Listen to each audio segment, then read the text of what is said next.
Iván Nečuy-Levickий. The Kaidash family. Not far from Bohuslav, on the bank of the Roz River, in a huge winding valley, lay the village of Semья. The valley curled like a snake among steep hills and green terraces. From it, like branches of a tree, deep ravines spread in all directions and hid in the forest thickets. At the bottom of the great valley shone rows of ponds, overgrown with reeds and sedge, and green meadows stretched out. The dams were planted with century-old willows.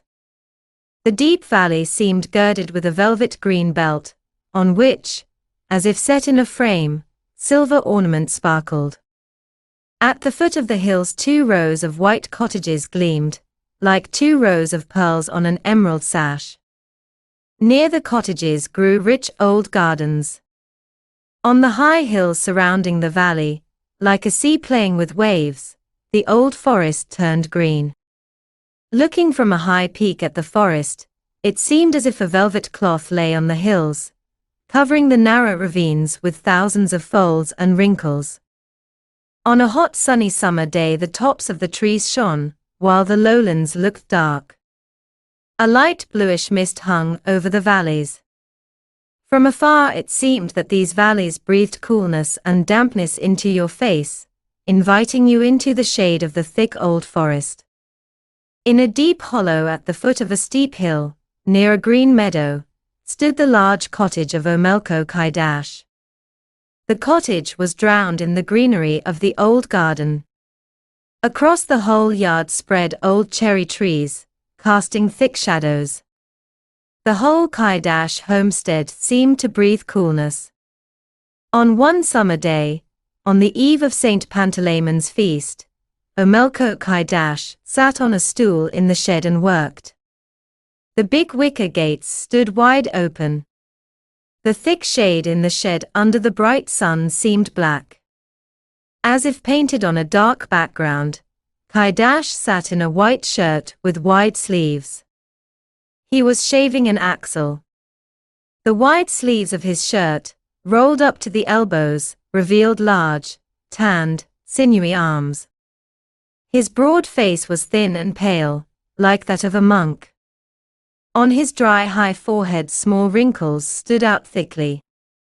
On his head, like fluff, stuck out rare curly hair with grey. Near the barn on the threshing floor 2 young sons of Kaidash were repairing racks for haystacks. The harvest was ending and it was time to haul the grain. The elder son was named Karpo, the younger, Lavrin. The sons of Kaidash were still young, both tall, of equal height, with long faces, thin slightly curved noses and rosy lips. Karpo was broad-shouldered, with sharp brown eyes like his father's, and a pale face. The delicate features of his pale face, with thin lips hid something stern. His strict dark eyes seemed angry. The young long face of Lavrin was rosy. His cheerful blue eyes, like the sky, shone kindly and warmly. Thin eyebrows, small fair curls, a fine nose, and red lips, all spoke of the beauty of the young lad. In appearance he resembled his mother. Lavrin quickly scraped earth with a shovel. Karpo barely moved his hands, frowned, as if angry at his heavy dull shovel. The cheerful, joking younger brother wanted to talk, but the elder answered unwillingly. Karpo asked Lavrin, "Whom will you court?" "On the eve of Saint Simon, father will probably marry you." "Whoever comes along, her I will court," answered Karpo unwillingly. "Court Polashka. In all Semья you won't find better." "Then you court her, if you need," replied Karpo. "If they married me, I would court Polashka," said Lavrin. "Polashka's eyebrows are like strings. When she blinks, it's like fire burns you. One eyebrow is worth an ox, and the other has no price. A painted beauty. But Polashka's eyes bulge like a frog's, and her figure is crooked like an old woman's." Then court Kimka. Kimka is pretty, like an Easter egg. Pretty indeed. She walks as if pounding peas in a mortar, and when she speaks, she whistles through her nose. Then caught Vivdia. Why is she not good? Her voice is thin, when she speaks it's like a flute playing, and she is gentle like a lamb. Gentle like a calf.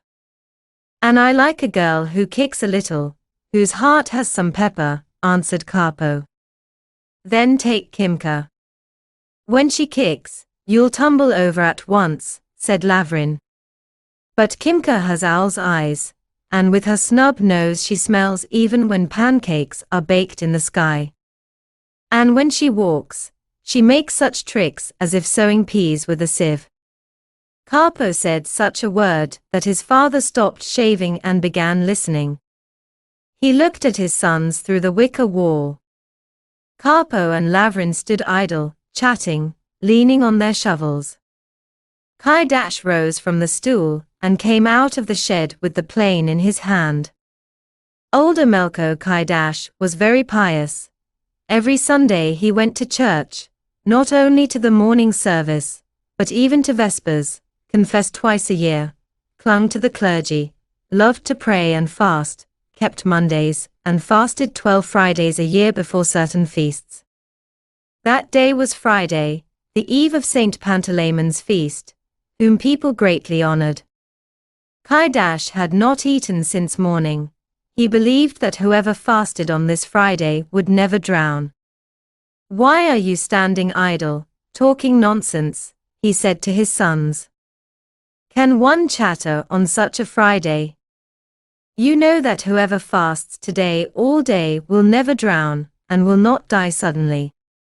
But in Semyai there is nowhere to drown. In our ponds it's only knee-deep for an old frog, answered Karpo. What a fool's talk. Nowhere to drown. If God wills, you'll drown even in a puddle, said the father. Only when going from the tavern, said Karpo angrily, hinting that his father often visited the tavern. Karpo, you can never hold your tongue. You always try to sting me with bitter words. Kaidash spat, and went back to the shed to shave the axle.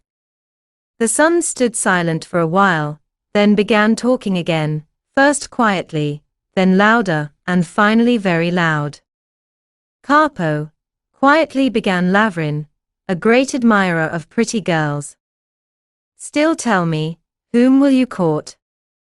Better leave me alone, said Karpo quietly. Court Alina Holovkivna. Alina is round like an onion, round-faced like the full moon. Her cheeks are like apples, her teeth like white turnips, her braid like a washing stick, a girl strong as a bull. When she walks the earth trembles under her. What beauty! Her face could beat piglets. She is fat like a barrel, and her neck, hoops could rot on it. Then court Odaka Kodakivna. She is slender like a birch, flexible like a vine. Her face is tender, thin like a silk thread, lips small like a mint leaf. From such a face you could drink water, and she is beautiful like a cherry in the garden, quiet like water in a well. Old Kaidash even spat aside, and Karpo said, What beauty! Her face is like a chip, her figure like a whisk, her arms like pokers, herself like a board, and when she walks even her bones rattle. You are too picky. Then court Kotana Korchakivna, said Lavrin laughing. Are you mad? When Kotana looks out the window, dogs bark at it for 3 days, and her face looks as if the devil threshed 7 sheaves of peas on it. Then take Hannah. No way. I won't take such a barrel. While you walk around her, you'll eat a bagel. And when she walks, here Karpo said such a word that the pious Kaidash spat again, and rushed out of the shed. The lads stood facing each other, leaning on their shovels. Lord! Do you have no God in your hearts, that you curse on a Holy Friday? Do you think you will never die, Or are you not ashamed of the holy sun in the sky? Why are you standing idle, not working, only wagging your tongues with devil's chatter? Shouted Kaidash, stepping toward his sons and waving the plane right under Karpo's nose. The old man was already irritated and angry, and now he grew even more heated, perhaps because he had not eaten a crumb since morning. Father, said Karpo defiantly. You also stopped working, but we say nothing to you. This touched the old man to the quick. He rattled off quickly and angrily, scolding his sons with many harsh words despite the Holy Friday, and went back into the shed. But the sons continued their talk. If I choose a girl, I will take one beautiful like a rose, red like viburnum in the meadow, and calm like a quiet summer, said cheerful Lavrin. As for me, she should be hard-working, quick, and a little biting, like a fly in harvest time, said Karpo. Then take Motria, the eldest daughter of Dovbish. Motria is both beautiful and a little biting, and she has a heart with pepper in it, said Lavrin. These words of Lavrin sank deep into Karpo's soul. Motria did not leave his thoughts. It seemed to him that she stood on the threshing floor, not far from him under the green apple tree, looking at him with her black eyes, small and sharp like sloe berries.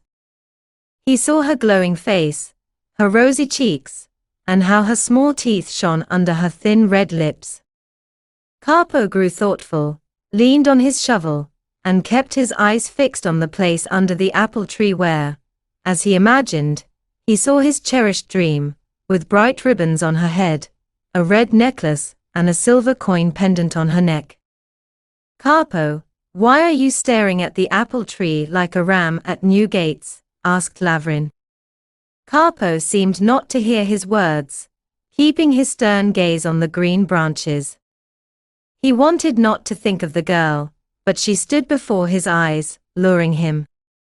The sun was beginning to sink toward evening. Kaidash's wife came out of the cottage, and raised her hand to shade her eyes. She was no longer young, but not old either, tall and slender, with a long face, grey eyes, and thin lips.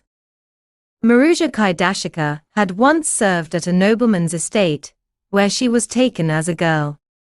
She was a good cook, and now the gentry and priests invited her to prepare dinners and snacks during weddings, baptisms, and church feasts.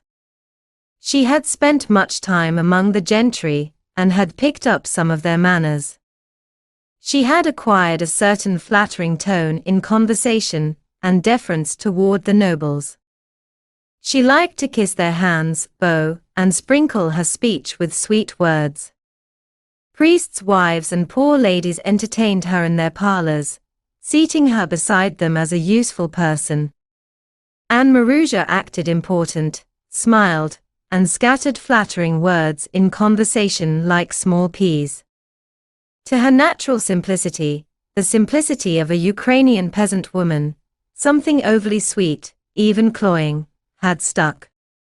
But as soon as she grew even a little angry, that sugary shell fell away, and she scolded and shouted at the top of her voice. Come, children, to have your afternoon meal, and call your father too, cried Kaidashika in her squeaky voice. Lavrin threw down his shovel and went into the cottage. Karpo kept standing, leaning on his shovel. Karpo. Come, dear, to eat. Leave your work. Oh Melko, you too, leave it. It's long past noon. Leave my meal on the table. I'll come soon, answered Kaidash from the shed, without turning his head. The sons went with their mother into the cottage, while the father still sat on the stool and worked. That Friday, he had not eaten dinner, and did not go to the afternoon meal either. The sons ate and returned to work. Old Kaidash sat in the same place and worked. The sun had already sunk low over the forest, but he did not think of eating.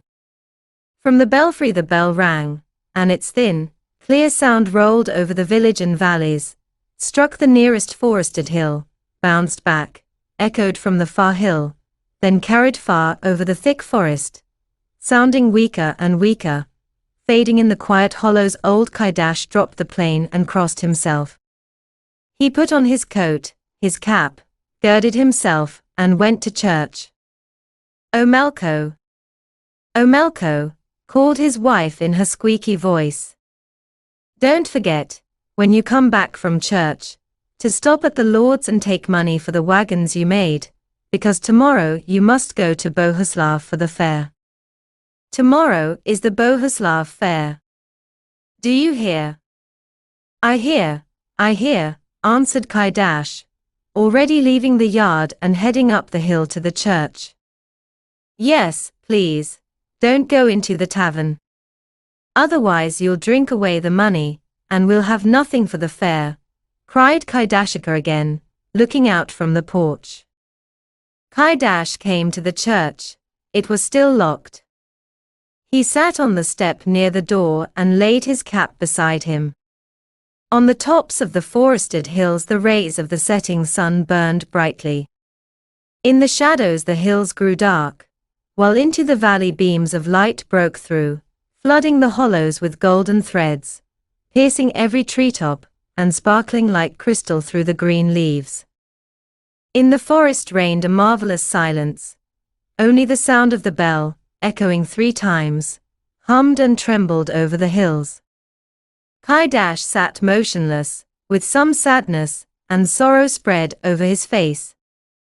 The watchman rattled the keys, unlocking the heavy big lock. Kaidash came to himself, startled. The church was opened.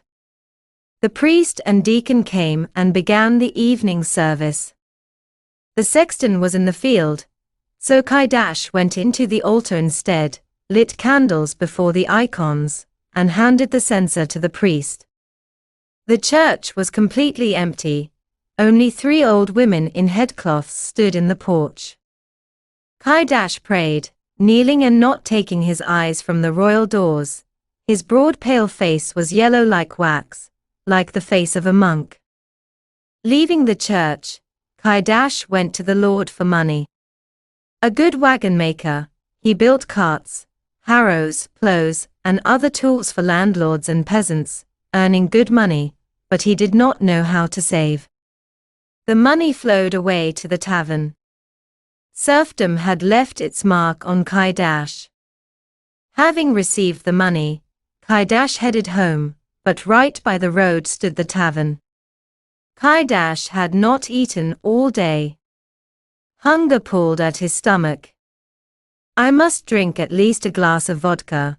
1 glass is no sin, and from hunger even the body aches," thought Kaidash, and went into the tavern. There were several men inside. At the table sat his godfather with a big bald head. Kaidash sat down with him, and after drinking a glass of vodka, said, "See, godfather, how tired I am. Even my back hurts." "What heavy work did you do?" asked the godfather. "I keep repairing wagons and fixing axles. That cursed hill has broken more than 1 wagon for me. And how many axles that devilish hill has broken, you can't count." The road to the village passed by Kaidash's homestead. It went down from the steep hill like from a stove. Carts loaded with sheaves sometimes rolled down the hill, dragging the oxen with them. "You should make your sons dig the road a little," said the godfather. "Am I the only one who drives sheaves along that road? You drive too. Why don't you dig it yourself?" replied Kaidash, drinking his second glass. "As if I have nothing else to do, sitting idle," answered the godfather. "But it would be good to cut the hill a bit, and even at a slant." "Of course, at a slant, so it wouldn't be so steep, for example, from that bush to my fence," said Kaidash, even pointing his finger across. "Well, even so, for example, slantwise from your fence, from where the old pair stands, to the bush, said the godfather, pointing in another direction. Then the carts would stay whole. That would be much better. And if you cut a little with a shovel behind that hill near the fence, said Kaidash, drinking another glass and lighting his pipe. That cursed hill sits in my liver like the bump on your bald head, godfather. If you want to know, I tore myself because of it. I got a hernia. Every time I drive, I have to hold the cart back, said the godfather. I scraped my whole back, to the devil with it. Seems to me, godfather, you once rolled down that hill with your Hannah, coming back from a christening, said some man from the corner. And just think, since Sem'ya has stood, so many people have driven over that hill, and still no one has dug it, continued Kaidash, filling his glass from the jug. The sun had already set, darkness fell, but Kaidash kept drinking in the tavern until he had spent half the money and then, completely drunk, staggered home. Kaidashika and the sons had long since eaten supper. Everyone was asleep when the father knocked at the door. "Wife, open up," shouted Omelko, pounding the door with his fist. "Where have you wandered, you tramp, till now?" cried Kaidashika from inside. "I won't open." "Sleep outside if you've drunk away the money. Lie under the fence if you like. Open, or I'll smash the windows," yelled Kaidash, hitting the old door so hard it shook. "Smash them, then fix them yourself. By the way, tomorrow is the Bohuslav fair," answered his wife. Lavrin got up and opened the door for his father. Kaidash stepped over the threshold, staggered, and passing the door into the room, began feeling the walls in the dark entryway. Instead of the door he stumbled on the ladder and knocked it down, then bumped into the water tub, pushed off the lid, and splashed both hands into the water. It spilled over the floor. "Wife, why did you hide the door?" shouted Kaidash. "Or did I fall into the pond? Holy Friday has punished me. I'll perish now." It seemed to him that he had walked along the narrow dam, under the willows and fallen into the pond. "Don't you see you're standing in the entryway?" said Kaidashika. "Maybe I lost my eyes on the dam. I see nothing at all. By God, nothing. Or maybe the godfather tore out my eyes," muttered Kaidash to himself. "What a misfortune on my head. How will I get home without eyes?" He waved his hand and knocked a pot off the shelf. It fell on his head and crashed to the floor. "What cursed soul is throwing pots at me? Marusha, don't throw them. I swear, I won't do it again." Kaidashika jumped from the bed, ran to the stove, and blew on the embers, putting a dry chip to them. The fire flared, lit the cottage, and streamed through the open door into the entryway. "Oh! The godfather gave me back my eyes. Just wait, bald devil, tomorrow I'll pay you back," said Kaidash, crawling into the cottage. His face was yellow like wax. His sleeves were wet to the elbows, water dripping from them in streams. On the floor appeared lines of drops, like strings of beads scattered and tangled. "What misfortune has fallen on my poor head?" cried Kaidashika. "With what will you go to the fair tomorrow, if you drank away the money? We need to buy salt, pots, tar. How will you grease the carts? It's time to haul grain. And we must buy something for the wedding too. You plan to marry off your son. You lie. I didn't drink the money. Here it is, but I won't give it to you," said Kaidash, slapping the bench instead of his pocket. "You'll get a fig from me, not money. Now, father, You won't drown and won't die suddenly, mocked Karpo from the bench. And what's it to you? May your mother hang head down in the soup. Sleep if you've lain down, or I'll treat you with a stick, said Kaidash, staggering and falling onto the bench. Stop it. Haven't we had enough noise? His mother tried to calm Karpo. Kaidash threw his coat on the edge of the bench and fell on it, but his head missed the coat. It hit the bench with a thud, like a pumpkin thrown down. As he fell, he began snoring through the whole cottage. Kaidashika put out the lamp, and the house grew quiet. Only the dogs outside barked for a long time, disturbed by the shouting and light at such a late hour. Everyone slept, except Karpo, who lay awake, still seeing under the green apple tree his dream in red ribbons on her head, with a red necklace and silver coin pendant. The next day, Saturday, on Saint Pantalemon's feast, Kaidash and his wife went to the fair, ordering the sons to take shovels and clear the road down the hill. Karpo and Lavrin stayed home. The day passed. The sun was setting, but Kaidash had not returned. Karpo threw his coat over his shoulders and went toward the place where Motriya Dovbish lived. Since yesterday, he had thought of her constantly. Dovbish, a wealthy man, lived at the very end of the village, where a deep ravine cut sharply into the forest. In the corner of that ravine shone Dovbish's small pond. Near the pond, drowned in cherry trees, stood his cottage. Only part of the wall and the entryway could be seen. Thick tall cherry trees, like an impassable forest, completely covered the windows and walls from the street side. Karpo walked slowly, glancing sideways at Dovbish's yard. He saw the corner of a white wall, girded below with a red foundation. A dark spot showed the open door with posts painted bright blue, with a narrow red border around. Dovbish's cottage was new, spacious, with a solid roof and large windows. Bright blue shutters hung by the windows. Karpo stopped at the fence and leaned on the gate. Motriya came out of the cottage with a clay pot in her hands. She was going to plaster the stove with red clay.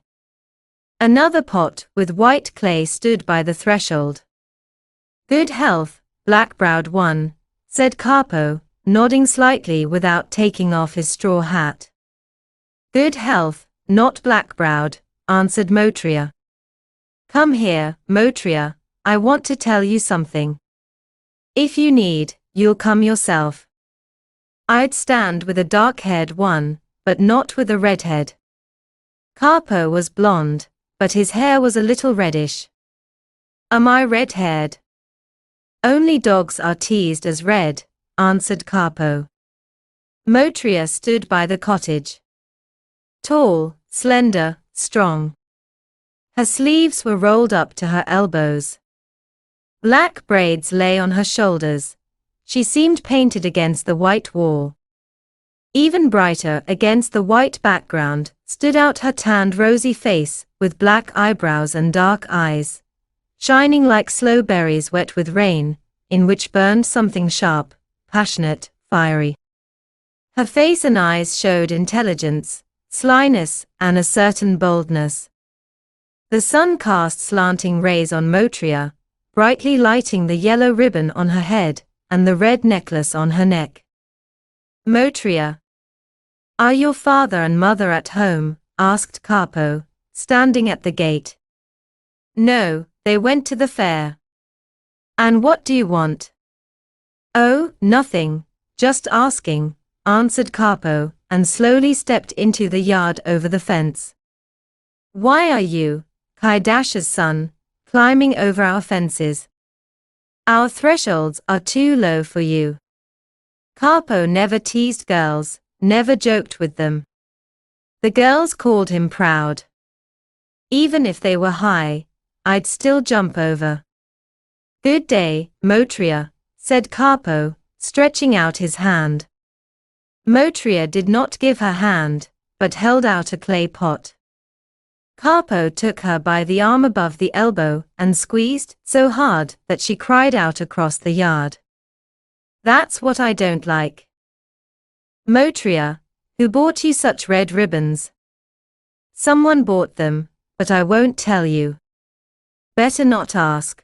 If you know too much, you'll grow old quickly," answered Motriya quickly, flashing 2 rows of fine white teeth. "Drop that pot," said Karpo, trying to snatch the cracked pot from her hands. Motriya pulled it so sharply that part of it broke off in Karpo's hands. Red clay spilled onto the ground. "Leave me alone, or mother will scold me for not painting the stove yet," said Motriya, but instead of going inside to plaster the stove, she began smearing clay on the foundation wall. Motriya also wanted to joke with Karpo. But as soon as she started plastering the wall by the threshold, Karpo sat down on it. "Go away, or I'll smear you with red clay too, and you'll turn even more red-haired," said Motriya, waving the brush in front of his nose. "Motriya, tell me, who bought you such a beautiful necklace?" asked Karpo. "Not you," answered Motriya, again waving the brush before him. Karpo moved back further. "And if I bought the necklace, what would you say?" "I don't know," said Motriya. Karpo moved to the very end of the wall. There was nowhere else to go. "Get up, or I'll push you down," cried Motriya. "Go on, push me, if you can," said Karpo with a smile. "Get out, or I swear I'll hit you." "I won't even blink," shouted Motriya, raising the brush. Red clay splashed like drops of blood on Karpo's white shirt. The lad jumped up and caught his foot on a pot. The pot tipped over and rolled down the slope. Karpo turned to avoid dirtying his boots and knocked with his heel another pot with white clay that stood by the threshold. The pot rolled to the middle of the yard, leaving behind a white stripe, as if a white towel had been spread from the threshold across the yard. "Are you crazy or mad?" shouted Motriya across the yard. "What trouble? What will happen when mother comes back from the fair?" Karpo stood in the middle of the yard and smiled. He rarely smiled, even when his lips curved. His frowning yellowish face did not look cheerful. "Pick it up right now, or I don't know what mother will say." "She bought that red clay at the fair for a whole coin," continued Motriya in a complaining voice. "Come on, Motriya, cry. I've never seen a girl cry over a pot. Good jokes.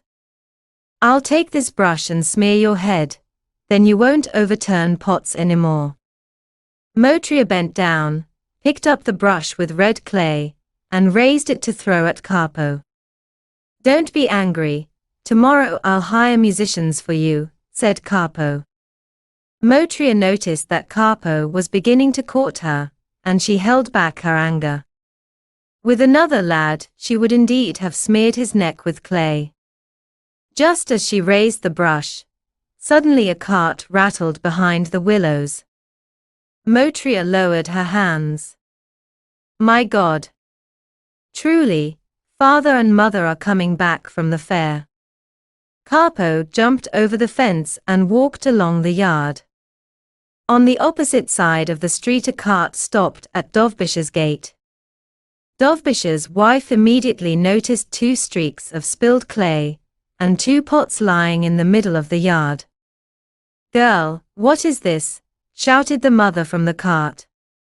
"Are you drunk, that you scattered pots all over the yard?" "A pig ran into the yard. I chased it, and it rushed along the cottage and overturned both pots," said Motriya. "That must be Paraskava's spotted pig.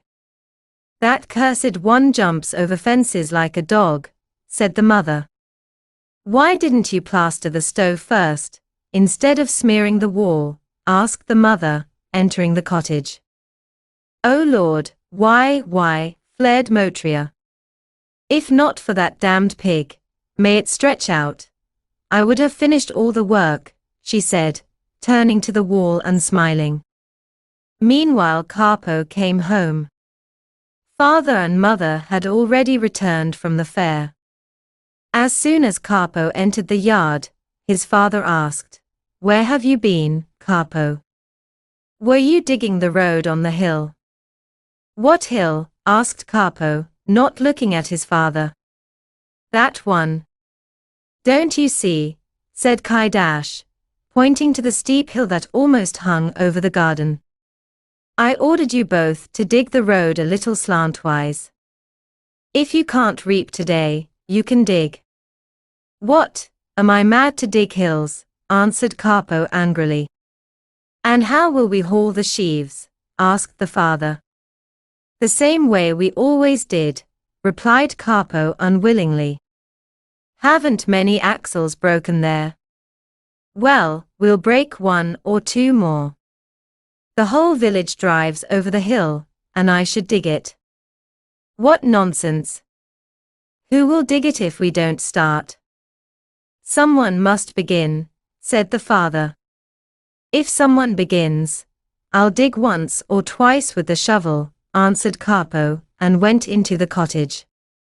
"And I'll dig too," said Lavrin, heading inside. Old Kaidash only waved his hand, unharnessing the oxen. Once there were landlords. They didn't dig the road, now there's the commune, and still no road. "I won't dig it either. Let the devils dig it, if they like," muttered Kaidash to himself. The bell rang from the belfry. Old Kaidash took off his cap, crossed himself 3 times, and went to church, ordering his sons to prepare 2 carts with poles for hauling sheaves. The next day, though it was Sunday, they planned to go at dawn to the field for sheaves. Peasants honor Sundays and other feasts and do no work, except one, hauling sheaves, which they do not consider a sin. On Sunday morning before the service, Motriya Dovbish prepared to go to church. She took flowers and ribbons tied in a kerchief from the pantry and laid them on the table covered with a white cloth. She brought and placed on the bench red leather boots. Motriya sat on a round stool by the table, while her friend, a neighbor, put on her head a paper crown cut from thick paper, like a wreath. On the crown she first laid a narrow ribbon of golden brocade, then arranged ribbons one above another so that each showed above her forehead. The crown and braids were decorated with flowers made from narrow ribbons of red, blue, green, and yellow. Behind her ears she stuck bunches of periwinkle, drake feathers, and peacock feathers, then laid 20 ribbons down her back, reaching her waist. "Why are you dressing up so much, Motriya?" asked her mother. "Today is not such a great feast. Why put on these flowers and ribbons? They've lain too long in the chest." "I want to air them," answered Motriya, but in her mind was something else. Karpo had promised to hire musicians for her. She hoped to meet him in church. Motriya, dressed in a green skirt and red apron, girded herself with a long red sash, whose ends nearly reached the floor, put on a green vest with red stripes, slipped into red boots, fastened a beautiful necklace, took a white kerchief in her hand and went to church. Her head, adorned with flowers, seemed to glow in the sunlight. The peacock feather shimmered with colors, and the golden strip of brocade in her black braid shone, highlighting the beauty of her fine black eyebrows and shining eyes. She reached Kaidash's yard. At that very moment, from the steep hill, like 2 haystacks, rolled down 2 carts loaded with sheaves. It was Kaidash and his sons hauling sheaves from the field. The tall carts leaned sharply down the hill onto the backs of the oxen, mercilessly pricking them with sharp straw and awns. The oxen lifted their heads and rolled their huge eyes. "Karpo! Hold to the right," shouted the father to his son. Go around that cursed hillock. To the right, grey one. To the right, brindled one, cried Capo, swinging the whip over the horned heads. But at that moment Capo looked down. Past their yard walked Motria, adorned with flowers and ribbons. Her red apron, red boots, and red sash blazing like fire, all shone in the morning sun like pure gold. Capo stared at this wonder, while the wheel was already climbing the steep hillock. Hold to the right, cried old Kaidash in a strange voice, seeing the cart tilt to one side. Are you deaf or blind? Capo, hold to the right.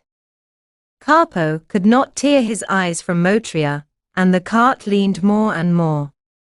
The father, leaving the rear cart, ran to the front one, shouting, to the right, grey one, to the right.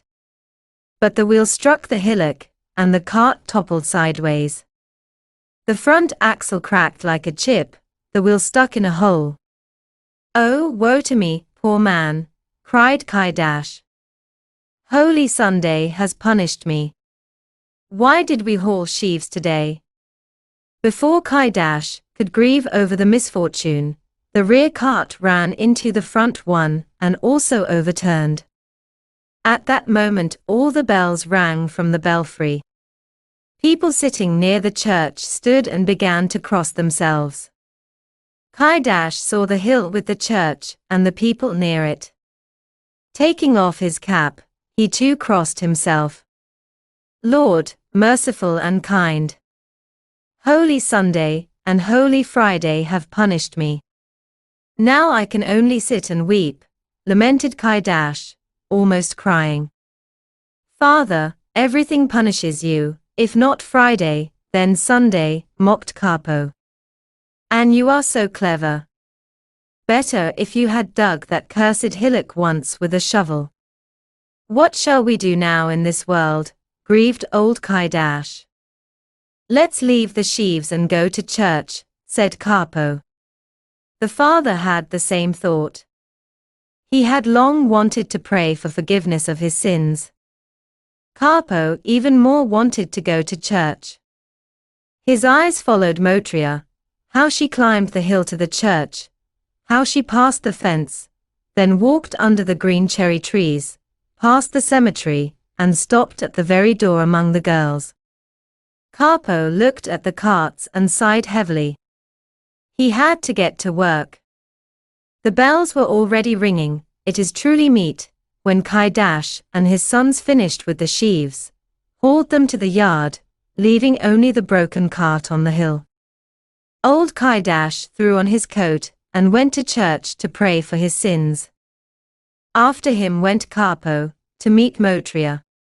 Crossing the cemetery, Capo only managed to glance at Motria. She deliberately stood among the girls a little apart. Capo caught her sharp eyes, like knives, and her sparkling look from under the wreath of flowers and green leaves. Leaving the church, Capo caught up with Motria only at the gate. The long ribbons on her head fluttered in the wind like hop leaves hanging from a poplar. Motria raised a kerchief to her lips, then quickly lowered it and boldly asked, "Will you come out after dinner to the music?" "I will." "And you, Motria?" "I will, even if mother forbids me," answered Motria, and ran to the dam, disappearing behind the willows. Only her red ribbons glittered among the green leaves. "Oh, I desire this girl, but I don't know if she will be mine. She twists like an eel in the hand, she might slip away," thought Capo and went home. After dinner, the trio of musicians played in the street. They were heading to the tavern. The girls in gardens and orchards stopped working and ran out to the street, so that the fences creaked. Harvest was ending, and free time was plenty. The girls gathered for fun near the tavern. The tavern stood by the dam at the pond, surrounded by tall willows. All the girls came today only in red crowns, except Motria, who appeared adorned with flowers and ribbons. The girls glanced at each other and looked at Motriya with surprise. Among the lads was Karpo in a tall black fur cap. He had hired the musicians for the girls. They were amazed. None guessed that Karpo had invited the musicians only for Motriya. She stepped into the dance first and led the other girls. After the girls, the lads also danced. Only Karpo stood aside, with his hand behind his belt. He did not like and did not know how to dance. From afar he watched Motriya from under his brows, saw how her long ribbons fluttered on her shoulders, how her red boots tapped to the music, how the fine necklace with silver coins jingled on her neck. Suddenly the musicians fell silent, as if the strings had snapped. The girls stopped dancing. But Karpo still stood, glancing sideways at Motriya. He did not approach her, did not even try to speak. Motriya grew annoyed. Toward evening the girls began to go home. Motriya also left, a little angry at Karpo. But Karpo caught up with her and walked beside her, long hesitating to speak. Motriya silently cracked sunflower seeds. Dovbish's yard was near. The garden and smoky roof were already visible. They walked along the dam. "Why are you, lad, following me? Mother will see and scold," said Motriya, not looking at Karpo.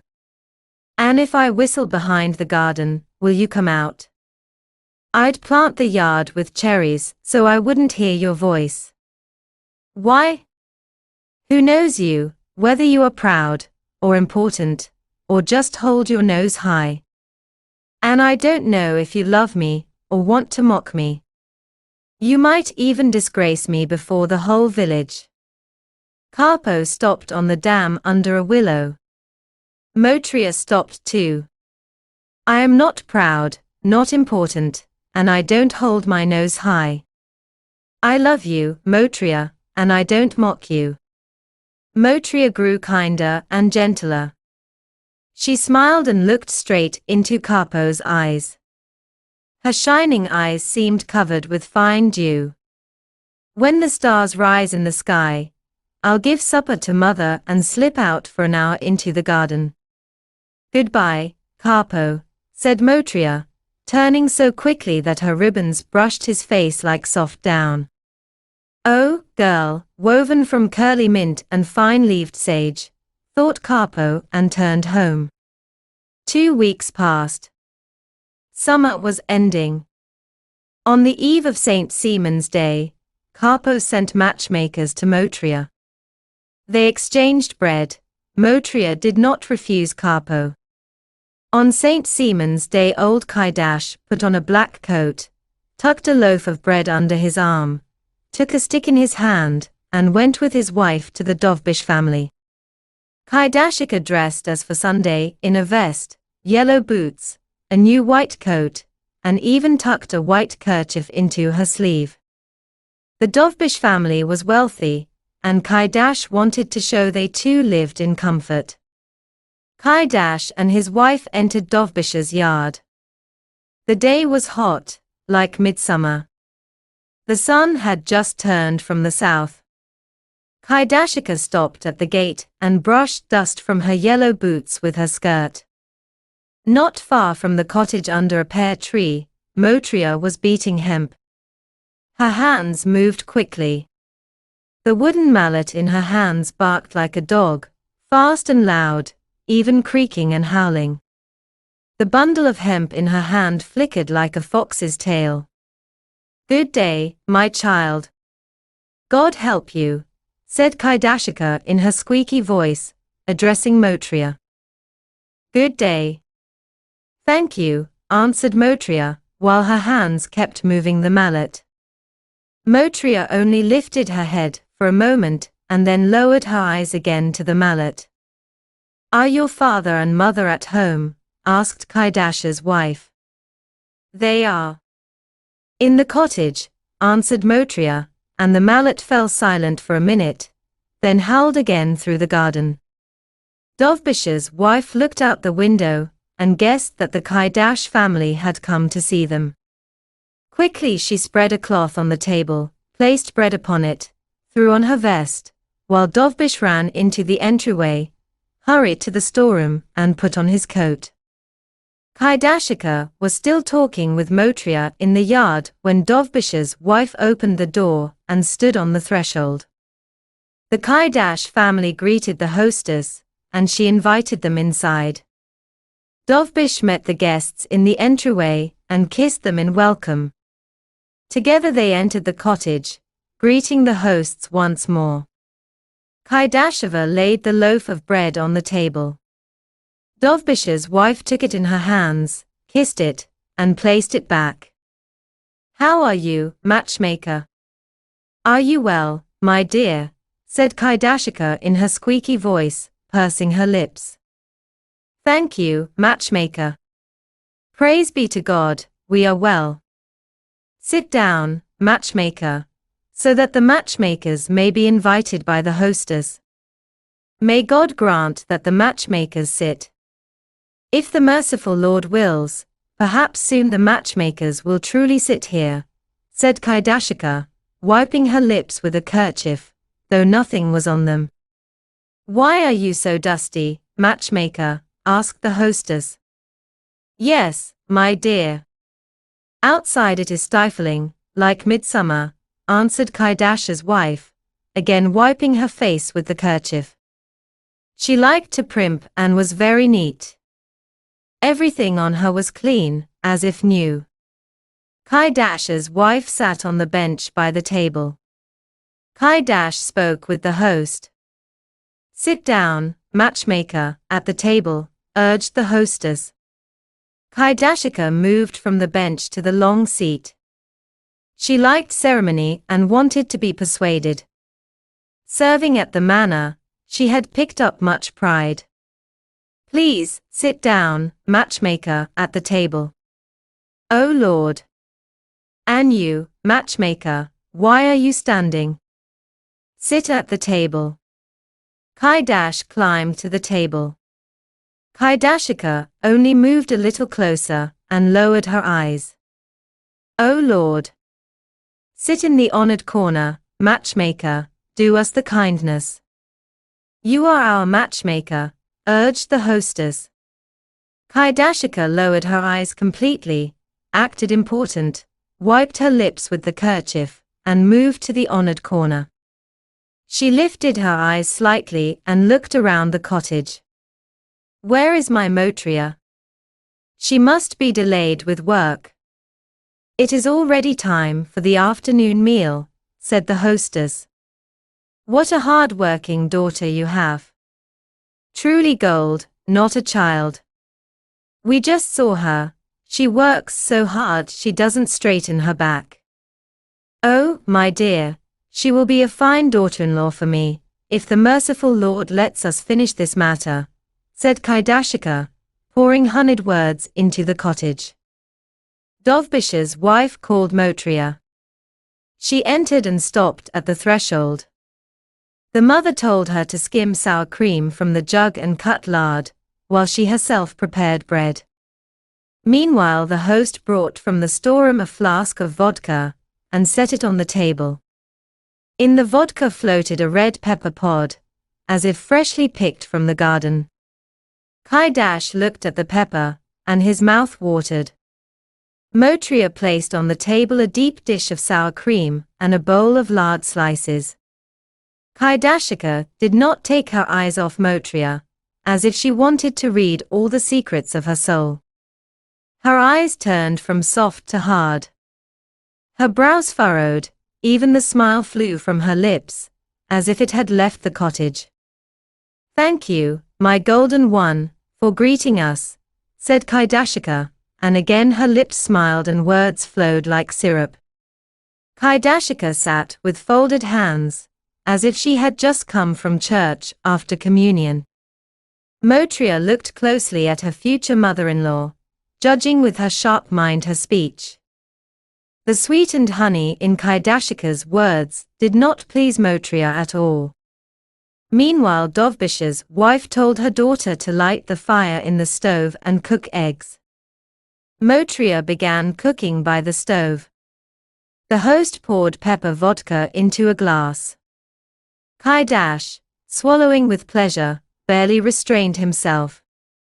The host raised the glass and said, "Grant us, Lord, happiness and health, and to the dead give the kingdom of heaven.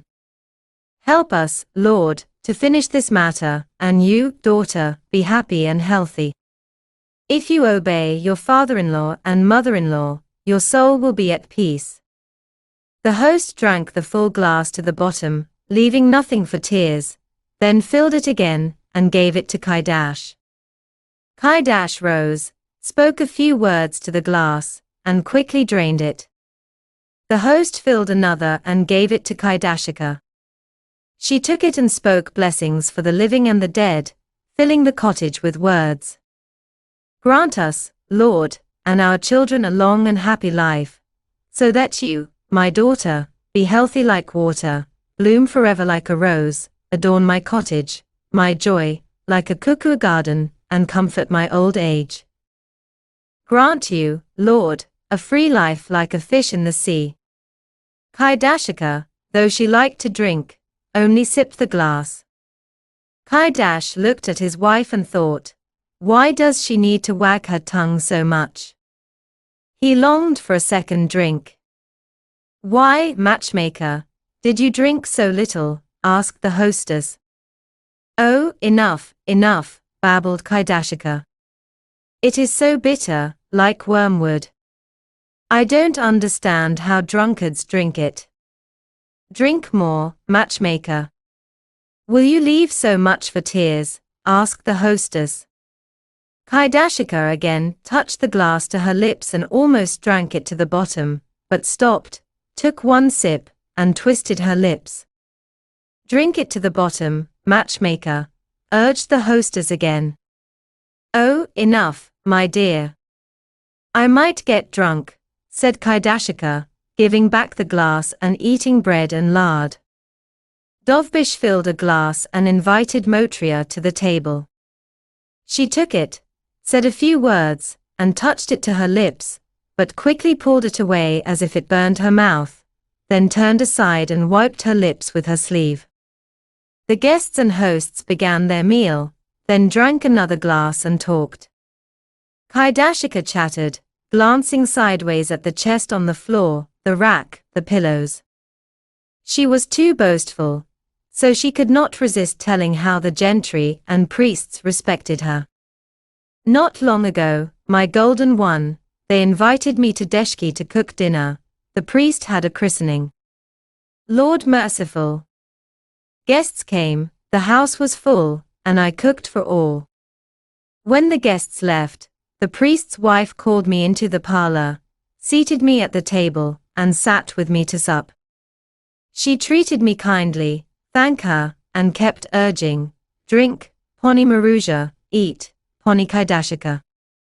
By God, I tell the truth, forgive me.'" Motriya turned to the threshold and laughed. The whole village laughed at that "forgive me," and so they nicknamed Kaidashika, Poni Ekonomsha. "If only the Lord prolongs my life, I will guide you, Motriya, on the true path. Lord, what I have not learned in the manor house." But the memory of the manor brought thoughts of recent serfdom, and cast gloom over all. Kaidashika, noticing this, changed the subject, "And if to speak of my sons, truly it would be a sin not to praise them. I have 2 sons like falcons.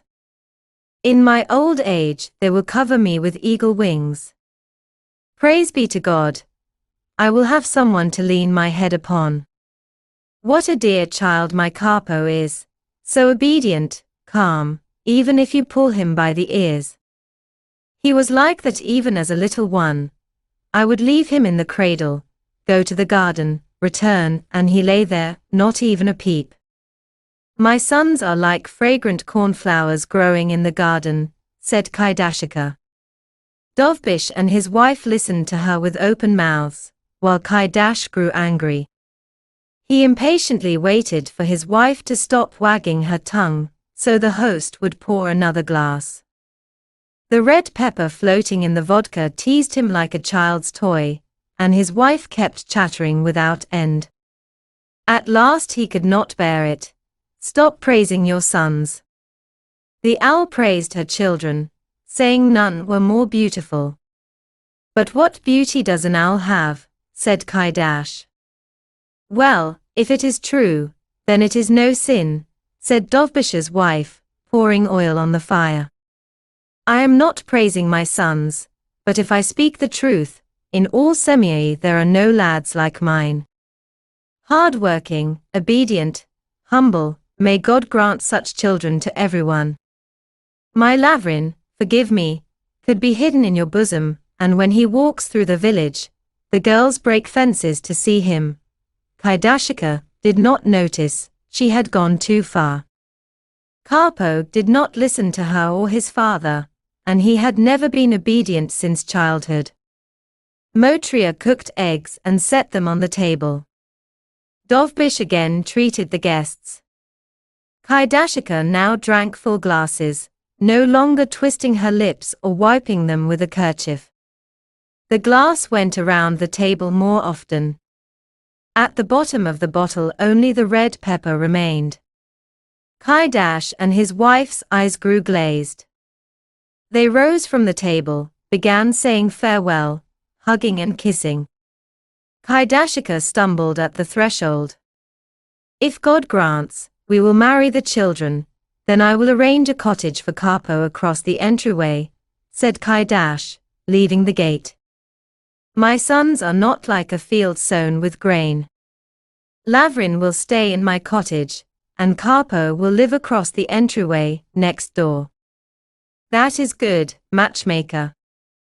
If they respect each other, they will live in peace. If not, let them be as they wish," said Dovbysh, seeing them off.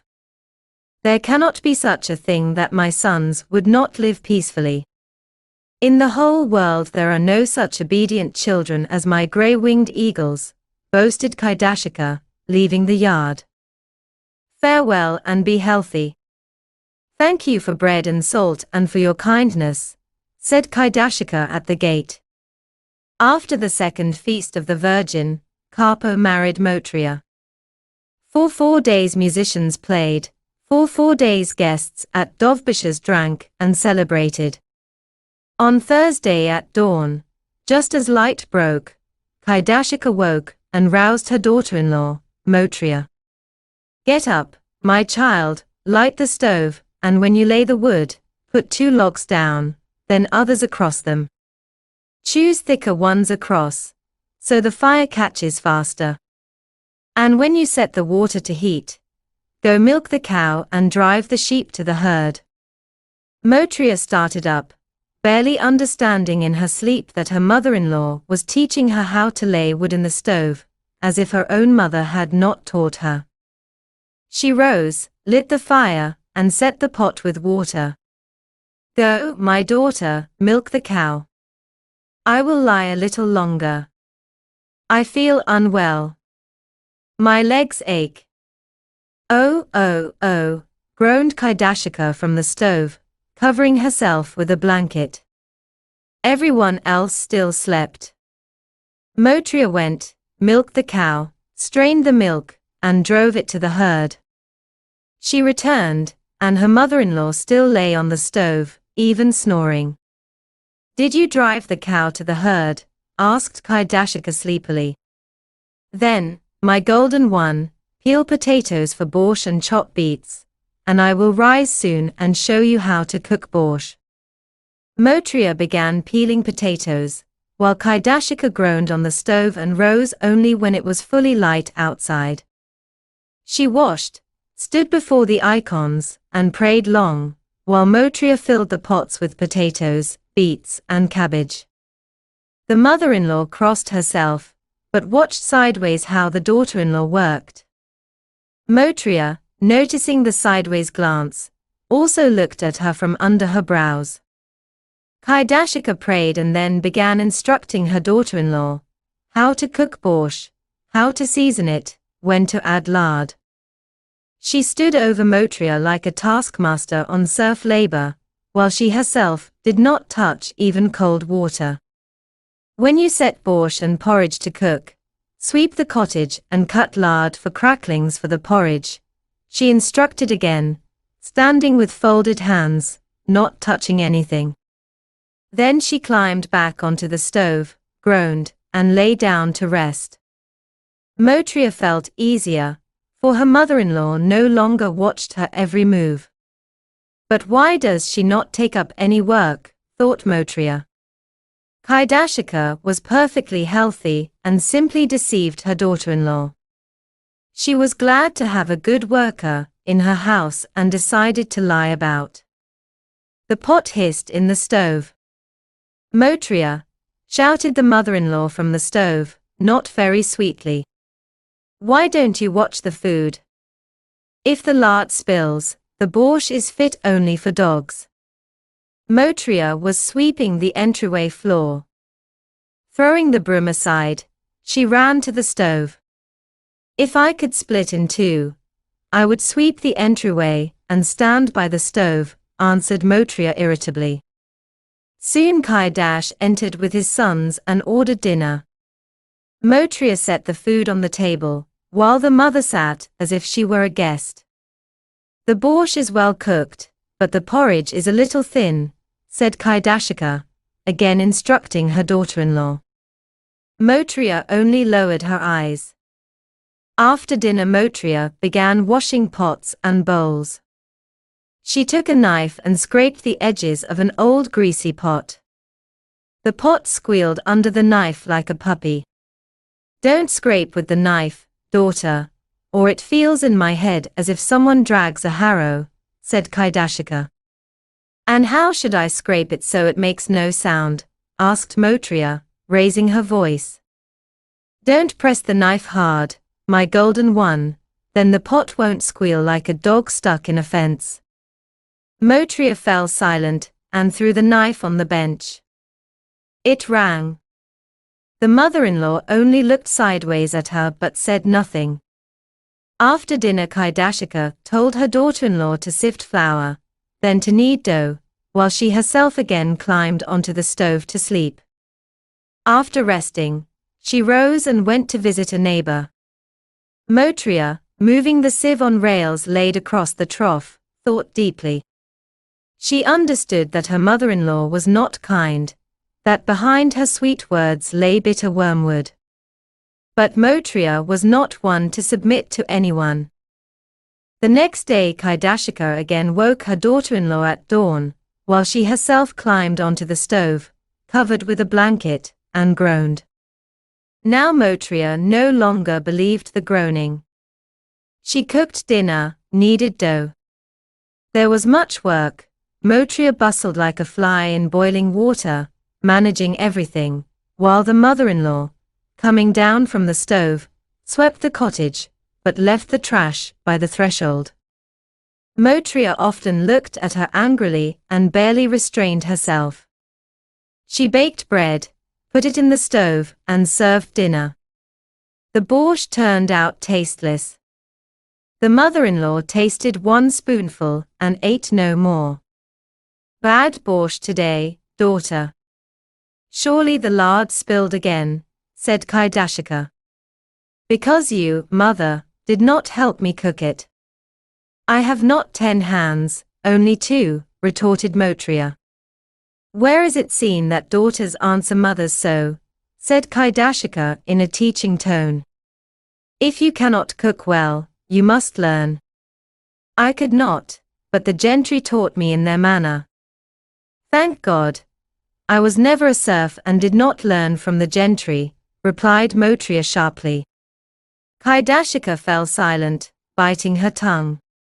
She understood that Motriya would not keep quiet. Saturday came. That day there was even more work. Kaidashika only swept the cottage and sat by the window mending old shirts. Motriya plastered the walls, the front of the stove, the hearth, the bench. Kaidashika, with hands behind her back, came to the stove and closely examined whether the daughter-in-law had plastered it well. Plaster the stove again, my child. When you plaster, don't twist the brush too much, but do it like this, my golden one, first lengthwise, finely, then crosswise, like this, like this, like this. Otherwise you see, the brush marks are visible everywhere, said Kaidashika. Motriya looked at the stove and saw that it was plastered well, only here and there the brush marks were visible. I always pleased my mother, but with you I can't seem to do it right, the daughter-in-law replied timidly. My golden one, I have been among people and know how it is done. When I plastered the Lord's chambers, they came out like painted. And you, golden one, if you listen to me and work diligently, you will learn too, said Kaidashika, and sat again by the window to sew, even starting a song. Old woman, have you lost your mind in your old age? Burst out Kaidash. It is Saturday, and she starts singing. Kaidashika fell silent. She was ashamed before her daughter-in-law. A week passed. Kaidashika stopped calling Motriya, my golden one, and began ordering her about like a servant. She simply assigned her work, and by the third week, she was already shouting at her and reproaching her. Motriya barely held her tongue, and only looked angrily at her mother-in-law. Then came Philip's fast. Long nights stretched like the sea. The young women in the village began rising at dawn to spin. Motriya, shouted Kaidashika from the stove. Get up to spin. Don't you hear? The third rooster has crowed, and you still sleep. You must spin for cloth. Motriya. Are you asleep? Motriya rose, lit the lamp, kindled chips in the small stove, and sat by the hearth to spin. Karpo and Lavrin also got up and began trampling hemp by the bench, while Kaidashika again covered herself and fell asleep. Motriya spun half a distaff, and set the pot to cook dinner. Only then did Kaidashika climb down from the stove and sit at the comb. It was already dawning outside. Motriya began wringing soaked shirts, but Kaidashika did not even sweep the cottage. Everything flew in Motriya's hands. She wrung laundry and at the same time watched the stove. Kaidashika twice pushed the pot from the coals, stirred the porridge, but still did not sweep. Motriya grew angry. I won't sweep either, she thought. Let's see if the mother-in-law will sweep. They sat down to eat, and the cottage was still unswept. Why have you not swept the cottage yet, Motriya? Asked Kaidashika. Do you want people to laugh at us? Motriya was tired from work. Anger rose in her. She poured water from the tub into the slop bucket, and threw it onto the stool so hard that it slipped and fell to the floor. You clumsy one. Is that how you set it, daughter-in-law? Shouted Kaidashika. We have only one tub, and you'll break it. If I break it, you'll buy another, retorted Motriya. Kaidashika saw her daughter-in-law was angry. She herself grew angry too. Evening came, and trash lay in the cottage almost to the ankles. Kaidashika also wrung shirts, but did not sweep. Why is it still unswept? Asked Karpo, entering. Because your wife was lazy today, said Kaidashika angrily. I don't know who was lazy, muttered Motriya, twisting the shirt so hard it squelched like a growl, and splashes flew into Kaidashika's eyes. Why are you splashing like that? Isn't there enough trash in the cottage, now you add dirt, shouted Kaidashika. Why don't you say anything to your wife? She turned to Karpo. Don't you see she doesn't obey me and doesn't work? Anne, is this not work?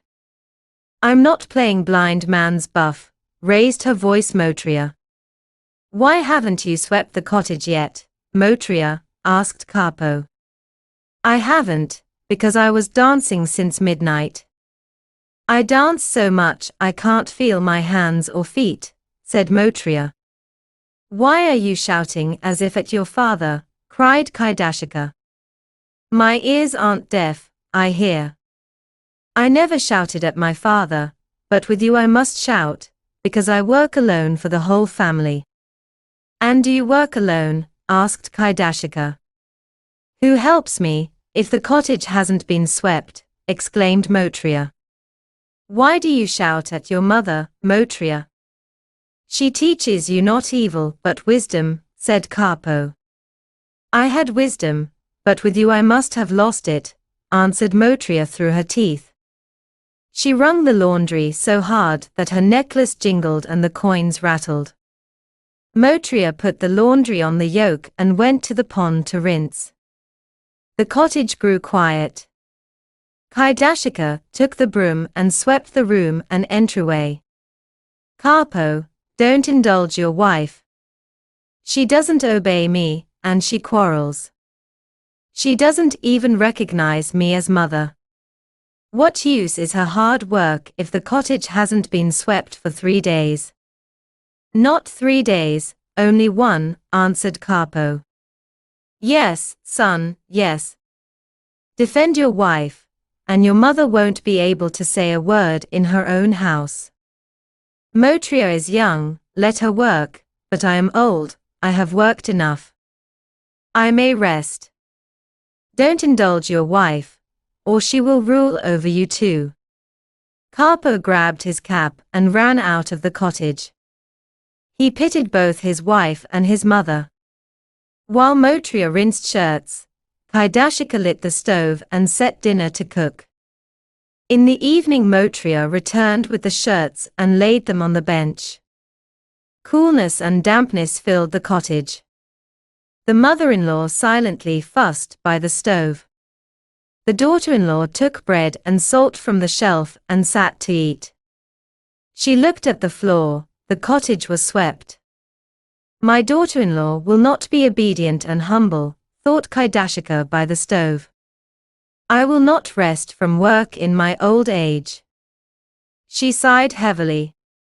Motriya took the sigh as a reproach. The men entered and sat at the table. Motriya rushed to pour dumplings into bowls. Stop, shouted Kaidashika. I'll pour myself. You didn't cook them. Sit and gorge yourself. Motriya stepped aside, folded her hands, and sighed too. Why are you quarreling? Said old Kaidash. Can't you live in peace by one stove? Motriya, you must respect your mother, for she is elder in the house. Someone must manage and keep order. God willing, I'll arrange a cottage for you, then you'll be mistress yourself, but together it is better to live. They ate supper in silence. Motriya stood by the cupboard, as if rooted to the ground. She did not sit to eat. Enough, daughter, of being angry, began the father again. You are tired, sit and eat. Motriya stood by the cupboard, did not move, and kept looking at the stove where embers glowed in the ashes, as if she wanted to cheer her eyes with the fire. All rose from the table, prayed, thanked Kaidashika, while Motriya, like an orphan in a strange family, still stood in the same place. Capo sat on the bench, frowning his reddish brows. 2 wrinkles appeared between them. The cottage grew quiet as a grave.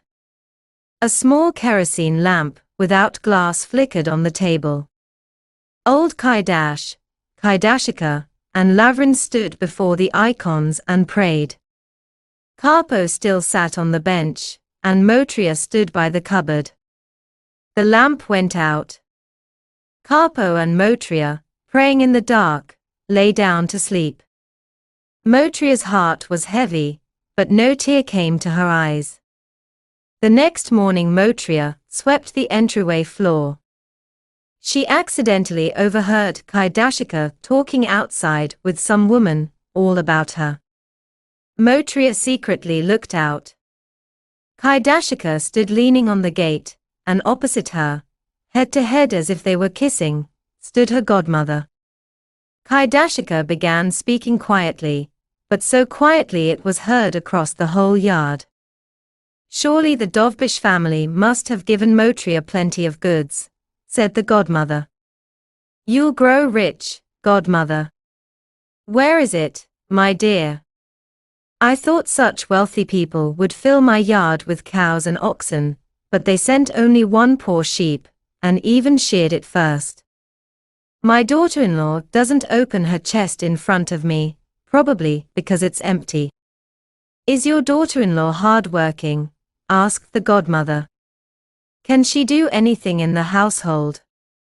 She knows well how to eat bread, answered Kaidashika. I thought those rich folk at least knew how to bake and cook. But I had to teach her everything. Truly, my dear, she can't bake, cook, spin, or sew.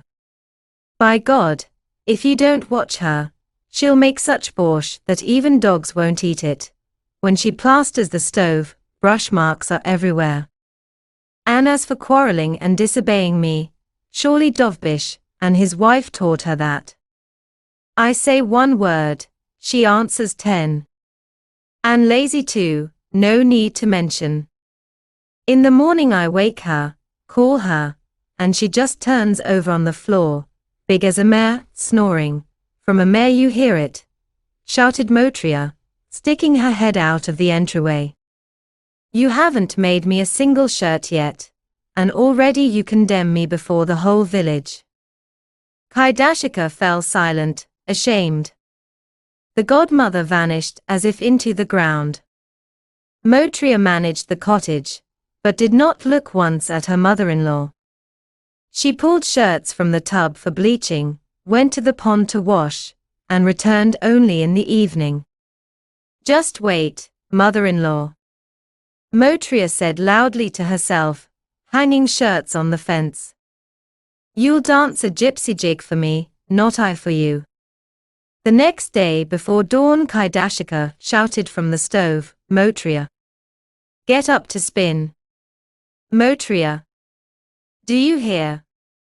Motria woke, but did not answer. Motria. The third rooster has crowed. Get up and lay chips in the stove. Oh, oh, oh, groaned Motria in the same plaintive voice as Kaidashika. My back aches so I cannot rise from bed. Kaidashika saw through the pretense and grew angry. Why do you mock me? Do you think to deceive?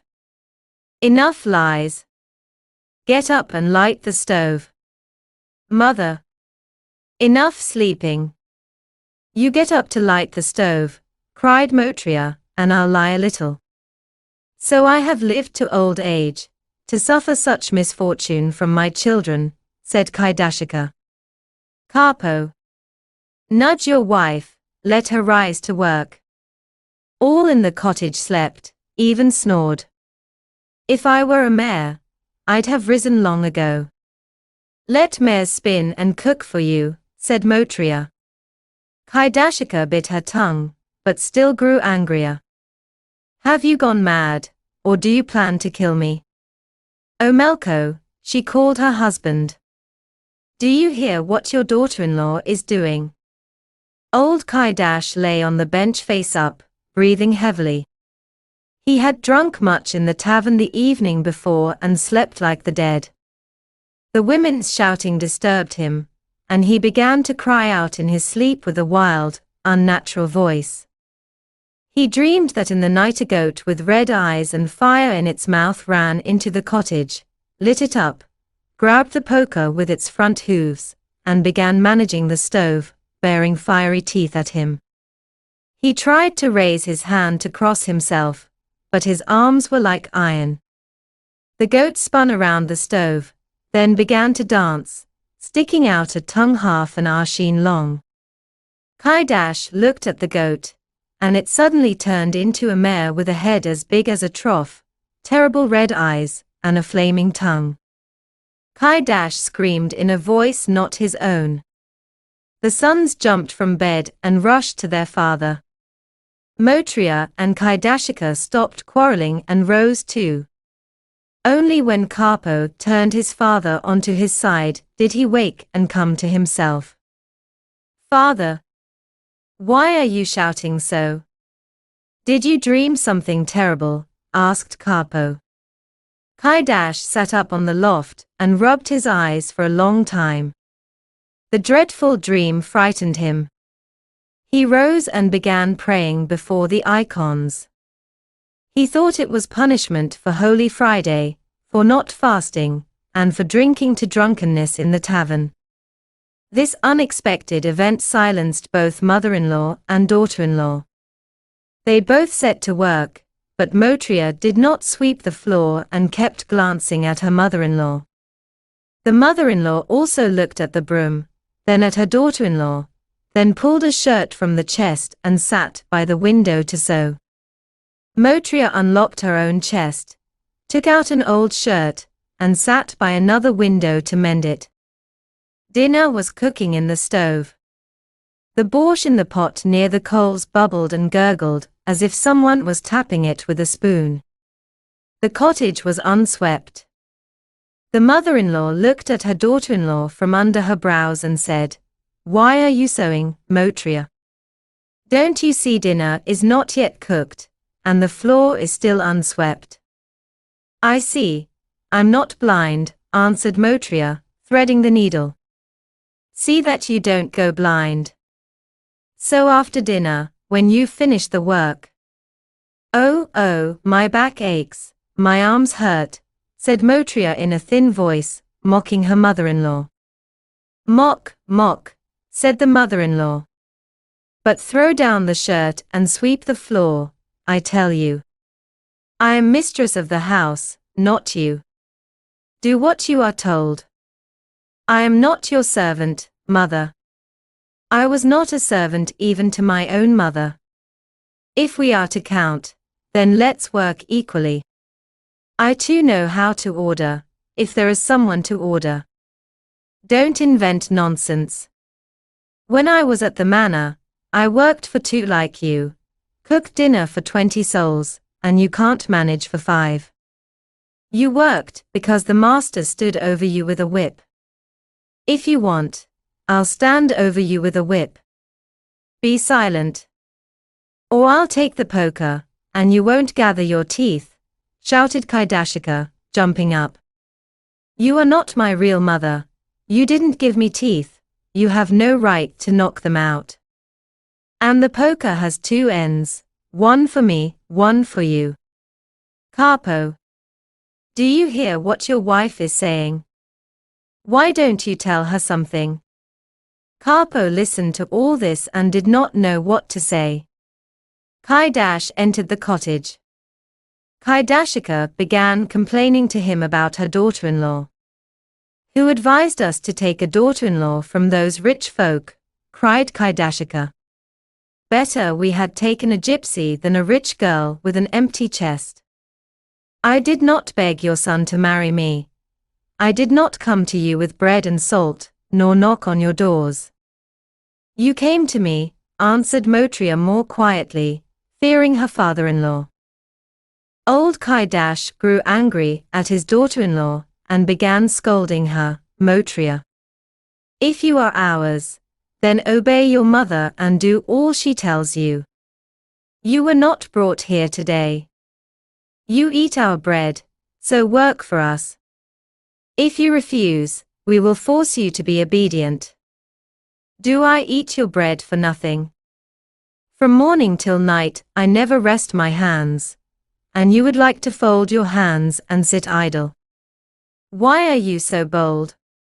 I won't look at your teeth," shouted Kaidash, his dark eyes flashing. He raised his hand against Motriya. "Father, Motriya has a husband," said Karpo, lowering his eyes. Don't raise your fists against her. Kaidash flared like fire. Why do you defend your wife? He shouted at Capo. If you want, I'll beat you too. No, you won't. I am not a child, retorted Capo. The father's pale face turned yellow like wax. Kaidash rushed at Capo. He rose from the bench and stood like a pillar. Why do you snort at me as if you conspired? Am I not your father? Do I not have the right to bring order to my house? Father, don't raise your hands against me. I have hands too, said Capo, pale as death. His red lips turned white as cloth. Oh, I'll take a whip and teach you both to obey me. Father, I beg you, don't come near me, said Capo, pale as death, or I too will find a whip. Kaidash saw that Capo was not joking. When the son was still small, he would not dare to speak out, but now it was clear that he did not waste words. Phooey, Satan, spat Kaidash to the side and slammed the door so hard that a pot flew from the shelf and shattered. So, son, so. You speak well to your father, and even teach your wife to do the same. Better bridle her with a rope and keep a whip ready for her. What a daughter-in-law you've taken. You've brought trouble into the house. Motria sat by the window, red as fire, aimlessly pushing the needle back and forth across the collar and chest. Capo left the cottage and also slammed the door so hard that the windows rang. Kaidashika and Motria remained inside together. They sat by the windows opposite each other, not taking their eyes off their sewing. The cottage was silent, only the borscht bubbled with huge blisters, like an old man grumbling, and the thick porridge groaned in the pot, lifting its hardened crust. The winter sun cheerfully peeped into the window, played with pink light on the white stove and chimney, and painted on the floor 4 panes with dark frames and whimsical patterns of the rough glass. The women sat opposite each other, sewing, and out of anger stitched so poorly that later they had to rip and untangle it all. They sewed, but still glanced sideways at the mischievous broom standing in the corner by the cupboard. Lavrin entered, took the broom, and began sweeping the floor. From the window to the stove stretched fiery pillars, woven from sunlight, and fine dust that moved like gnats in the bright rays. All the men were gathered. Motria began pouring borscht. The men sat at the table, Kaidashika sat too. Well, have you made peace? Asked the father, turning to the women. The mother-in-law and daughter-in-law were silent. Capo sat at the table and ate in silence. Since marrying, he seemed to have grown in his own eyes. Every reproach from his father weighed heavily. His thoughts circled around the new cottage where he would live with his wife, manage without father or mother, and hear no orders or warnings. From that time, there was no peace between mother-in-law and daughter-in-law. They looked at each other from under their brows. Though Motria did not much heed her in-laws, she constantly felt the cottage was too cramped, as if the walls, the ceiling, the stove pressed upon her. Christmas holidays approached. Work increased. Motria plastered the entryway, washed benches, the cupboard, shelves. On the eve of the feast they slaughtered a pig. The cottage was in chaos. Kaidashika kept shouting at Motria, but she did not remain silent. Mother! Don't shout at me, said Motria, busy with sausages. I can manage without you.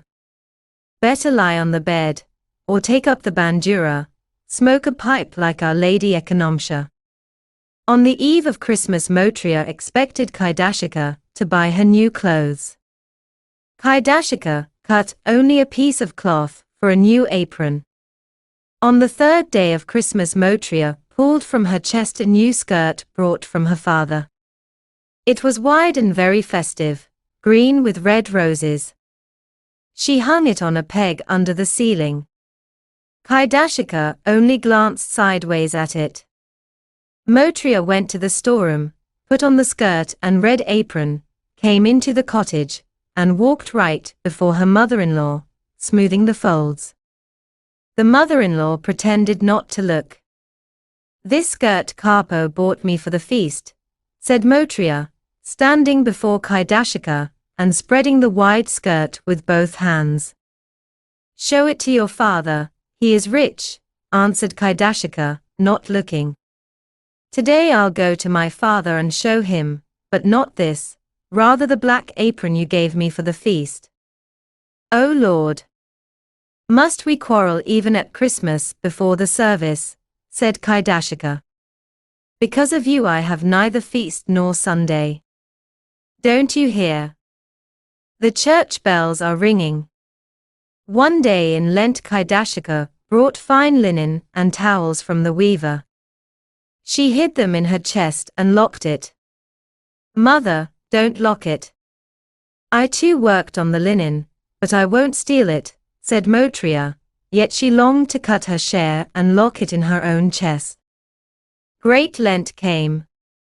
Easter was near. Spring was early. By the 5th week, even widows' ploughs went to the field. Motriya urged Karpo, "Don't you see how your mother dresses me? At home I was adorned like a mallow, but your mother dresses me like a beggar. Ask father to give me money for a new kerchief and skirt. I want new clothes for Easter, to dress like people." Karpo himself wanted to adorn his wife as spring adorns the earth with flowers. He asked his father for money. "Where will I get so much money?" answered the father. "Your wife is not a girl. She won't be marrying again.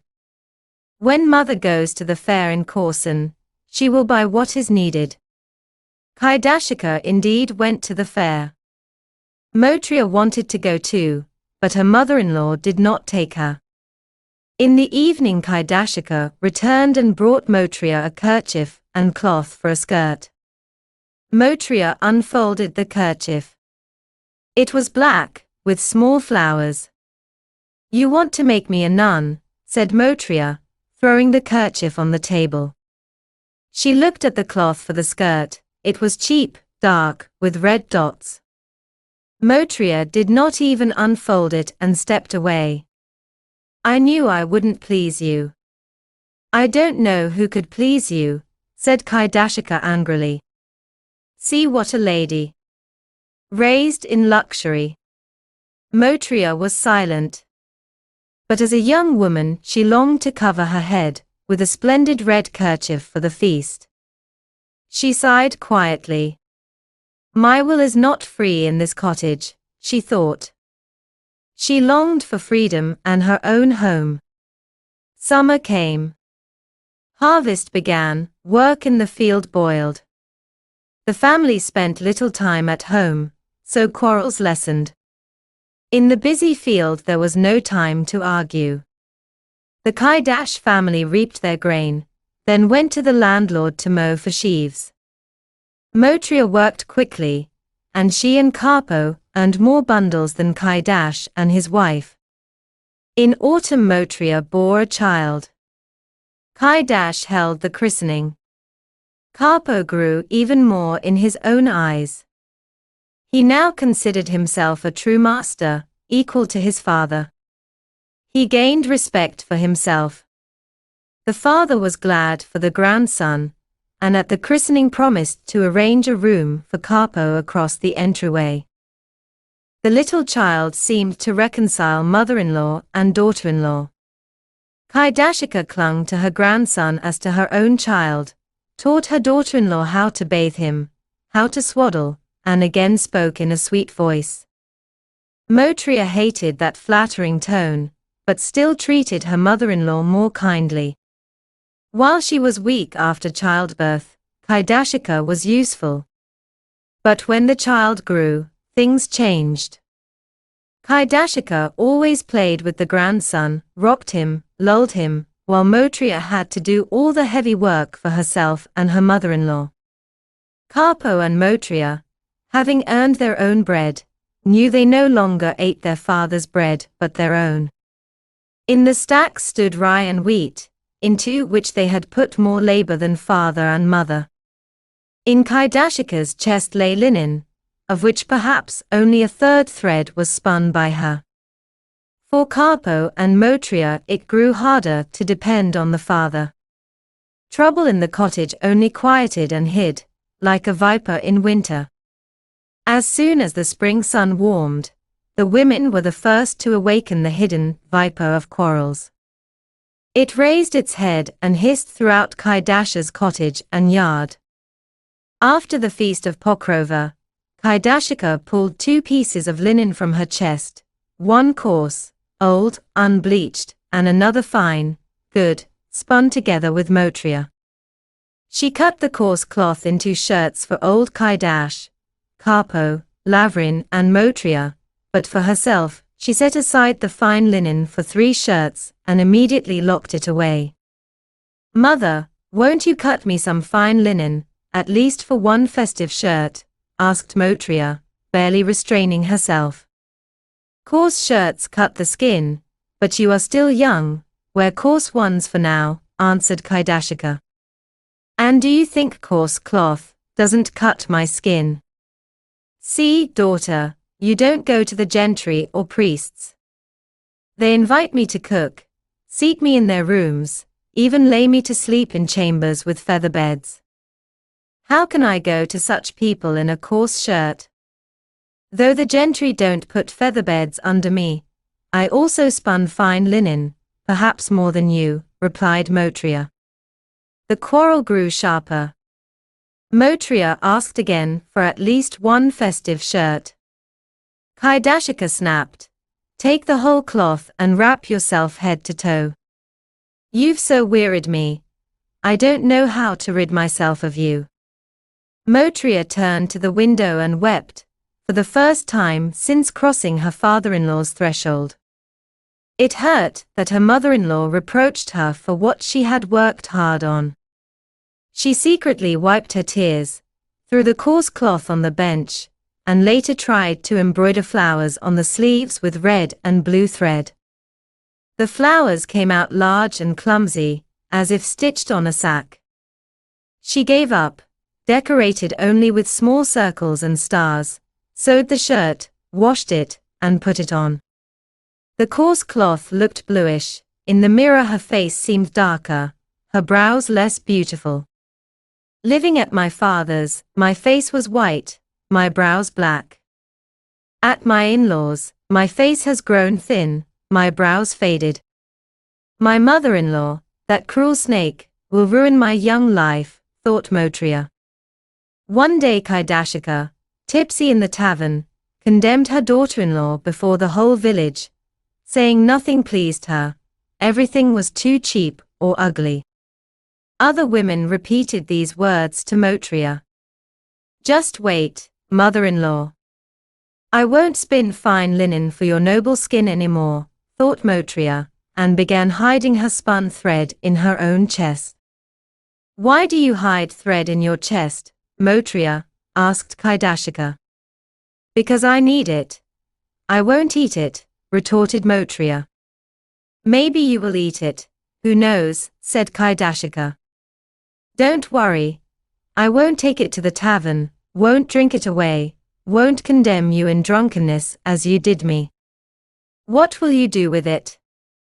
I'll wind it on the reel, make a warp, and weave fine linen for my own shirts. Perhaps someone will put pillows under me too." Kaidashika realized what she meant and grew uneasy.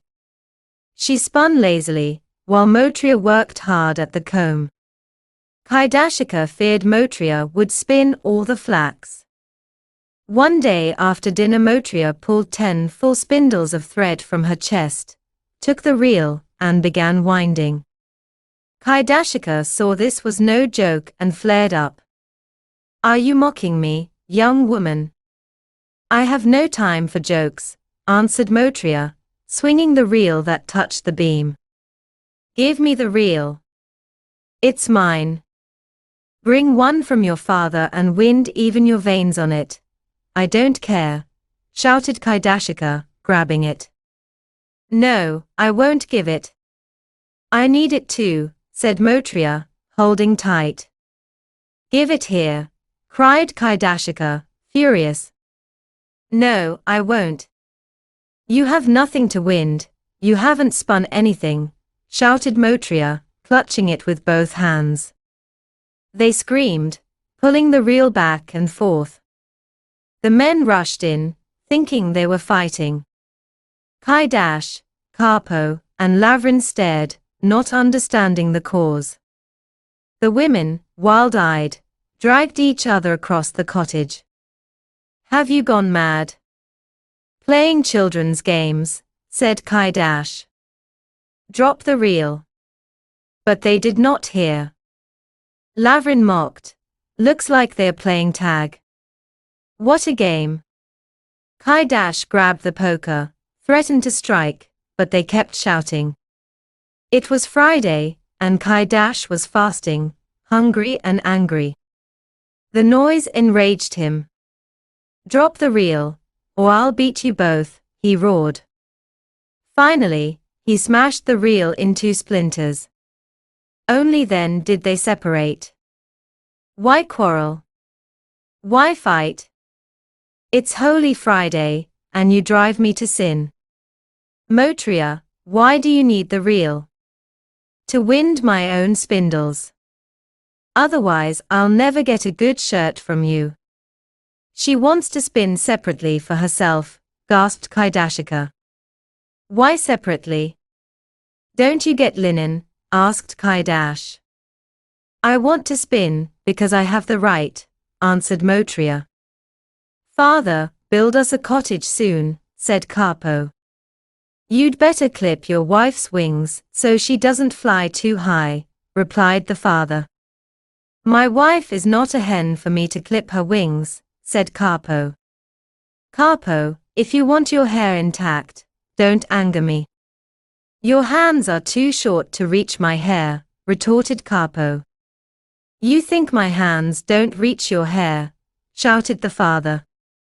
Perhaps they've grown too long.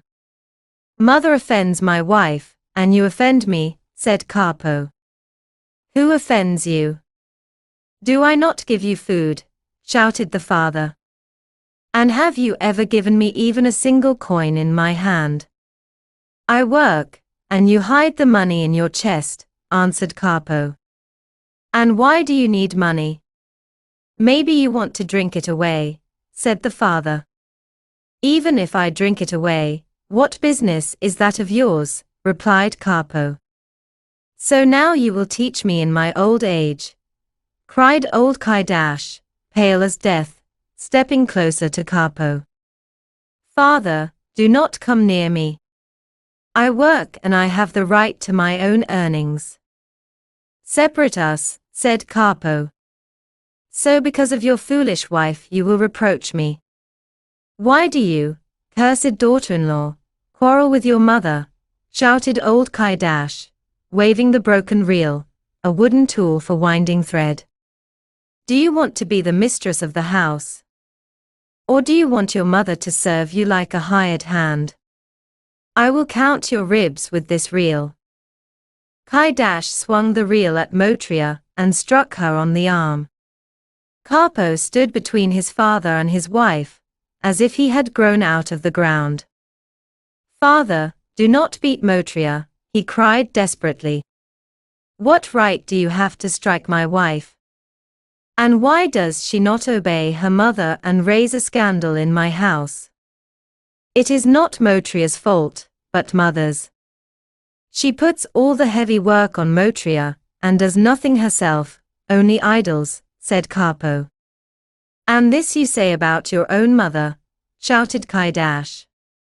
So you insult me, because of your wife, screamed Kaidashika, stepping up to Karpo from the other side.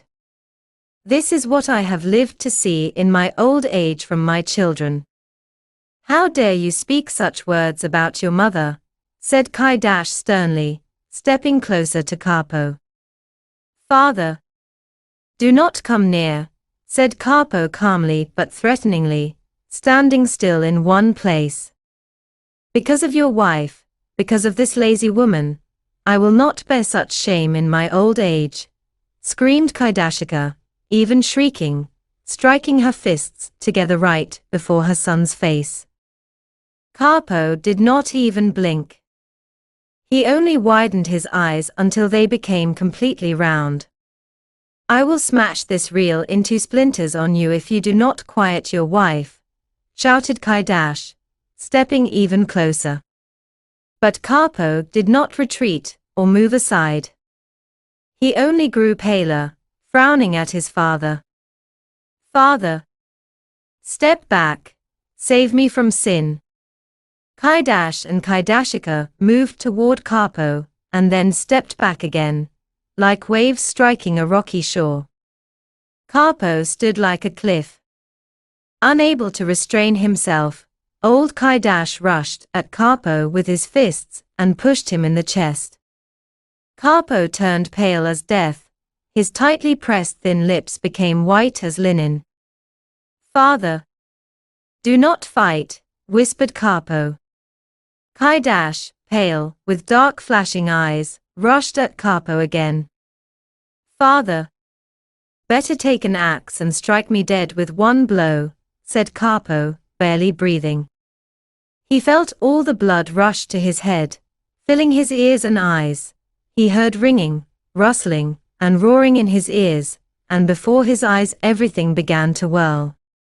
Do not come near, cursed soul, or I will strangle you, shouted Karpo, and like a beast, threw himself at his father, pushing him in the chest with both fists.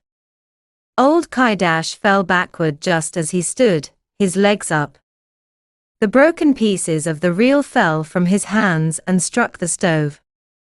Kaidashika, Motria, and Lavrin screamed together.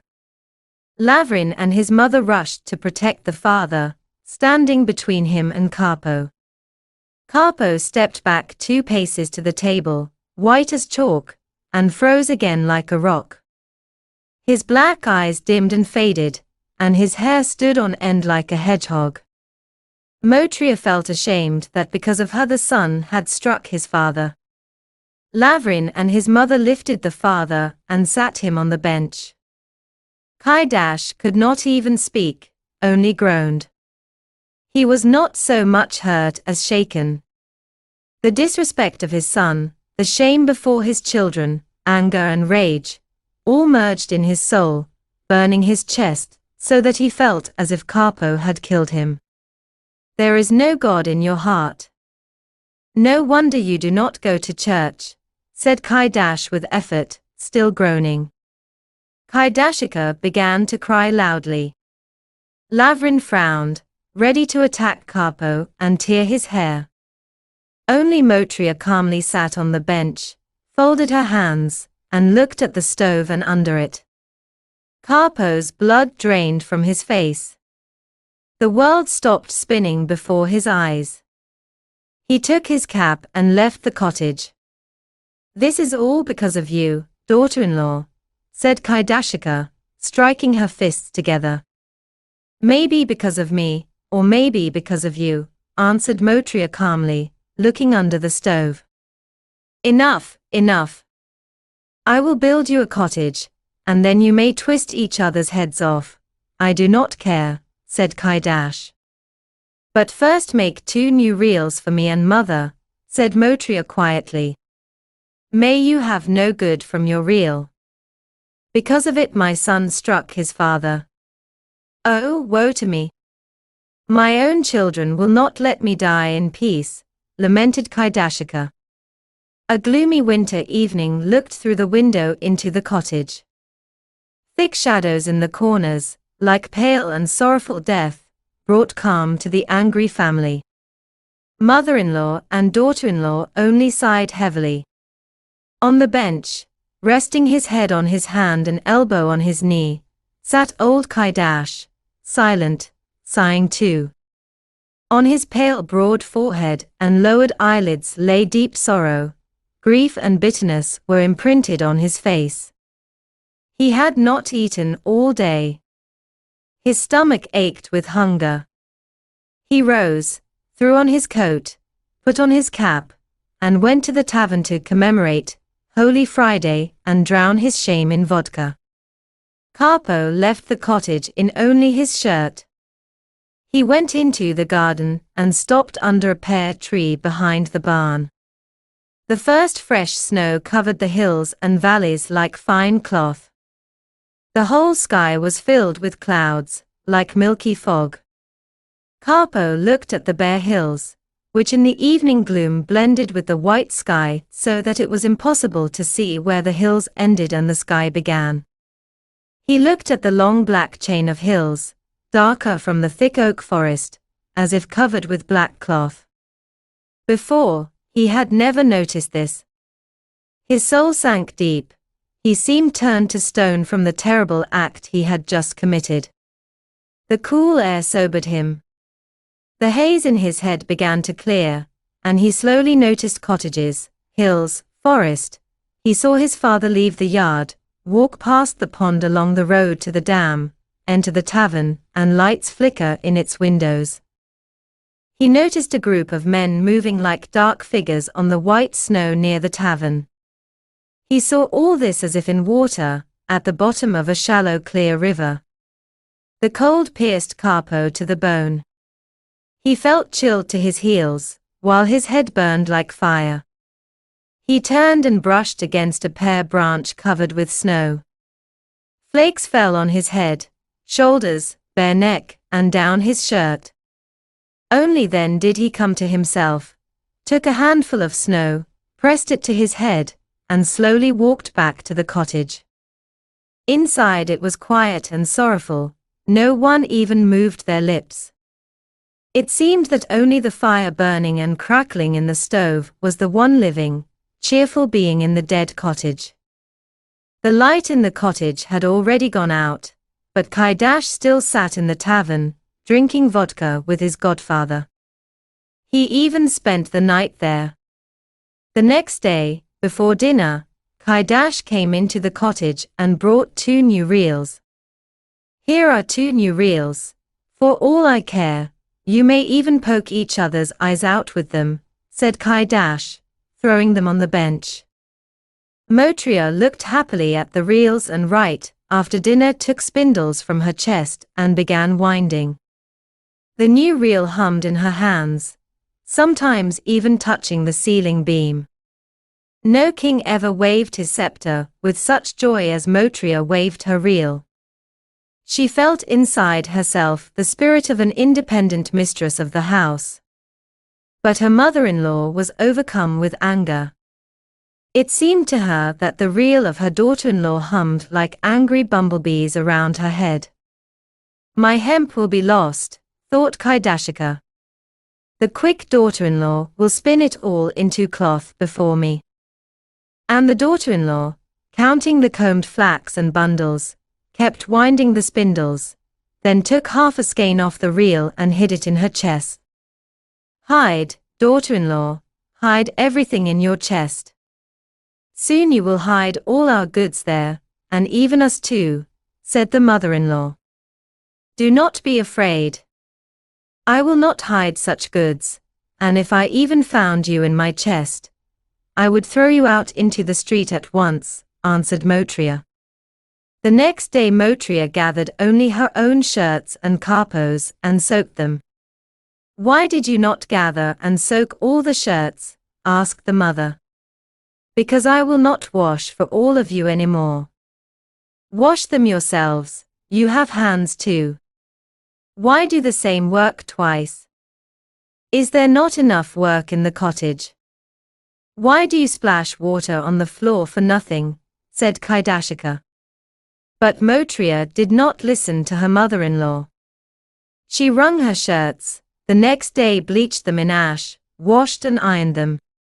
Kaidashika had to wash her own linen. She did not even tell her husband, because she feared another quarrel. She thought it would all pass somehow, but it did not.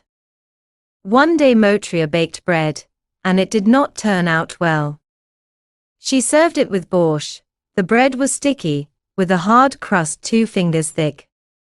To make matters worse, the borscht was tasteless. "The borscht is not tasty at all," said Lavrin. "And the bread you baked is fit only to mold horses from," said Kaidashika angrily. "It even chokes in the throat," added old Kaidash. As if on purpose, Lavrin jokingly molded a horse from the bread crumb, put it on the table, and even raised its tail. Motriya looked at the horse and boiled with anger, as if scalded with boiling water. She could bear reproach, but not mockery. "You scolded me, you beat me, and now you mock me," cried Motriya, and threw her spoon on the table. "Why do you throw things in our faces? Do you not know honor?" said old Kaidash. "If you want to be angry, then be angry, but do not throw the spoon at holy bread," said Karpo, for the first time angry at his wife. "You splashed borscht in everyone's eyes. You truly went too far. Then cook and bake for yourselves." "I cannot please you with anything," said Motriya, stepping to the stove. "If you were a servant, then you could leave us, and we would cook and bake ourselves," answered Kaidash. "You will cook and bake yourselves anyway," thought Motriya, and decided to cook only for herself and Karpo.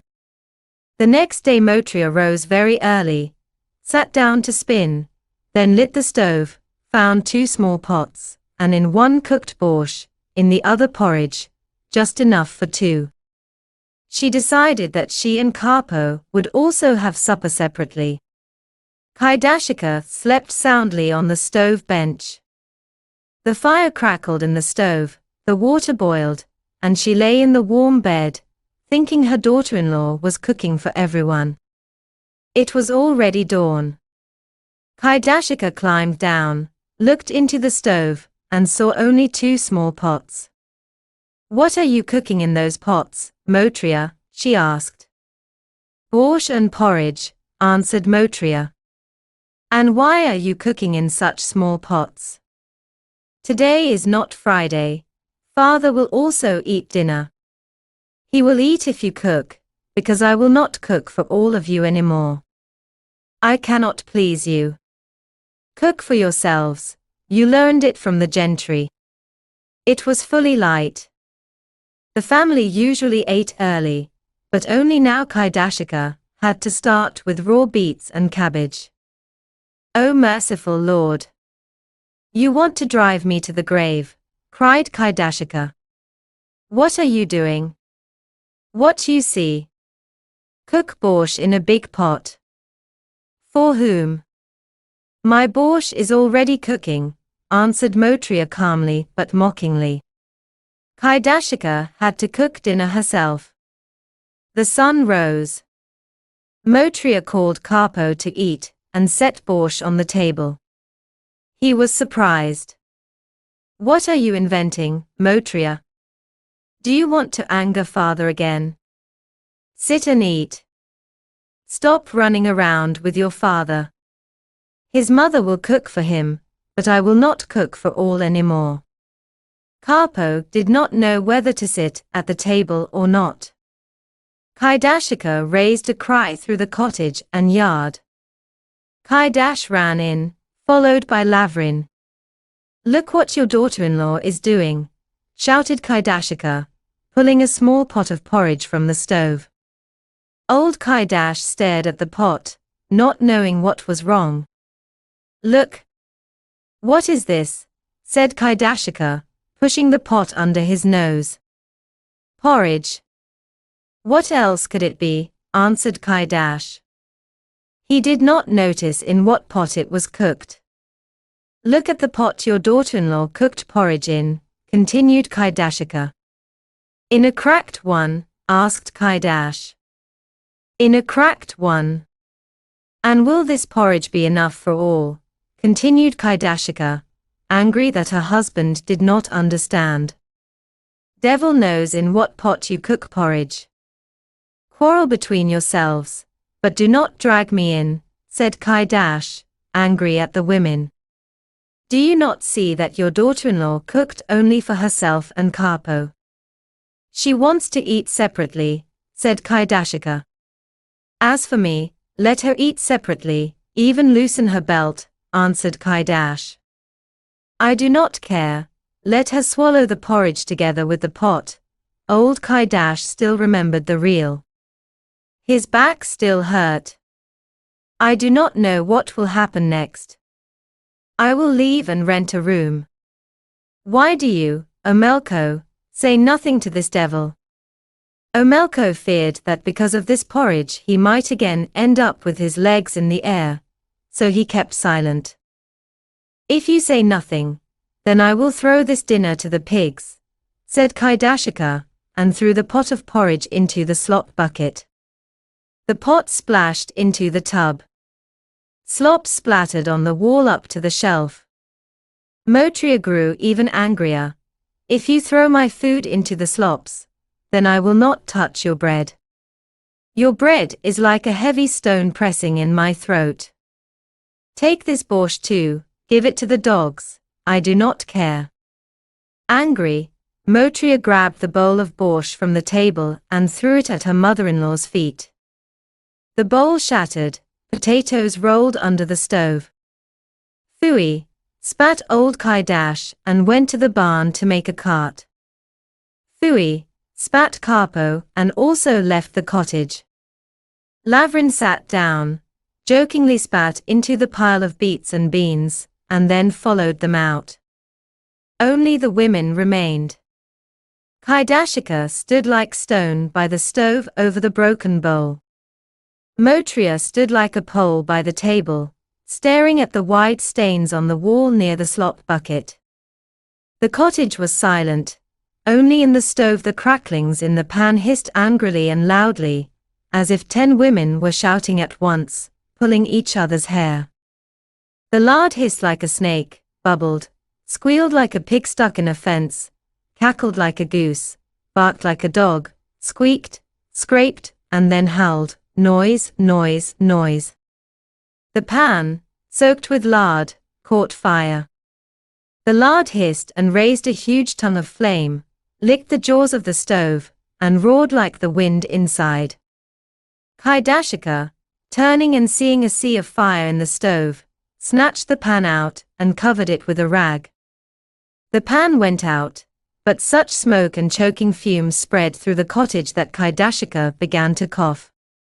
After putting out the pan, she shouted to Motria, "Take at least the broom and sweep, since you spilled your borscht in the middle of the cottage, or else, for all I care, hide this treasure in your chest." Motria took the broom, swept up the shards, beets, potatoes, and threw it all into the slop bucket. "You cooked dinner for the pigs. They, at least, will thank you today for bread and salt," said Kaidashika. Motria was silent, only clenched her teeth. She grabbed her sheepskin coat, threw it on, and ran to her mother. "Mother, give me some dinner," she said to Dovbashika. "And why did you not eat at home?" asked her mother. "My mother-in-law is a cruel snake. She crawls through the cottage, smoke rolls from her nostrils, and she breathes fire on me. When she speaks, it is like playing on cymbals. Wherever she stands, water freezes, and when she looks, milk curdles from her glance. Tell your father-in-law to separate you, daughter, or else one day you will burn down the cottage," said Dovbashika, pouring borscht into a bowl for her daughter. Quarrels in Kaidash's cottage did not stop. Kaidashika sometimes did not speak to Motria for 3 days, though Motria no longer dared to cook separately. Old Kaidashika loved her grandson very much, rocked him, kissed him, caressed him. Motria did not let her near the child and drove her away from the cradle. Only at night, when Motria slept soundly, Kaidashika would get up to the child if he cried, amuse him, and feed him milk. Kaidash finally understood that it was truly necessary to separate the children. He feared Karpo. Karpo, after beating his father, forgot about it and did not regret what had happened, as if he had fought some fellow in the tavern, not his father. In Kaidash's barn lay much timber for building. He bought more logs to build a separate cottage for Karpo. As soon as spring came, Kaidash set up posts. Motriya sowed wheat on that spot. The wheat sprouted. It was a sign that the place for the cottage would be clean and good. Kaidash and Karpo raised the walls, covered the roof, and Motriya plastered the walls with a thick layer of clay. Kaidashika did not lay even a lump of clay with her own hands. Summer came. The cottage was blessed. Karpo and Motriya moved into their own home. Motriya plastered her cottage well and half of the entryway, as if measured with a string. She plastered the entryway and loudly sang, "If the Lord would grant me joy, I'd make the old hag dance.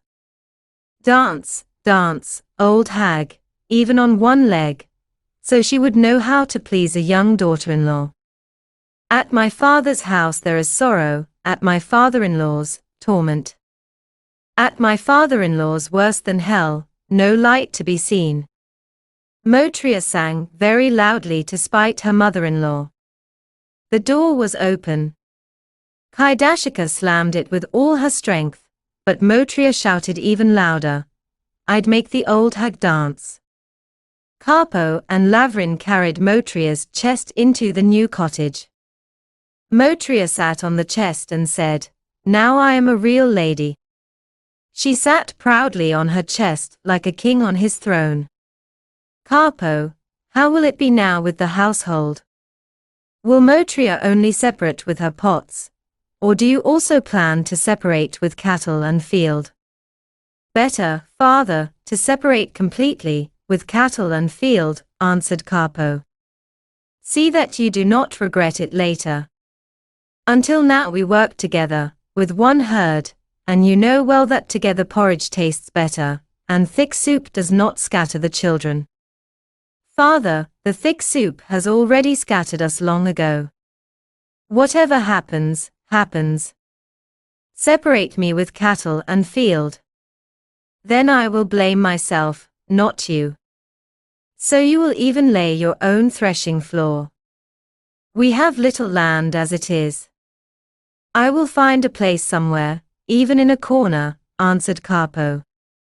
And the father was forced to give his son a household. He gave him a pair of oxen, a cart, a harrow, and had to give him part of the field. Motriya, moving into her own cottage, felt as if born again. She no longer entered her mother-in-law's house. On the eve of Trinity, Kaidash sent Lavrin to the mill. Lavrin harnessed the oxen. The father brought 2 sacks of rye from the storeroom and put them on the cart. The mother gave Lavrin a bag with food. "Go, son, to the mill and do not delay. Now there is little grain at the mill. By evening you will grind it and return home." The son left the yard, drove out of the village, and went along the Ros River. The road went from hill to hill, right above the Ros. The mill was almost near Bohuslav. Lavrin turned onto a small road in a deep ravine, and came to the river. The young lad sat on the cart, and did not even urge the oxen. He gazed at the river, at the green willows over the water. The joyful sun shimmered above the willows, the water, the rocks. The oxen lazily dragged along the road. Lavrin looked at the river and sang songs. Beyond the Ros, under a high rock, shone in the sun a new landlord's mill, painted like a toy, with a wooden roof, 2 windows, white pillars, even a porch. 4 wheels, lit by the bright sun, turned, cheerfully scattering sprays in all directions. Water roared in the troughs, gathered white foam under the wheels, and sprayed it like mist, in which small rainbows danced in circles. Lavrin drove up to the mill, unloaded the sacks of grain, then went to the willows, unharnessed the oxen, gave them hay, and lay down to sleep. After a good rest in the shade, he bathed in the Ros, had a snack, and went to the mill. There the miller had already filled his sacks with flour. Evening came, Lavrin carried the sacks out, put them on the cart, and began harnessing the oxen. As he put the pins into the yoke, he suddenly glanced across the Ros. On the other side of the river, in a valley covered with green rye, near the rock, something red like a huge flower was glowing. Where did this flower come from here, and such a huge one, thought Lavrin. Suddenly he saw, the red flower seemed to float along the boundary among the green ears. Then from under the flower a head, with black braids appeared and seemed to float above the field. Lavrin noticed that this black head was twice wrapped with bright yellow ribbons, and under them were whole bunches of red poppies. A young girl with a hoe in her hand seemed to rise from the rye. Lavrin stared at her and stopped harnessing the second ox. The girl came to the river, stood on a flat stone, and began washing her feet. Lavrin involuntarily gazed at her black eyebrows. The girl crossed the dam, climbed onto the bridge above the troughs, leaned on the railing, and looked not so much at the water as at her own beauty. She saw in the water her face with black eyebrows, fresh like a berry. The girl admired herself and the red necklace hanging on her neck. Lavrin stood under the willow not far from the girl and looked at her. The sun played on her red necklace, on her rosy cheeks. The girl was short, thin like a string, flexible like a birch, rosy like red viburnum, with plump cheeks and a straight nose. Her cheeks glowed like red apples. Her lips were red like rowan berries. On her white forehead stood out, as if painted, thick, silky, cheerful thin black eyebrows. Lavrin saw how the girl lowered her long black eyelashes, how she then turned sideways to look at the water, at the rocks, how her clean, smooth forehead shone. Oh, what a beautiful girl, like paradise, like a red mallow twined with periwinkle, thought Lavrin, harnessing the second ox. The girl broke off a willow twig, and threw it far into the water. The twig floated slowly down the river, then seemed to run along the trough, and got caught under the wheel.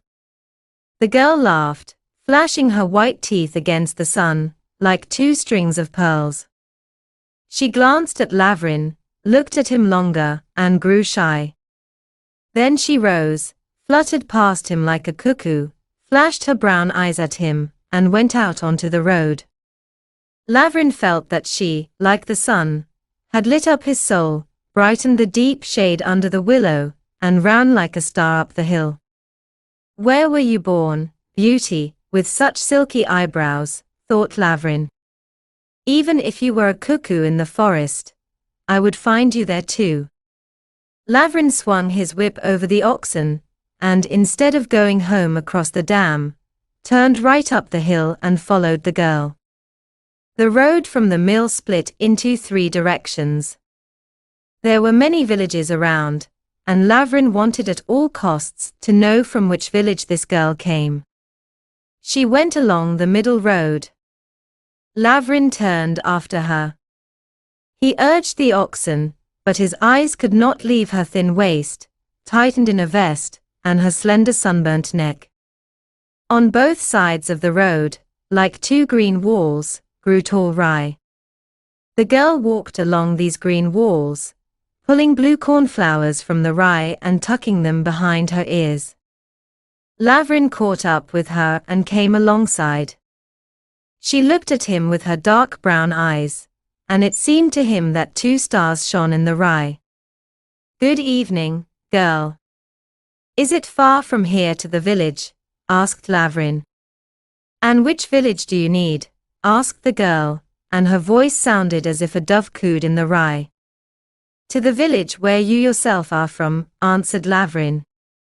Do not ask.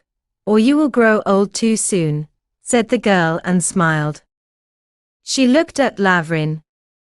He sat on the cart, legs down on the shaft, swinging his whip.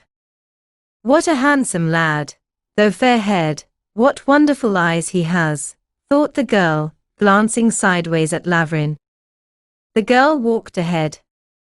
Lavrin drove the oxen behind her. He wanted her to walk as slowly as possible, as long as possible, so he could look at her. Why are you hurrying so? Asked Lavrin. So that mother does not scold me, answered the girl. And where have you been?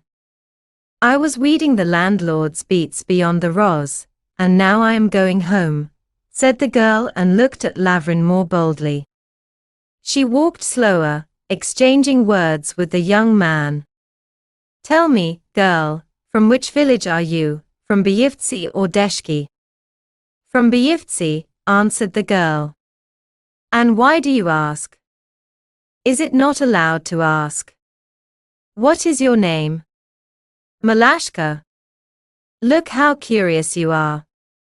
And what is your father's name? Orim Balash.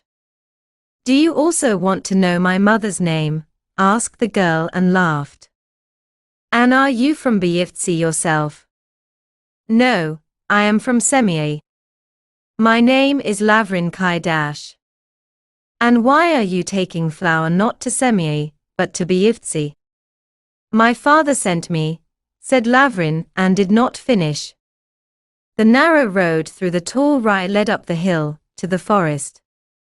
On the hill was a small grove. The road hid in it and then steeply descended into a small deep ravine covered with thick forest. Lavrin did not urge the oxen, he forgot about them and the sacks, and only looked at Malashka. In the hollow under the trees already lay thick shade. The road was so narrow that the green crowns of the trees joined above and closed the sky. Old oaks and hornbeams stood motionless, while on the opposite hill the treetops were still lit by the rays of the crimson evening sun. Malashka walked along the path, winding among tall catchfly flowers and bluebells. Her black-haired head with a wreath of poppies looked like a flower among the grass, bluebells, and red catchfly. Lavrin did not take his eyes off the girl. Her beauty dazzled and struck his heart so much that she seemed not a girl, but a water nymph. Malashka began to sing. Her song rang in the forest and echoed in the valley with silver sound.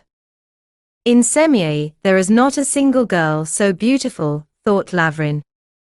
He jumped off the cart, left the oxen, and walked along the path beside Malashka. The girl flashed her eyes at him like lightning, blushed, and lowered her head. The thick shade under the green branches seemed to radiate enchantment. Malashka now seemed even more beautiful to Lavrin. Even the red poppy in her wreath paled before her beauty.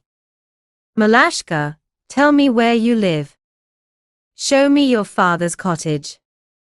Malashka's heart beat like a bird fluttering its wings in thick branches.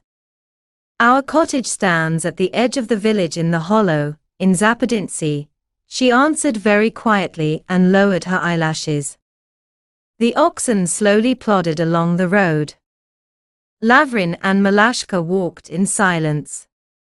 The forest was quiet, like at night in a cottage.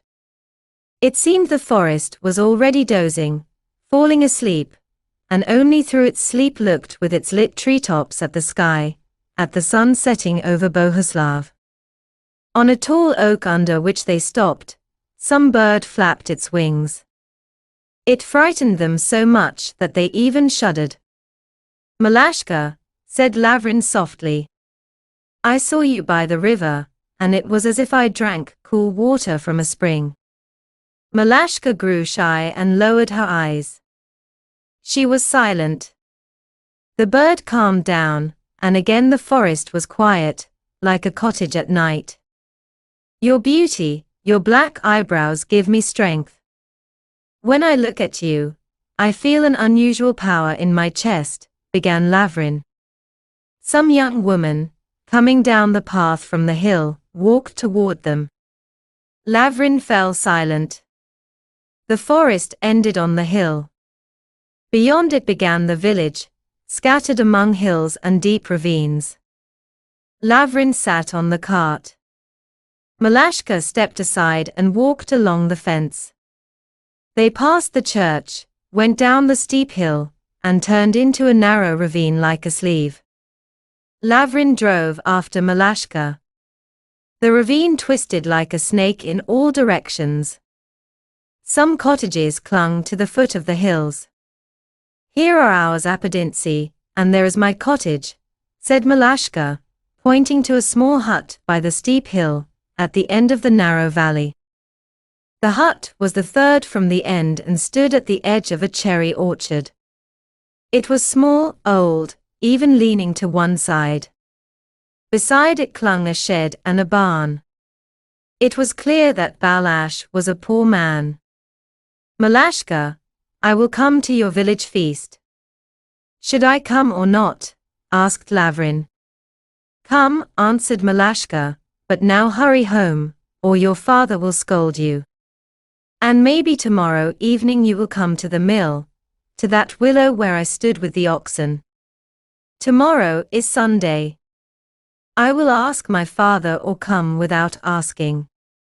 Malashka walked aside and was silent. She was thinking. "Will you come, Malashka?" "I will come even if my father ties me up." "I will come," she finally answered quietly. Lavrin stopped the oxen and watched Malashka until she entered her cottage. Then he turned the oxen and went home. From Byivtsi to Semyai the road was shorter, but Lavrin went along the road Malashka had taken. It seemed to him that the girl, walking home, had strewn her path with flowers and stars. Lavrin arrived home only at midnight. His father angrily attacked him. "Why were you so long, as if you went to Crimea with the sacks? There were so many people at the mill that you could not push through." "I had to wait my turn until evening," excused Lavrin. "And I thought maybe you broke the axle in the cart," said the father angrily. Malashka entered her poor cottage, and seemed turned to stone. While she walked beside Lavrin, it seemed to her that the southern sun shone joyfully, but when she entered the cottage, it disappeared from the sky and night fell at once. Her mother gave her work, the work fell from her hands. She went into the garden, stood under the cherry trees, bowed her head, and it seemed to her that she was still walking beside Lavrin through the green grove and could not leave it. She seemed to go down the hill, enter the dark valley, then climb the hill again, and again past the oaks into the ravine, walking beside Lavrin, and he looked at her with his clear cheerful eyes, speaking without pause, like a nightingale singing. The soul of the quiet and obedient girl also wanted to sing. "Girl, have you gone mad today, or has someone bewitched you?" shouted her mother. Malashka had a poetic soul and a kind heart. Sometimes, while speaking, she would involuntarily insert words from songs. And the green grove, and Lavrin, and his eyes, all disappeared at once. Malashka sighed heavily and went into the cottage to do her chores. The next day, on Sunday, Lavrin could hardly wait for evening. Never before had a day seemed so long to him as now. As soon as the sun began to sink to the west, Lavrin threw a coat over his shoulders, took a flute in his hands, and went to the mill. It seemed to him that wings carried him there. All the way, sometimes his flute played, sometimes a song poured out by itself. Lavrin came to the Ros River. Before him, behind the high cliff, spread a valley with willows, the dam, the Ros, the mill above the river. The evening sun, just like yesterday, flooded the whole valley with bright rays. The water roared under the wheels. Lavrin looked at the bridge over the troughs. Malashka was not there. He looked at the willow under which he had stood with the cart, and she was not there either. Along the Roz, right by the bank, grew long rows of willows and vines. On one rock under a willow sat Malashka. Lavrin noticed her head with a wreath of flowers. And his flute sang out like a quail. Malashka saw Lavrin on the dam, rose from the rock, and stood above the river, bowing her head. Lavrin crossed the dam, and with difficulty made his way to Malashka, through thick willows and vines, tangled with white bindweed and blackberry. "Good evening, Malashka," whispered Lavrin softly, taking the girl by the hand. "Hello," answered Malashka even more quietly, and her eyes, like a spring with water, filled with tears. "I thought you would not come. Why were you so late? Did your mother not let you? Or was your father angry? Let us sit down, Malashka, and talk." They sat on a long stone, like a table. From across the Roz the sun shone brightly, and with its rays pierced the green willows, the thickets of long sedge in the river by the cliffs, the tall reeds with curly tops, hiding the mill from them. "Why are you, Malashka, so sad? Your eyebrows are black, but your face is pale. Where has the blush gone from your cheeks? Last night I seemed to sleep and not sleep. As if I walked with you in the green grove and picked flowers. I kept looking at you, could not look enough, spoke with you, could not speak enough." Lavrin asked Malashka about her father, mother, sisters, and brothers. She told him that her father was poor, that her mother loved and pitied her very much, that she had many little sisters and brothers. Lavrin embraced her thin waist, and she leaned her head, adorned with poppies, nasturtiums, and mint, on his shoulder. Fresh poppies and fragrant mint, touching Lavrin's face, cooled his hot cheek like cold dew. Malashka asked Lavrin about his father, about the village, and about the girls of Sem'ya. The water in the Roz flowed calmly, and only the mill troughs seemed to hum somewhere far in the forest, and in the rapids, between the rocks the sedge and lilies rustled quietly, like trees in a light wind. The sun set behind the Roz, behind the Bohuslav forest. The rye seemed to doze. And in the young soul's love flared up, as the sun flares up on a summer morning. The sun had already set completely, and twilight covered the earth. Malashka rose. "Are you going home already?" asked Lavrin. "I am afraid to be late. I must go home through the grove." "Then I will walk you," said Lavrin. And together they rose from the stone, and along the path, between the rye fields went up the hill. Lavrin walked Malashka to the village. The cottages were already visible. It was time to say goodbye. "My girl, you are more beautiful than the sun, and I cannot tear myself away from you. Where do people gather in your village for feasts? Go home, and then come out to the street. I will wait for you. We gather near the church by the well, under the willows. But how will you return home at night? What will your father say? Do not ask about that. Whatever God gives, that will be." Malashka went home, and Lavrin went to the well, where lads and girls usually gathered for feasts. It was getting dark.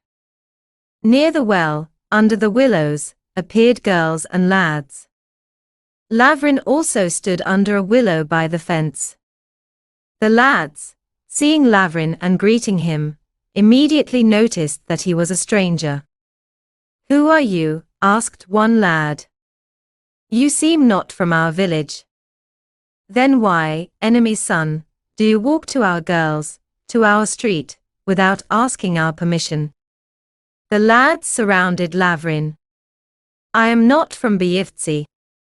I came to Byivtsi recently, looking for work," answered Lavrin. "Oh ho, what a worker! Did not find work, but found the road to the street right away, shouted one lad. If you want to walk with us and go to our girls, then treat us in the tavern, or else we will show you the road out of our street with sticks. Lavrin knew the custom of the lads and therefore led the whole group to the tavern. He treated them, and with their consent returned to the feast. Malashka soon also ran there. Lavrin saw her and at once separated with her from the lads and girls. They stood aside, under the willow by the fence, from behind which peeped big heads of blooming sunflowers. Lavrin threw his coat over Malashka's shoulders and embraced her. Stars filled the sky. The village slept. Girls sang and joked with lads. And Malashka, like a dove, nestled to Lavrin. Already all the lads and girls had gone home. On the sky dawn rose, and Lavrin still stood with Malashka, unable to part from her. When will you come to me now? Asked Malashka. I am ready to come to you every evening. Farewell, black-browed one. Farewell, my bright son.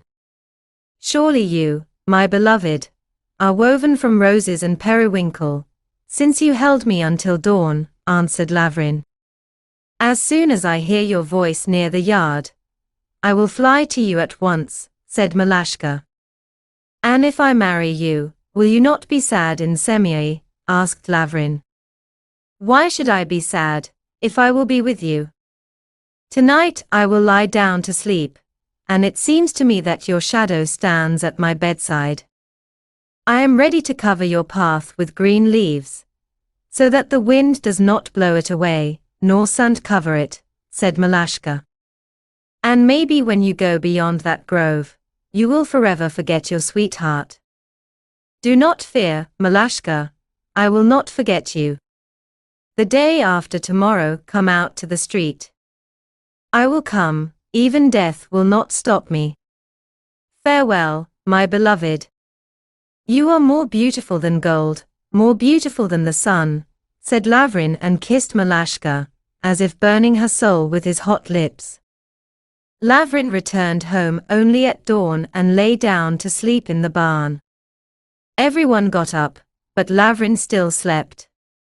The sun was already high. Finally the father found Lavrin in the barn, but could not wake him. Lavrin wandered somewhere all night, said Kaidash to his wife. He works like a drunkard, sleeps on the go. He was at the feast, said Kaidashika. A day passed, a night passed, and the next night, when it grew dark and stars shone in the sky, Lavrin again went to Levytskyi. Malashka again came out to him, and again he returned home at dawn, again sleepless, and so worn out that after dinner he went to the barn, lay down on straw in the corner, and slept without waking until evening. The lad is lost, lamented Kaidash. Where do you wander, where do you roam all night? He asked Lavrin. Where you too wandered when you were young, answered the son. Lavrin went to Levytskyi to see Malashka every other day, and completely lost control of himself. Without Malashka, even the light was no longer dear to him. His mother was not dear, his father was not dear, the village seemed bad. As soon as evening came, as soon as stars appeared in the sky, he was drawn to Levytskyi. He could not take his eyes off the hills and forest beyond the Roz, where Levytskyi was. Harvest is coming, but from our Lavrin you cannot expect any work, said Kaidash to his wife. He walks in the garden, as if enchanted by some potion. Well, let him marry.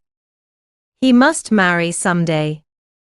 But where will you find a good daughter-in-law in our village, when there is already one devil in the cottage? In our Semyai all the girls now are like witches. Then we will marry him outside the village. Are there not more villages in the world? Said the father. The mother went into the garden, where Lavrin lay under an apple tree. Why, son, are you so sad? Do you feel pain, or are you thinking of something? Lavrin was silent, only waved his hand, and kept looking into the green thicket of apple and cherry trees. I just spoke about you with your father. He wants to marry you. Send matchmakers to Katria Holovkivna. Katria is a quiet and good girl, like viburnum in bloom. True, in bloom, like a cake under the bench. There is no match for me in Semyai. And to whom then do you go out on the street? Mother, I go out on the street in Byivtsi. In Byivtsi, cried the mother, clapping her hands. In Byivtsi, mother. There I noticed a girl. Black eyebrows, brown eyes, pleasant to look at, her face like viburnum, and when she looks and laughs, the soul rejoices. Then send matchmakers to Byivtsi. Whose daughter is she? Balash's. Her name is Malashka. Do you know what kind of people these Balash family are? Do you know Malashka's character? Be careful, son, or you will take one like Karpo did. If I do not marry her, I will drown myself in the Roz, said Lavrin and turned away from his mother. Is she hard-working? Does her father have anything of value? Why not? Balash seems to be a man with means, but I did not dig in his chest. Then send matchmakers to Balash's daughter. Your father and I will go to look at your beloved, and at her father and mother. Lavrin did as his mother advised. He dressed up, took 2 matchmakers, and went to Byivtsi. Balash did not expect matchmakers so soon for his daughter. Malashka was very young. Harvest was coming. Malashka was needed in the household as a worker. Balash did not say yes or no to the matchmakers. Malashka stood by the stove and wept bitterly. Her father understood why she returned so late from the street, and gave his consent to the engagement. Malashka wiped her tears with her sleeve and gave the ritual towels to the matchmakers. On Sunday Kaidash and Kaidashika prepared to go to Byivtsi to Balash for the viewing. Lavrin, cheerful and happy, harnessed the oxen. Son, is the cottage of your Malashka good? Asked the mother. Oh ho! Very good. It seems there is no better in the whole village, said Lavrin. Are the Balash family well off? Do they have cattle? Asked the mother. They are such hard-working people, as you will not find in Semyai, praised Lavrin, for to him the Balash family truly seemed better than all people in the world. In Byivtsi they know me. I cooked dinner for the priest when he married off his daughter. There, in his yard, I served the whole community. Oh! There, my dear, are many wealthy households. In our Semyai there are truly none like that, said the mother.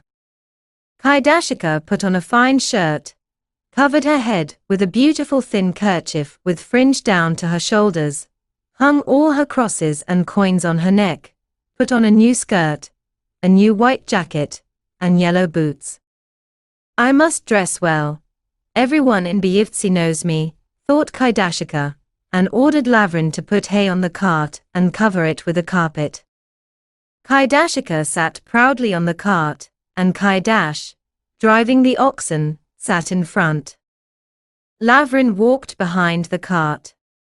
Kaidashika, with her head held high, rode past the tavern, where a group of men stood, and did not even say hello to them.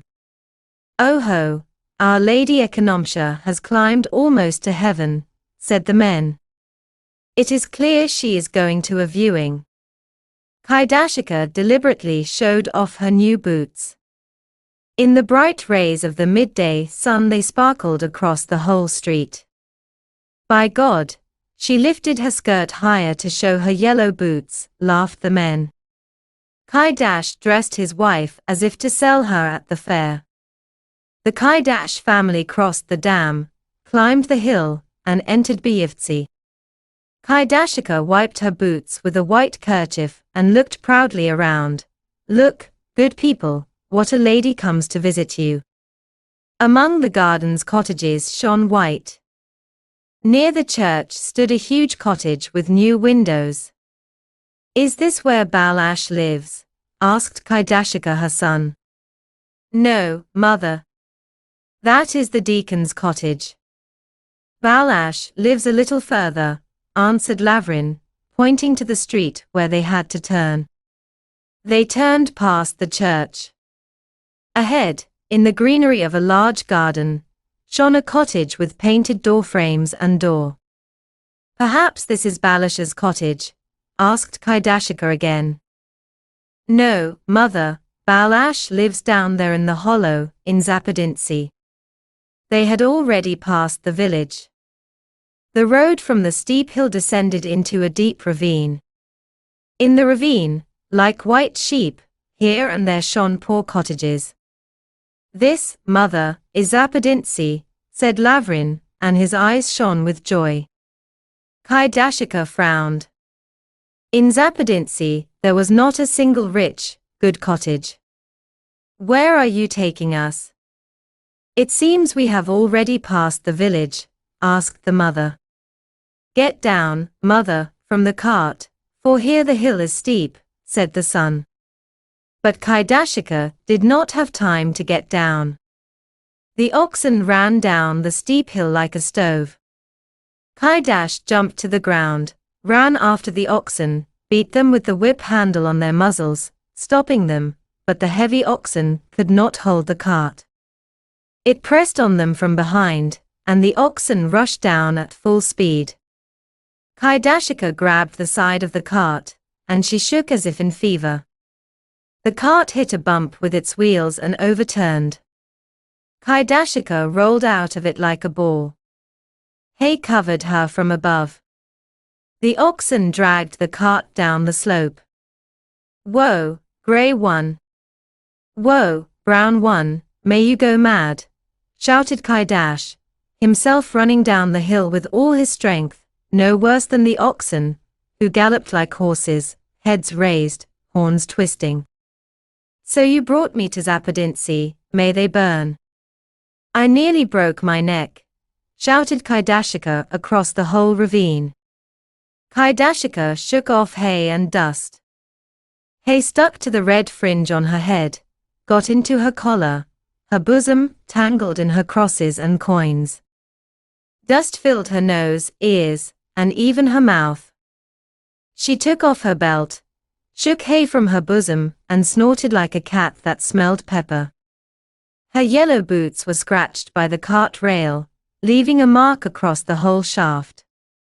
"Better if these Zapodyntsi had sunk into the earth before I had to come here," scolded Kaidashika, pulling hay from her bosom, pulling it from her head. "Now I am decorated with hay like a sheep with burrs. Cursed hay pricks my back. I should take off my skirt." "Then take off your skirt and run through the ravine. No one will see. Because here no one lives," said Kaidash. Lavrin put the hay back on the cart, and covered it with the carpet. Kaidashika, putting herself in order, sat back on the cart, still scolding Zapodyntsi. The cart moved further. The ravine twisted in different directions. There were fewer and fewer cottages. They became poorer and poorer. "These cursed Zapodyntsi twist so much that even my head spins," muttered Kaidashika on the cart. "Where is the cottage of your Malashka?" she asked Lavrin. "There, the third one at the edge," he answered. The hills were high, completely bare, steep like walls, rising on both sides of the ravine. Above, a narrow strip of blue sky was visible. At the very end of the ravine 3 poor cottages shone white. "Oh, you have brought me into some kind of beehive. This is not Zapodyntsi, but the devil's sack," Only devils should gather here for fistfights, not good people to come. So these are your great cottages. Here only beggars live, not real hosts. The cart drove up to the gate. Balash's cottage was small and shabby. It had spread out, bulged with the wall facing the yard, and seemed to sit down to rest like an old woman. From the front it was supported by 2 posts plastered with white clay. The small windows barely glimmered. Kaidash sat on the cart, and did not want to get down. She was completely upset. Lavrin opened the old gates. They creaked in his hands like dry ribs. Kaidash drove the oxen through the gate. From around the corner jumped out a thin dog, shaggy like a sheep, and barked at the guests. From the cottage ran 5 little children, and behind them came Balashika in a coarse shirt, with a poor old kerchief on her head. Kaidash and Lavrin greeted Balashika. From behind her, like a flower, peeked Malashka, flashed her black eyes, blushed with her rosy face, and again hid in the cottage. Lavrin's heart stopped. "You are most respectfully welcome into the cottage," said Balashika, and bowed to Kaidashika. Kaidashika was angry at Zapadinsy, even snorting. She lowered her legs from the cart in yellow boots, showing them to Balashika up to her knees. From the entryway came Balash, still a young man, greeted the guests, bowed to the matchmakers, and invited them into the cottage. Kaidashika, entering the entryway, bent her head. It seemed to her she was climbing into some chest. The door to the room was even lower. Kaidashika bent down and just wanted to raise her head proudly when she struck her forehead hard against the door frame. Kaidashika felt a lump rise on her head. She grabbed her head, feeling terrible pain, as if hot iron had been pressed into her forehead. Tears came to her eyes, her heart ached, but she had to endure and keep silent. "Oh, I will cry out," thought Kaidashika. "Oh, I cannot bear it, I will groan. What shame! Oh, I will scold Lavrin and these filthy Balash family," she thought, but had to clench her teeth to hold her tongue. The little children laughed. Kaidashika silently kept cursing the father, the mother, Beyivtsi, and Balash's cottage. She felt her head. Her high headdress had bent and crumpled. Kaidashika looked like a cow without horns. Balashika invited the matchmaker to the table. Kaidashika looked around the poor, shabby cottage, and did not stand on ceremony. She went straight to the table, and sat in the red corner, acting important and wiping her lips with a kerchief. The cottage was very low. The small windows were dim, opaque. Through the darkened glass, covered with green and black spots, even the sky was not visible. The old stone stove bench seemed to have sat down and spread out. Stones stuck out of it like the thin ribs of a starved nag. On the floor in the corner stood a small old chest. The ceiling sagged, and in the middle of the cottage stood a thin whitewashed post supporting the beam. Kaidashika looked proudly around the cottage, and turned her head to the icons. Her red, high-tied kerchief pressed against the knee of Saint Barbara on the large icon. She moved a little away from the icon, and sat opposite the window. The little children stood in the middle of the cottage, and stared at Kaidashika with wide eyes. Beside them rubbed a cat, shaved from head to tail. Kaidashika looked at the children, at black-browed Malashka, and softened a little. She loved children. "Why, Lavrin, did you not tell me that my matchmakers have little children? Oh, what are you? I would have brought you, children, treats. I have nuts, honey, poppy seeds. I would have baked poppy cakes." "Oh my God," lamented Kaidashika. The children opened their mouths. Nuts and poppy cakes tickled their mouths. They looked at the rich aunt and waited for nuts to fall from her coat and poppy cakes to jump from her bosom. Oh my God! I brought nothing for the children. Here, at least take a coin each. Kaidashika pulled out a kerchief from her bosom, untied the knot, and gave each child a coin.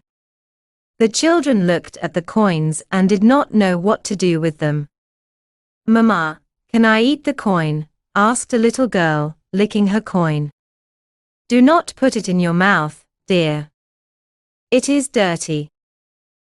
Said Kaidashika. The coin is dirty. If only poppy cakes, said a boy. Mama, I want poppy cakes, whined the girl. What yellow legs the aunt has, just like our speckled hen, said loudly, as if to himself, the eldest boy. Who taught you to speak like that? I will punish you. Go play in the yard, said Balashika, and sent the children out of the cottage. Balash and Kaidash sat at the end of the table and began to talk about rye and wheat, hay and spring crops. Balashika sent the eldest boy for vodka. Oh my God, dear guests, I do not know how to treat you. Now is Petrovka, such a hard time, lamented Balashika. But I, mother, brought a jug of wild strawberries from the forest, said Malashka quickly.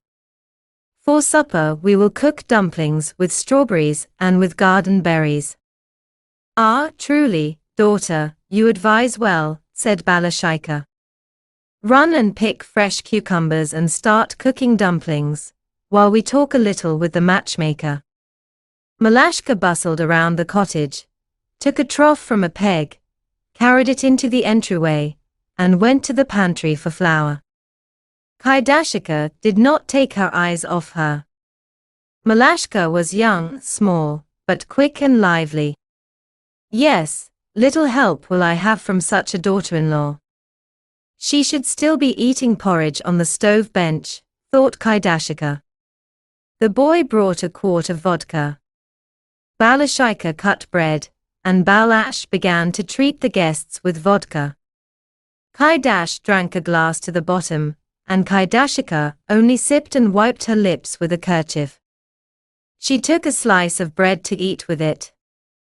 But the bread was black as earth, underbaked and tasteless. Kaidashika forced herself to swallow a piece. The bread stuck in her throat. Either they are poor people, or Balashika does not know how to manage a household at all. I will have to teach this Malashka for a long time, thought Kaidashika, and sighed heavily. If only she is not such a devil as Motriya. Motriya's eyebrows were good too, but behind those eyebrows came endless trouble. The vodka in Byivtsi is bad, like whey with pepper, said Kaidash, remembering the wonderful baked pepper vodka he drank at the viewing at Dovbish's. It is bad, because the tavern keeper waters it down, said Balash. May his death be like this vodka. It only smells like vodka, said Kaidash. The host treated Kaidashika. She spoke much, but drank little. Well, my matchmaker is very proud. Only rinses her lips in the glass, thought Balashika. While the elders talked and drank, Malashka lit the stove and made dumplings. Kaidashika did not take her eyes off her and kept glancing sideways at the sieve, where lay dark dumplings, like rye ones. Soon the dumplings were cooked. Balashika drained them on a sieve and served them on the table. This time forgive me, dear guests, there is no honey for the dumplings, said the hostess. We will manage, my dear, even without honey. Are these dumplings of rye or wheat? Asked Kaidashika. That is the kind of wheat we had, answered the hostess, not pure wheat, but some mixture with rye.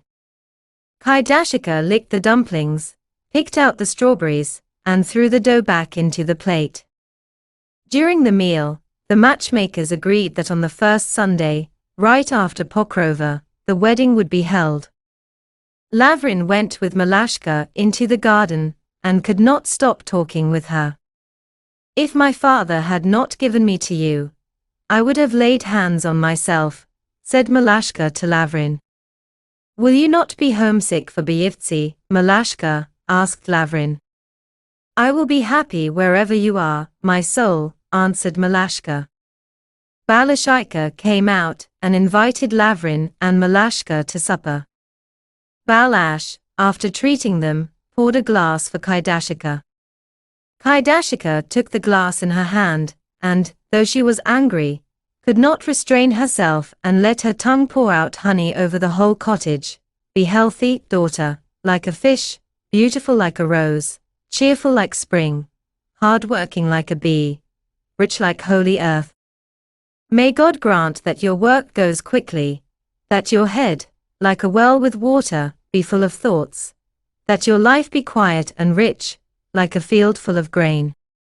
May God grant you blessings from dew and water, may your life be in sweet honey, in fragrant flowers." Kaidashika drank the glass, though she grimaced, like Wednesday meeting Friday. The beauty of Malashka finally loosened her tongue, and drew out a whole hive of honey. By evening the Kaidash family said farewell to their new matchmakers and went home. "Our matchmakers are proud, no doubt," said Balashika. "I do not know, daughter, if it will be good for you with that fancy mother-in-law," she said to Malashka. The oxen dragged slowly along Zapadinsy. Kaidashika sat high on the cart, and had already hidden her yellow boots, covering them with her jacket. Lavrin walked beside the cart.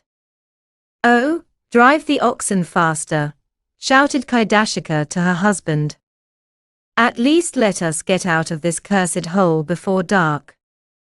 I will long remember how I rode into the Zapadinsy. You could not lure me here again even with sweet rolls. They made a door, nothing to say. I nearly broke my head, and on my cap I made real Zapadinsy.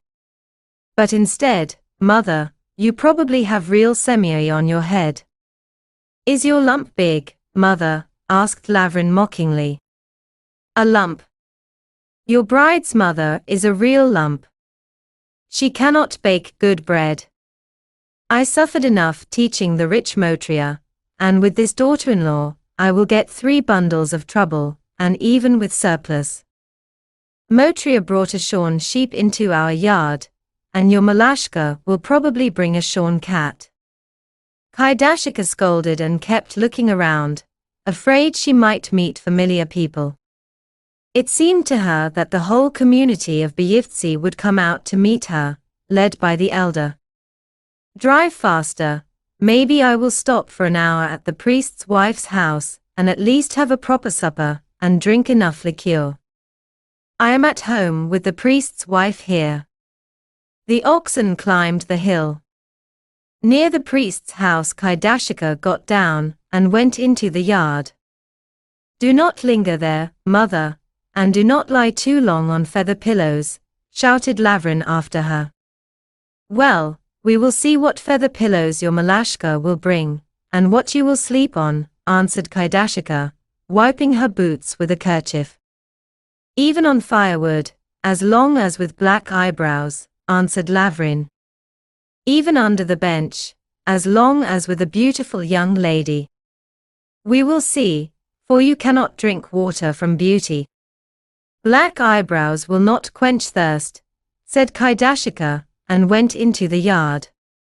"And why does she need those priests' wives? She just wants to tease the priest's dogs," muttered Kaidash to himself. The sun had already set, twilight had come, but Kaidashika still sat and chatted with the priest's wife. The oxen stood with heads lowered. Leaning on the fence, Lavrin thought deeply. Kaidash, stretched out on the cart, fell asleep. Dogs barked in the yard. Kaidashika came out of the cottage joyful, as if from church. Oh, how they received me! Not like Balashika. Lord, they did not know where to seat me. The priest's wife treated me with tea, vodka, and liqueur, boasted Kaidashika. Now she was a little reconciled with Zapadinsky. A week later Lavrin married Malashka, and brought her to his father's house. For a week Malashka lived in her father-in-law's cottage as if in paradise. After her poor father's cottage, it seemed to her she had entered a lord's mansion. The cottage of Kaidash was spacious, with large bright windows, with new icons, with wide embroidered towels on the walls and on the icons. And the green garden, and the small apiary in the garden under the hill, and the well under the pear tree, and the meadow, and the green oak grove in the hills, and talks with Lavrin beyond the apiary. All this seemed to her to decorate the cottage even more with flowers and fill it with fragrance. The week flew by like 1 hour. Malashka seemed not to notice how the drunken father-in-law quarreled with the mother-in-law, nor how the mother-in-law immediately showered her with unkind words. Kaidashika greeted the elder daughter-in-law at first with sweet, honeyed words, and then gave her a taste of wormwood. With Malashka she behaved differently. At once she treated her with wormwood. Kaidashika disliked Malashka's parents, and whenever she touched her forehead, she immediately remembered Zapadinsky and her viewing at Balash's. Malashka was young, still unaccustomed to heavy work, while Kaidashika longed in her old age to lie down and rest. For a week after the wedding Kaidashika restrained herself, glancing sideways at Malashka, and showing her how to work, but then she began to scold the daughter-in-law and mock her. One day Kaidashika woke Malashka up a little earlier, and told her to knead the dough, while she herself busied around the stove. Malashka put her hands into the dough, but could not knead it properly. The kneading trough was large, and Malashka was small in stature, and could not reach the bottom with her hands. Lavrin, put a stool under your wife's feet. See, she cannot even reach the middle of the trough with her hands.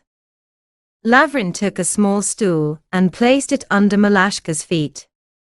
Malashka, covering her head with a white kerchief, stood on the stool and plunged her hands into the dough. It seemed as if she was struggling with a huge tub, poking it with her thin little hands. Lavrin did not take his eyes off her, admiring how she, standing on the shaky stool, worked quickly with her hands. Sweat appeared on her forehead from the effort. Lavrin, wipe the sweat from your wife's forehead, or it will drip into the dough, said Kaidashika again, angrily. Lavrin wiped the sweat from Malashka's hot forehead with his sleeve. She looked at him with her dark eyes like a child and smiled. The reproach of her mother-in-law passed by her ears and did not touch her soul.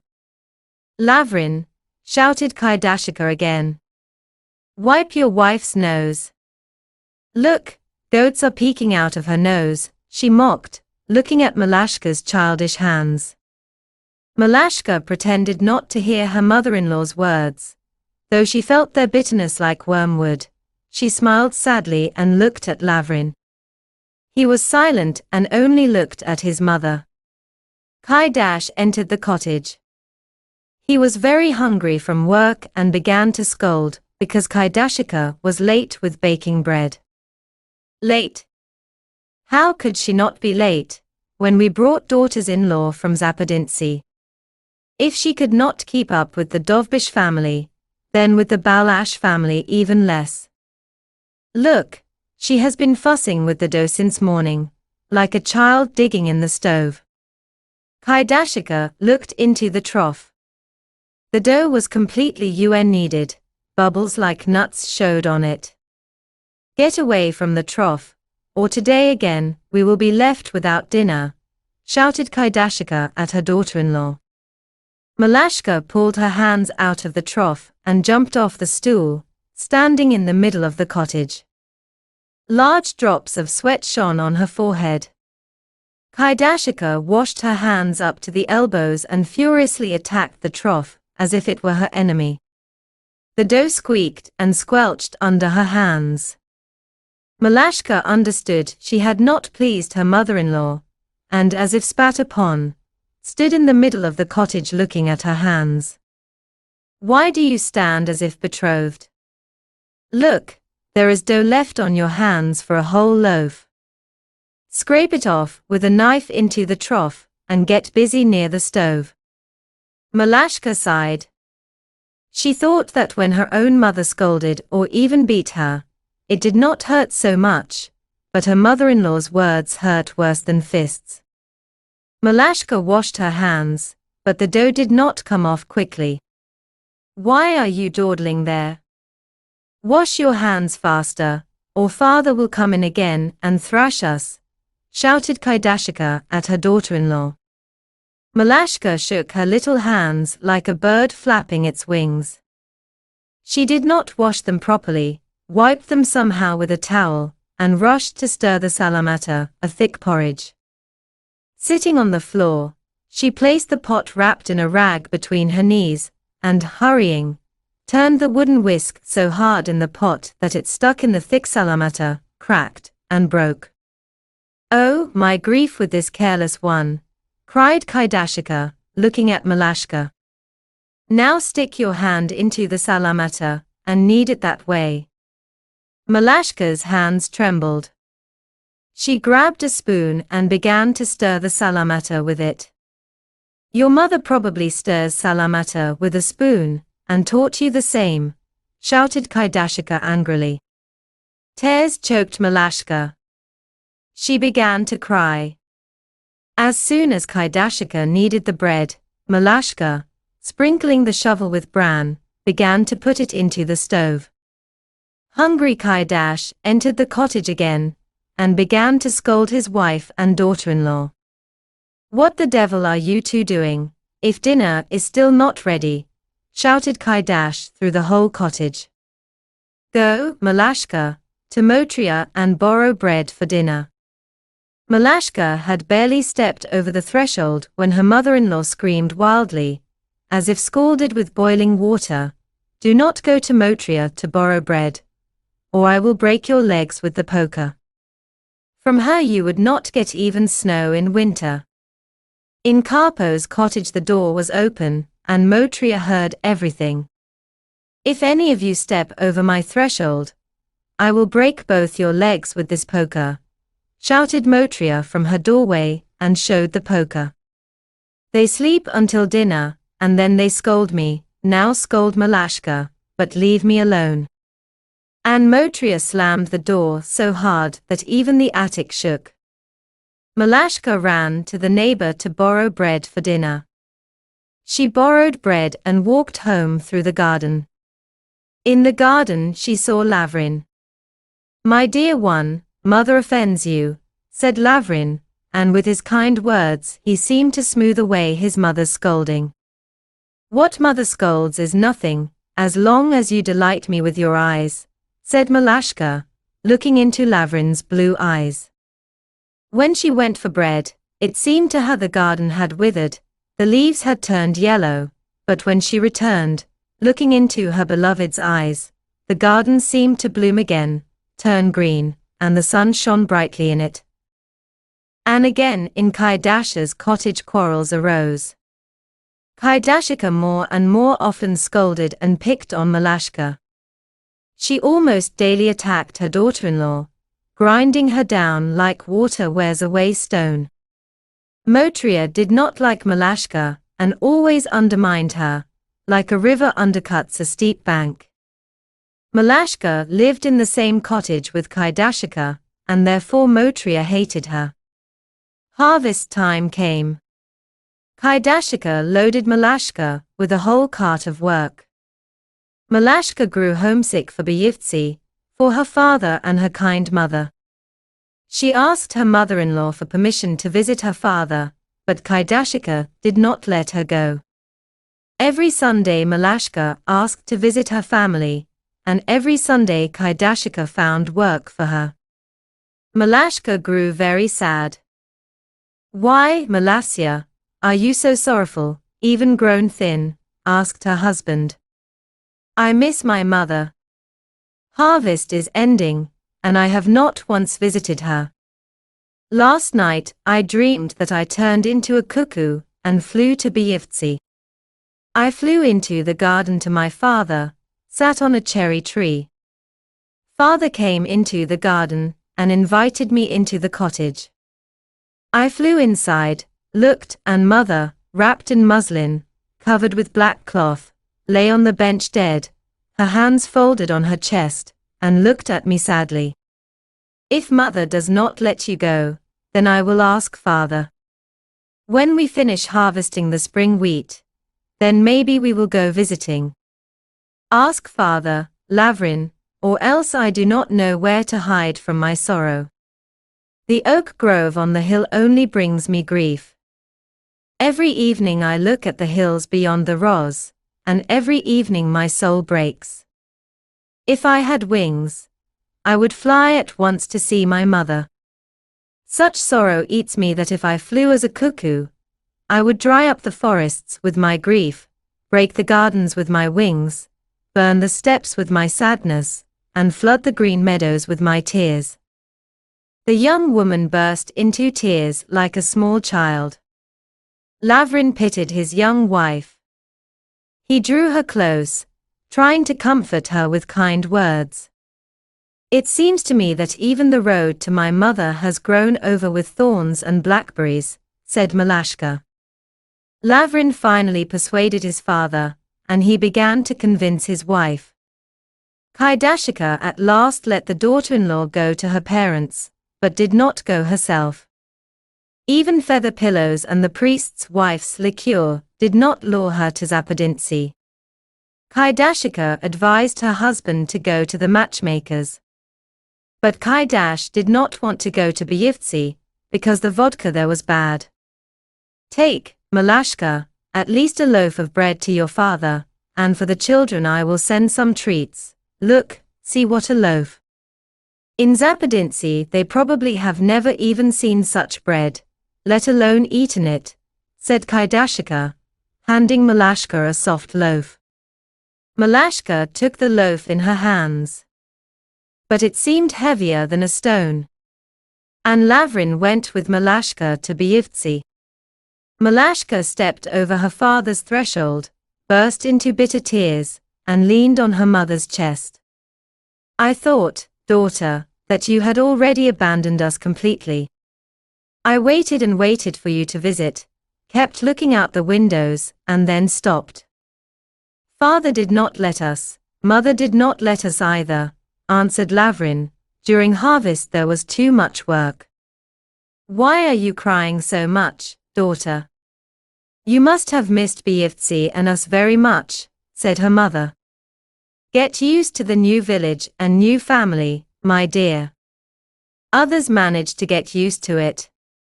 No wonder they say, a girl is like a willow, wherever you plant her, there she will take root. It is not so easy, mother, to take root, when they planted me as if in hot sand." The mother thought deeply. She guessed what kind of hot sand it was. "She was like a rose in bloom, and now she seems withered," said Balashika in the words of a song, looking at her daughter. "Why, daughter, have you grown so pale, as if dust has covered you? And your voice has become so quiet and sad." "I have no reason to bloom, mother. If not for Lavrin, I would gladly return to you." "No, daughter, once you have tied your headscarf, you will not untie it until death," answered Balashika, smiling through tears. The mother thought that Malashka missed Byivtsi, that she was still too young and therefore remembered her maiden beauty and black braid with regret. She did not imagine that her daughter suffered so much with her mother-in-law. "Get used to it, my dear. When I married your father, I also cried, but then I got used to it. Such is our women's fate." Malashka, kissing her little brothers and sisters, untied the kerchief with the treats. The children swarmed around the kerchief like flies around honey. And in it there was everything: nuts, seeds, pears, apples, and even honey cakes. The children clapped their hands and chirped throughout the cottage. Balashika covered the table with a cloth and set a bottle of vodka. Balash entertained his son-in-law, while Malashka went with her mother into the garden, complained about her mother-in-law and father-in-law, poured out all the tears she had gathered during harvest, and watered her mother's garden with them. And the mother stood under the cherry tree and cried too. "I have not even lived a week with my mother-in-law, and already I have washed myself with tears," said Malashka. "If Lavrin did not defend me, they would have eaten me alive." And next door, across the entryway, lives Karpo's wife Motriya, fierce as a snake. She hates me because of my mother-in-law. They will pinch and peck me, mother, like cruel hawks pecking a dove. Then do not give in to your mother-in-law, daughter. Motriya does not keep silent, so you should not keep silent either. But, mother, everyone around me are strangers. Strange people, strange kin, strange village. I am alone, like a blade of grass in the field, and they all blow against me like the wind against the grass. Malashka cried with her mother in the garden, then went into the cottage, sat at the table for supper, but ate nothing. If only I could bring Lavrin here, I would stay forever with my mother, thought Malashka, looking at the poor little cottage. Malashka stayed with her father all day, went to the neighbors, saw them, talked enough, and at dusk said goodbye to her family. She walked along the path through the yard to the gate, kept looking back at her father's cottage, climbed the hill, looked once more at the cherry orchard. Farewell, my peace, my wreath, my father's cherry orchard, thought Malashka, and went with Lavrin through the village home. They returned home at night. In the cottage everyone was asleep. The door was bolted. Lavrin knocked on the door. But no one answered. Lavrin knocked on the window. "Wait! I will not open for you," shouted Kaidashika from the cottage, as if from a barrel. "If you stayed out until night, then sleep outside, I do not care." Old Kaidash heard nothing and slept like the dead. Kaidashika fell silent. The cottage was quiet again. Lavrin went to Karpo's window and knocked on the glass. "Who is knocking?" shouted Motriya. "Motriya, please open." "It is us," answered Lavrin. "And why does mother not get up and open?" "She probably waits for me to get up," replied Motriya, as if from a cellar. "Please open, mother does not want to unlock the door," begged Lavrin. "Not at all. She is no great lady. Let her get up herself and open," shouted Motriya. In his brother's cottage someone stirred. It was Karpo who got up. Coming into the entryway, he bumped his forehead on the door, knocked over the poker, overturned the measure, and yawning wide, pushed back the bolt. Lavrin and Malashka entered the cottage. Through the open door to the left shouted Motriya, and through the door to the right screamed the old mother. "Where the devil carries them until midnight. They wander at night with devils, and we must open the door for them," shouted Motriya from one side. "They sat until dawn, as if tomorrow were a holiday. And I must get up and open the door for them," screamed the mother from the stove. "Why do you shout, mother? You did not open the door for us, only raised a cry through the whole cottage," answered Lavrin. "Look at you, walking until midnight, with your Malashka arm in arm through all Zapodynsky, and waking me up. What devil are you shouting about?" "You even scared me," answered old Kaidash half asleep. "What a racket, I thought the cottage was on fire. Malashka quickly threw off her jacket and fell on the bench as if lifeless. Lavrin put out the lamp. To Malashka it seemed that, leaving the blooming garden, she had suddenly stepped barefoot onto ice. Wait, Motriya, I swept the entryway, carried out both my and your trash, but tomorrow I will not. Let mother scold, but I will not let you shout too, decided Malashka, remembering her mother's advice. The next day Malashka swept her cottage, and half of the entryway she measured as if with a string. See how evenly you swept. Did you measure the entryway with a belt? Asked Motriya. Even if with a belt, what is it to you? I will no longer sweep your half of the entryway, or carry out your trash, answered Malashka. And did you not measure the entryway with a string when you plastered the floor and walls? Added Kaidashika. You all measure, may the evil spirit measure you. After this, Malashka gained another enemy. Motriya did not let her pass in the entryway. She was angry at Malashka for that cursed trash. From that time in the cottage Malashka was eaten alive by her mother-in-law, and in the entryway and yard she was harassed by Motriya. Winter came, and a hard time began for Malashka.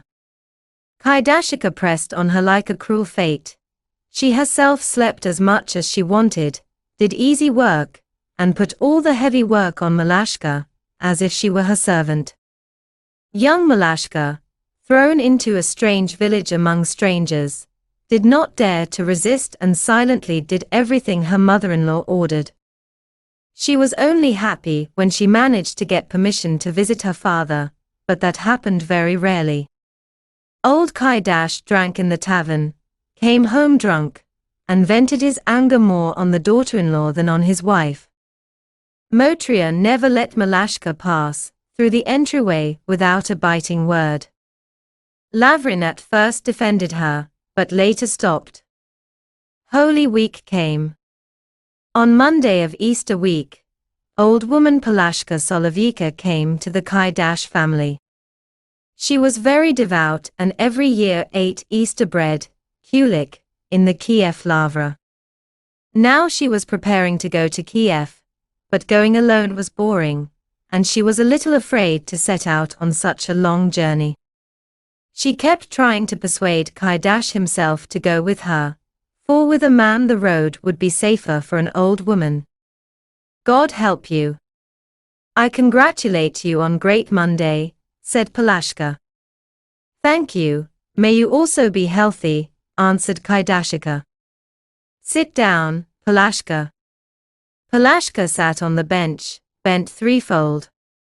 During the great fast, she had fasted so much that only her eyes shone. Will you go, Palashka, to Kiev this year? Asked Kaidashika.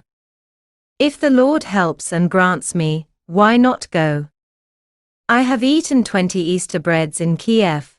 Perhaps God will help me eat the 21st. Old woman Holovchaika agreed to go with me, and maybe someone from your household will go with us. For if even one person from the cottage goes to eat Easter bread in Kiev, then God will bless the whole family, and surely send a harvest of grain. And if someone goes every year to eat Easter bread in Kiev, and even dies during Holy Week, then that person will go straight to heaven, because during Holy Week the royal gates are not closed either in church, or in heaven, the soul will fly through the royal gate straight to paradise, said Palashka, addressing Kaidash. She knew he was God-fearing. And if someone fasts 12 Fridays in the year, will he not go to heaven? Have you heard anything about this in the caves or in the lavra, Palashka? Asked Kaidash. No, said Palashka with dignity. Whoever fasts on Fridays and carries with him the dream of the Mother of God will not drown in water, will not burn in fire, will not die a violent death, but will not so easily enter heaven. But whoever goes to Jerusalem, or every year eats Easter bread in the Kiev lavra, or dies on Easter, that one will be saved, and angels will carry his soul straight to God. Malashka listened to all this, and her work fell from her hands. One must confess in Kiev during Holy Week, take communion on Holy Thursday, order prayers in the caves, give offerings for health and for the dead, put a coin on the holy relics, and only then will the Lord have mercy on us, taught old woman Palashka, raising her finger upward. And whoever buys holy oil from the weeping eyes, or olive oil from the lamps above Saint Barbara, and anoints his eyes and forehead, his eyes and head will never ache. I know in Kiev all the relics, all the churches. When I walk through the caves and churches, 100 or even 200 people follow me, and I tell them in which church which relics are, show them where the feathers of Archangel Gabriel lie in the women's monastery, where the milk of the Mother of God is kept, where Saint Nicholas pressed a thief against the wall with his icon when he tried to rob the church. Did he really press him? Asked Malashka, opening her eyes wide. Of course he pressed him, and even grabbed him with his hand and held him until monks from all Kiev gathered. And from the icon, like from the sun, light spread through the whole church. The monks thought the church was on fire and ran in. When they saw such a miracle, they quickly put on their vestments, rang the bells, took candles in their hands, and began to serve before Nicholas and Bo. Then the icon released the thief. And that thief immediately became a monk and later a saint. In the cottage everyone listened to Palashka's story. The young women folded their hands on their chests, and sighing heavily, lamented, "Oh, our God, our God." And when I come to this Nicholas, and begin to tell, people surround me, listen, even take off their hats and cross themselves. I know where to put money near icons, and where to give it directly into the hands of monks and nuns. People follow me in crowds, and I lead them from military Nicholas to tithe Nicholas, from tithe Nicholas to good Nicholas, from good Nicholas to small Nicholas, then to wet Nicholas, and then to pressed Nicholas. "Oh, let me go, mother, to Kiev with grandmother," begged Malashka. "I have grown up, but have never been to Kiev. Even the Lord will not have mercy on me in the other world. And the churches there all have golden domes. In the caves lie 12 brothers who built the Lavra bell tower. They say that when it was being built, it kept sinking into the ground, and one night it rose out of the earth completely. Since then all the brothers became monks. Lord, how many people I have led to the very top of the bell tower, to the big bells. Oh, let me go, mother. I feel I will die if I do not go to Kiev. And is it true that there is such a lion from whose mouth water flows? Yes, yes, there is, and on the lion sits Saint Samson tearing open its jaws. When he caught it on Podol, near the Dnipro, and tore open its jaws, he himself turned to stone, the lion also became stone, and water flowed from its mouth. And what wonders there are! If I told everything, not only a day, but even a week would not be enough, said Palashka, turning her eyes to the icons, raising both hands, and spreading her fingers. In the church on Andreev Hill under the altar flows a spring, and every year they stuff a whole cart of wool into it. As soon as dew appears above, they stuff wool into it again, because if water flows out of that spring, it will flood the whole world. I myself heard angels stirring that water under the altar. O Lord, have mercy on us sinners. And Palashka sighed through the whole cottage.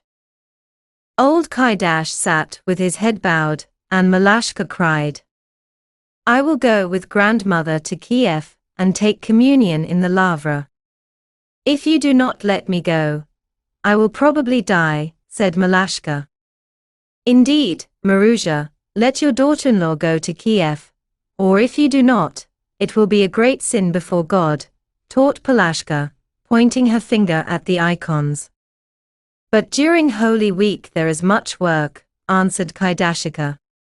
I, mother, am ready not to sleep day or night, but I will do all the work for you and then go, begged Malashka, wiping her tears.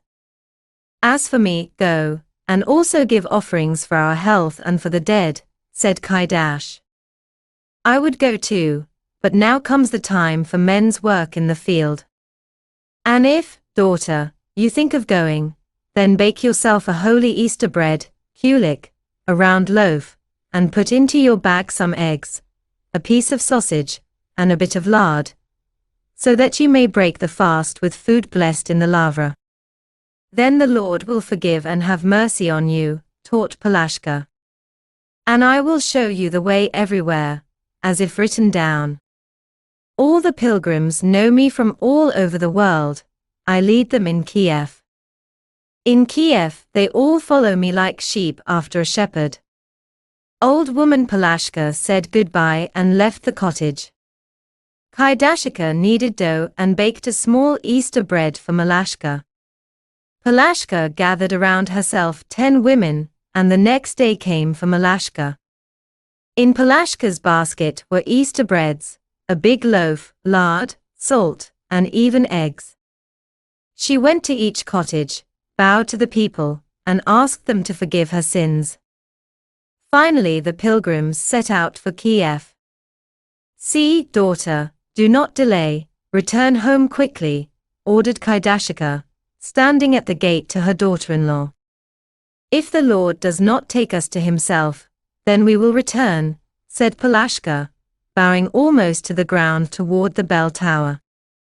Walking through the village, Palashka entered some cottages to say farewell to those young women with whom she had quarreled. But since she had quarreled with everyone in the village, she had to enter almost every cottage, going from house to house like a priest with prayers. The pilgrims walked all day, and in the evening in one village they persuaded kind people to shelter them for the night. They spent the night and at dawn set out again. Malashka felt as if born anew. On the road she was not tormented by her mother-in-law, nor by her father-in-law, nor by Motria. Along the road the young rye was green, in the distance the hills and mounds were blue. The weather was warm and clear. Feeling freedom, Malashka's spirit rose. The sun had already turned westward. On one side of the road rose a large hill, and on its top was a grave mound. Old woman Palashka led the young women up this mound. From there Kiev was visible, with churches and bell towers. Pilgrims never passed by this mound. Palashka, climbing the grave, fell to her knees and began to pray. From the top of the hill the tall bell towers and churches with golden domes could be seen. Around Kiev, in the valley, the forest was thick and green, and in the distance beyond the Dnipro, covered with bluish mist, the pine forest was blue, and between the pines here and there shone wide pools of the overflowing Dnipro. In the forest gleamed the golden crosses of monasteries, like precious stones scattered on its heights. The sun lit the Kiev hills, the golden domes shone and seemed to blaze. Palashka bowed her head to the ground, and behind her the young women also made bows. Palashka rose and, raising her hands upward, began to tell the pilgrims, "Look there, you see the great Lavra bell tower, beside it the Lavra, and further Saint Sophia, and there Saint Barbara." The young women followed her hand with their eyes, and Malashka stood as if turned to stone. The golden domes and white bell towers seemed to her like some wondrous fairy tale. She was walking to Kiev for the first time. The pilgrims, passing the forest, came to the city gate. Near the gate stood a nun, who persistently urged them, "Save yourselves, good people. May the Lord save and have mercy on you. Come to confess in our monastery of Saints Flor and Lava on Podol. We have more relics than other monasteries.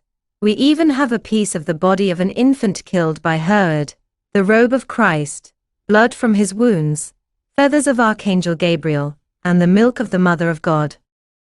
Pilgrims approached the gate by the hundreds. The nun persuaded and invited them into her monastery. About 100 pilgrims followed her. At other gates also stood nuns, luring the worshippers to themselves. Old woman Palashka did not listen to the nun. She proudly declared that she was going to Kiev to eat her 21st Easter bread, and that she herself knew all the churches and monasteries well. By evening Palashka led the pilgrims into the Lavra. "Is this where the lion is, from whose mouth water flows?" asked Malashka. "Not here at all," answered Palashka proudly.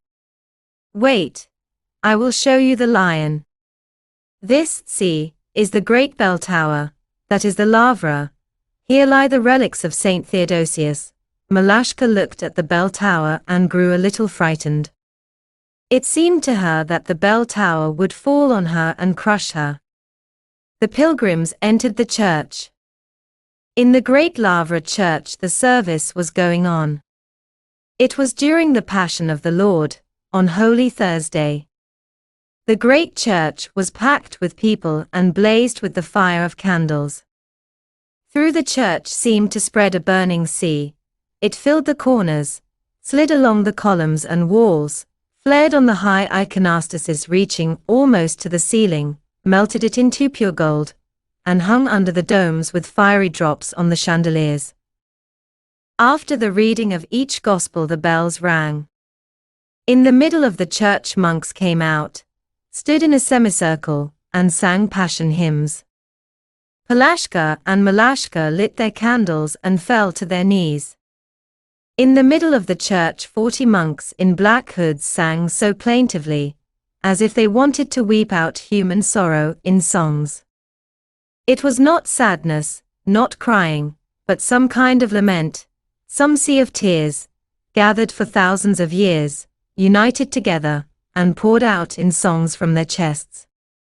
It seemed that in this sea of tears flowed rivers of the people's grief from the beginning of the world, grief from cold and hunger, from the sword, from the Tartars, from the Tsars, from the lords, from the Jews, from the powerful and rich, from wild beasts.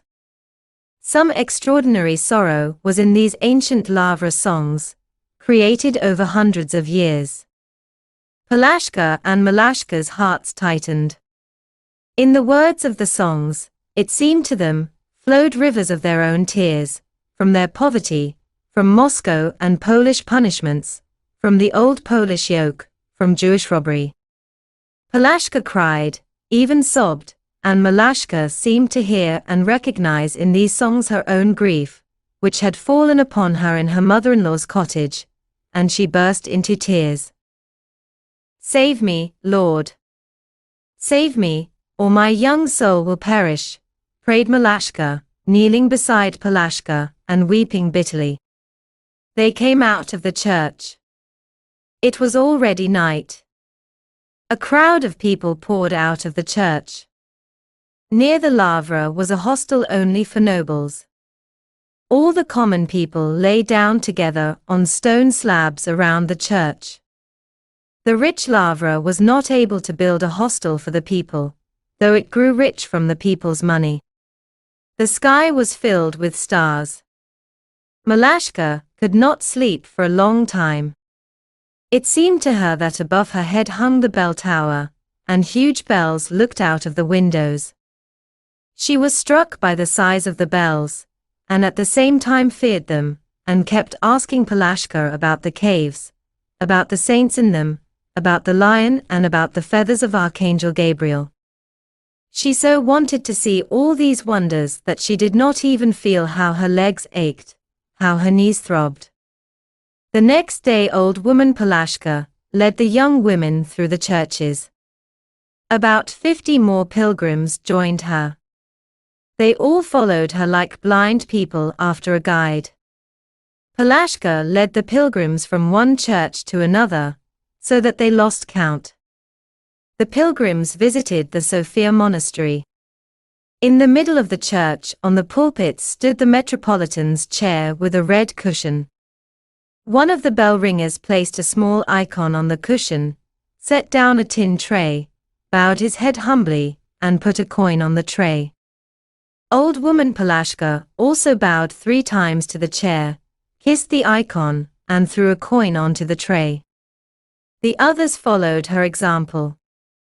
Coins flew onto the tray. The bell ringer gathered the money and hid it in his pocket. The saint sat on this chair. "Come, kiss the icon and put a coin for it," said old woman Polashka to the young women. Then Polashka led them to the Nechuy-Levytskyi monastery and ordered a prayer service in honor of Saint Barbara. After her, the other young women also put money for the service. Then Polashka led them to the church of St. Andrew, and from there to Podol, to the Nechuy-Levytskyi women's monastery. "Order a prayer service to Saints Flora and Lava," whispered a nun to the young women.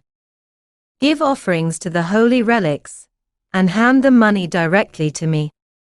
Some of the young women gave money straight into the nun's hands. And the nun hid it somewhere under her black robe. "Will they show us the robe of the Lord and the feathers from the wings of Archangel Gabriel?" asked old woman Polashka. "The keys to the feathers are with the abbess. You will not be able to see them today. But I will show you the robe of the Lord," said the nun. The nun led the women deep into the church behind the columns, removed a red cover from one silver shrine with relics. Under it was another, very expensive, all golden, with golden tassels. "Save yourselves. Kiss the robe of the Lord," cried the nun in a sorrowful voice. In this robe the Jews tormented Christ. Old woman Polashka fell to her knees, burst into tears, and kissed the edge of the golden cover. Polashka was seized by a kind of fear when she touched her lips to the golden velvet. It seemed to her that she saw Christ himself and kissed his garment. All the young women cried and wiped their tears, while the nun pitifully described how the Jews tormented Christ, how they placed the crown of thorns on his head, beat him with whips, and crucified him on the cross. The pilgrims threw money onto the robe, and the nun took it and hid it under her robe, all the time glancing at the door so that the abbess would not see. On Good Friday Polashka led the pilgrims to Podol. The pilgrims spent the night in the Brotherhood Monastery. The morning service was to begin at 3 o'clock. The pilgrims decided to spend the night on the grass under the linden trees growing along the monks' cells. From the door of one monk's cell a young, strong, round-faced monk with a big beard watched the pilgrims. He had already noticed Polashka in the church. Her beauty struck him so much that he could not take his eyes off her. He followed her out of the church, saw how she sat with the pilgrims under the linden trees to have supper, and stood at the door of his cell until evening fell and the pilgrims lay down to sleep on the grass. He noted that Polashka lay second from the edge, and went back to his cell. At the edge, next to Polashka, lay old woman Polashka, who looked like a good shepherd guarding her flock. But one of the Sem'ya young women lingered somewhere, and when she came to her companions, she lay down to sleep beside old woman Polashka at the edge, putting her bundle of food under her head. Now old woman Polashka lay second from the edge. Late at night, when all the pilgrims slept so soundly that even the lavra bells would not have woken them, the monk came out of his cell, found the row where, as he thought, Polashka lay second from the edge, crept quietly to her, and landed right on old woman Polashka. At that moment Polashka dreamed that she had climbed the lavra bell tower and stood under the big bell. Suddenly the bell broke loose and fell on her. She screamed with all her might, but the heavy bell pressed her down and closed her mouth. She woke up and felt that someone's big beard was tickling her face, and someone's lips were pressed so tightly to her lips that she could not open her mouth. She tried to raise her hands, but someone held them down, pressing them to the ground like an anvil. She tried to turn her head, but the terrible beard covered her face, and the lips kissed her so hard that they seemed glued to her teeth. Old woman Polashka was terrified. It seemed to her that the big bell had really fallen on her, that this was not a dream, but happening in reality. But somehow she managed to free her head, and she screamed at the top of her lungs so loudly that she woke all the pilgrims. Noise and shouting arose. The pilgrims were alarmed, cried out, while the full lips continued to kiss the old woman's cheeks and eyes, and then suddenly something black jumped up from the ground and rushed like a bullet toward the linden trees. What does this mean? Thought the monk. Such a beautiful young woman, but her face is rough, like a cracked pot, even my lips itch. What happened? Thieves, perhaps, asked the sleepy pilgrims. Someone kissed you, Polashka, or tried to rob you, said the old woman lying at the edge. Oh, something ran away, cried the young women, and each began to feel her belongings lying under her head. It was evil spirits trying to strangle me, said old woman Polashka. It was the devil who wanted to seduce me, because I had already confessed and tomorrow was to take communion. Oh my God, what a sin! I ate 20 Easter breads in Kiev, and on the 21st I sinned like this. The devil slobbered all over my face, lips, and cheeks. Fie, Satan! It was some novice who ran to his cell, said one man. Yes. A fine novice. That, may the Holy Spirit protect us, was the devil. To hell with such novices. Tomorrow I will have to confess again. What a communion! My God, why such a temptation upon me, lamented old woman Polashka. Obviously it was some novice, because I heard him kissing you, grandmother, said simple-hearted Malashka. What nonsense you speak, answered old woman Polashka. Can there be such monks in monasteries? Is this my first time in Kiev? You talk like a child. Do not even think of gossiping about this in Sem'ya when we return home. Old woman Polashka was very offended. In Malashka's words, she saw an attempt to undermine her authority, as if even devils had noticed her and honored her with their attentions and kisses. However, the next day old woman Polashka was afraid to spend the night in the monastery, and led her fellow villagers to confess in one of the churches on Podol, which stood at the foot of Andreev Hill. In this church there was an old priest. Near the cemetery in the churchyard, he had built for the pilgrims a long shed with partitions, but without windows, and allowed them to sleep there. Thanks to such a shed he attracted masses of pilgrims to his church, and received a solid income. The monasteries had not bothered to build even such sheds for the peasants. Old woman Polashka led the pilgrims into this shed. There they put down their bags and locked the door. Early in the morning on Holy Saturday, the pilgrims went to the church to confess. The old priest confessed people. 100 pilgrims surrounded him and waited for their turn. Old woman Polashka waved her hand to her fellow villagers and headed for the exit. She was afraid she would not get to confession. And the sin of the past night tormented the poor old woman like hellfire.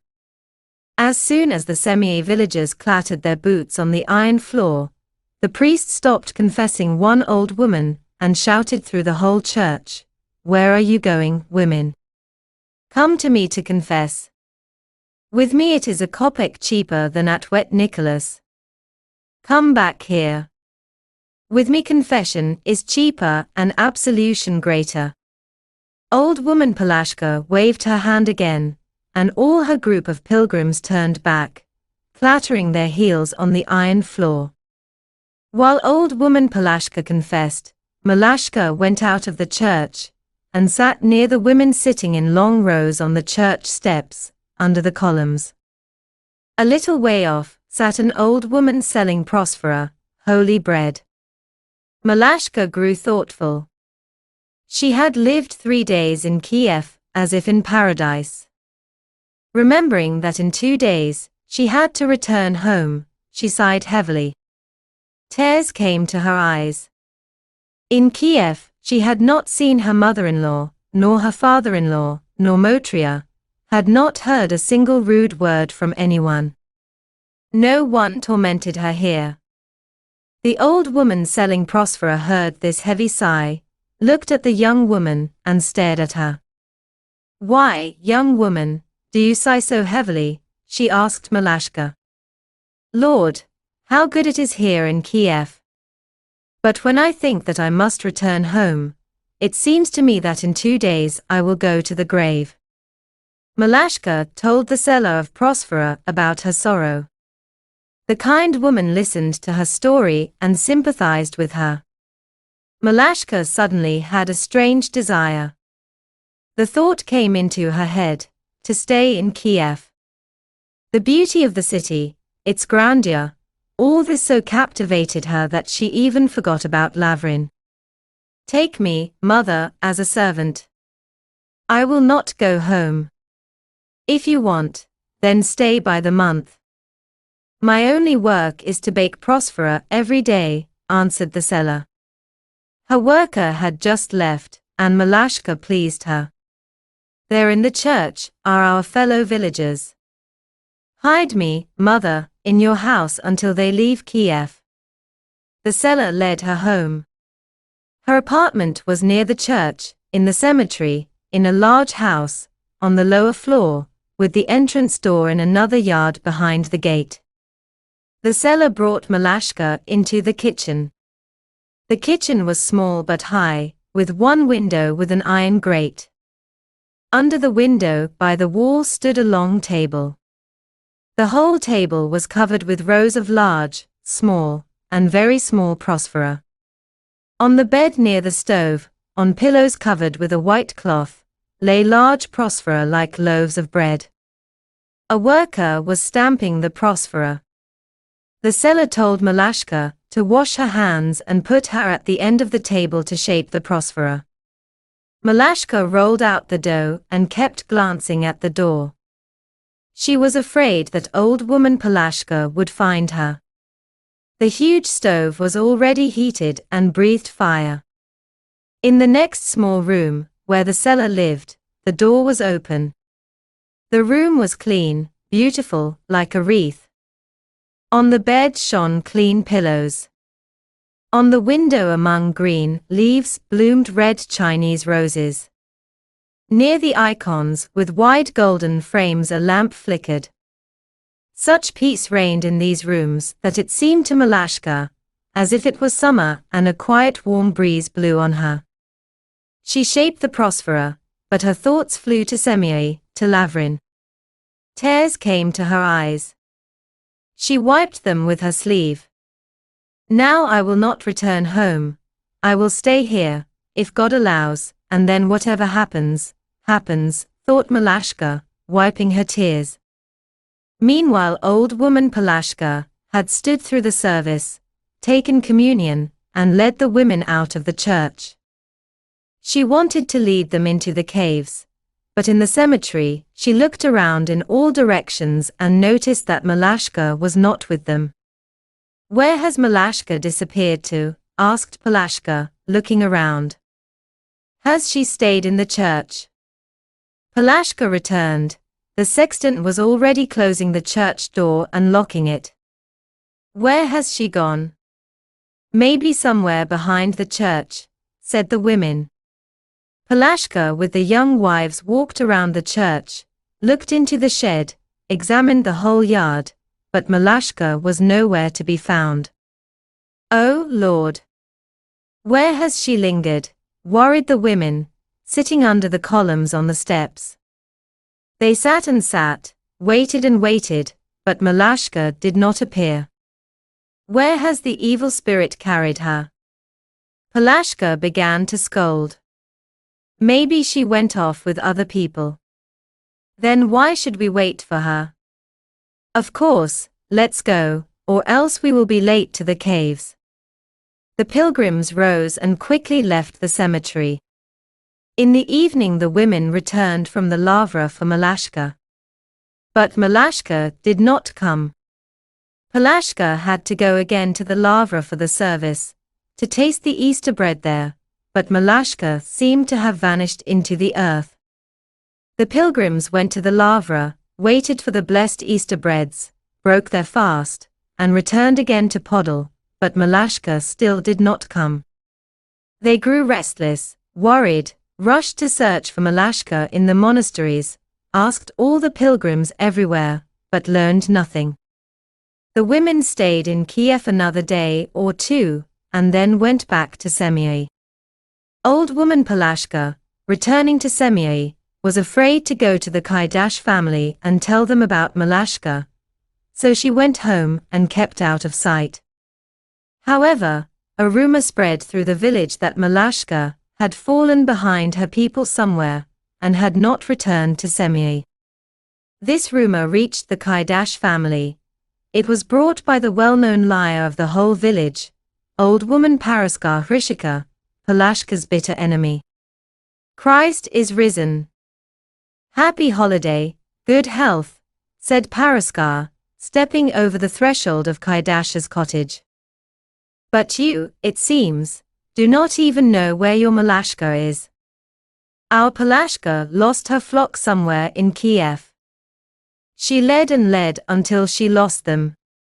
Malashka stayed in Kiev, and from there probably went to earn money abroad or to Bessarabia. No doubt. Palashka should only lead blind beggars through the villages, not people to Kiev.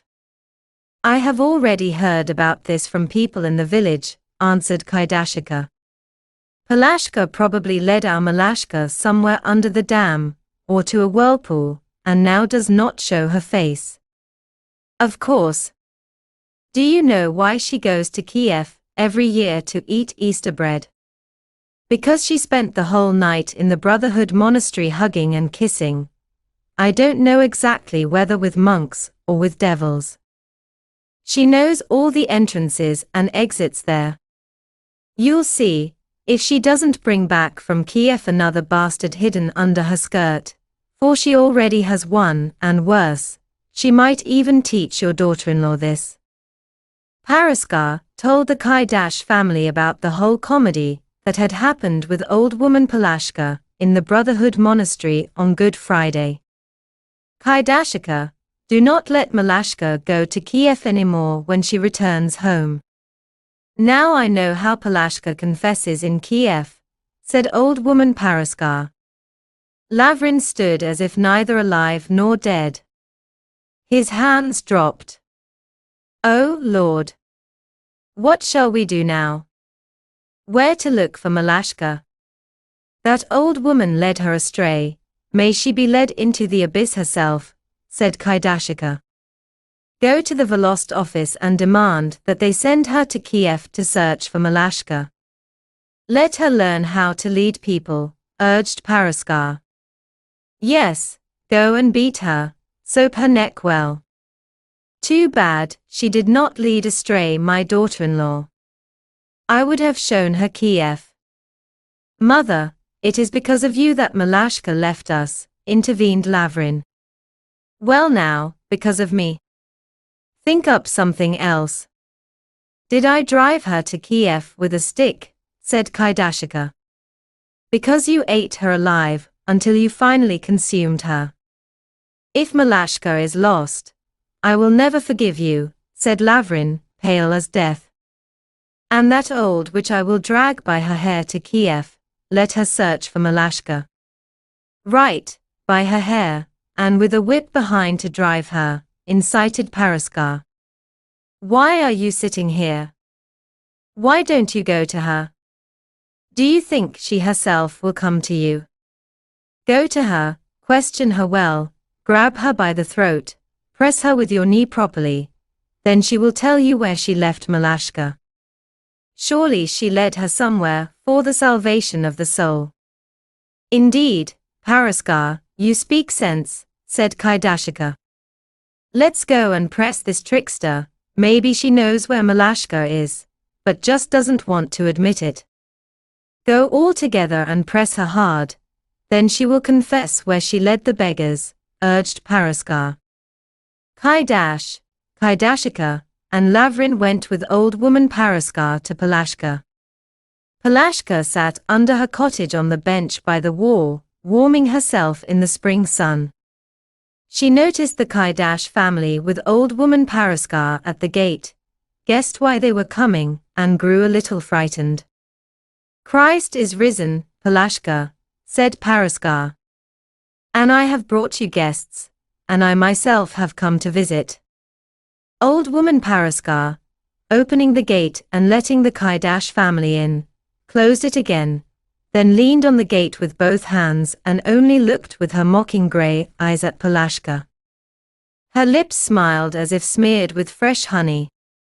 She was ready to watch this comedy. Old woman Palashka did not answer her greeting. She only looked at her with contempt with her small, angry black eyes. The Kaidash family surrounded Palashka. So what is this, Palashka? You led our Malashka until you led her God knows where, said Kaidashika. Where is our young woman?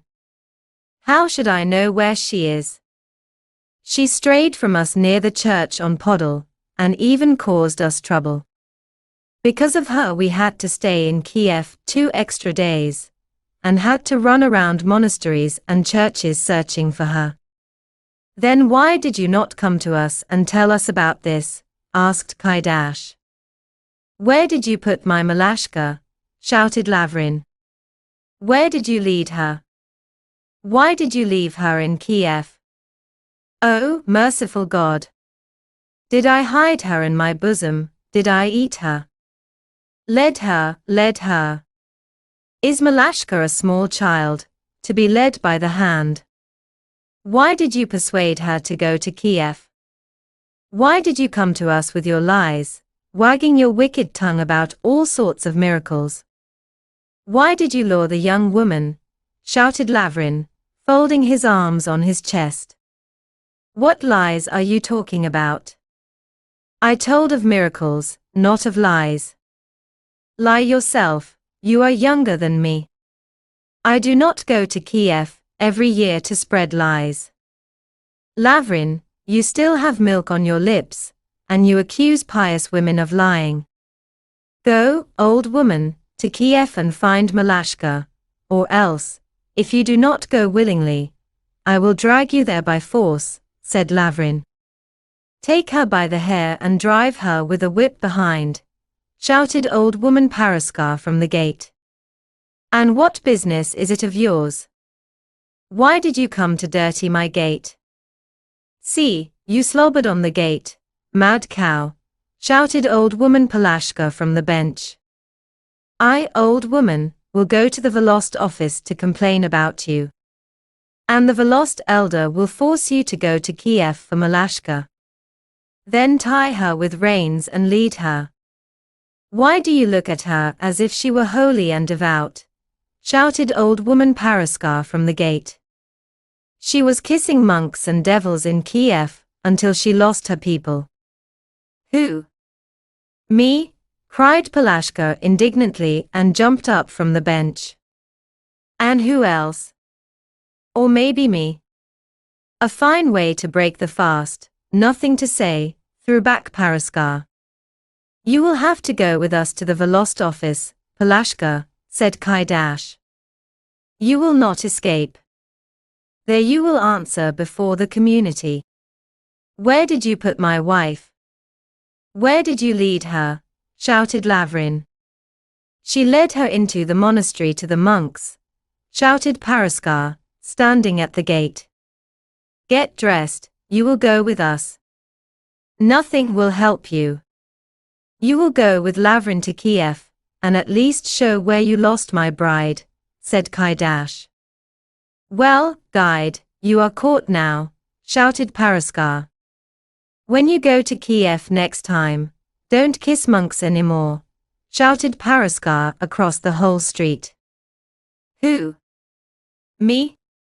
So it is you who spread such gossip about me, cried Palashka, and grabbed a rake. Now I will show you, old witch, monks and devils. Palashka left the Kaidash family, rushed at Paraskar, and threw the rake at her. Paraskar jumped aside, and the rake broke. Half of it flew over the gate and struck Paraskar's hand.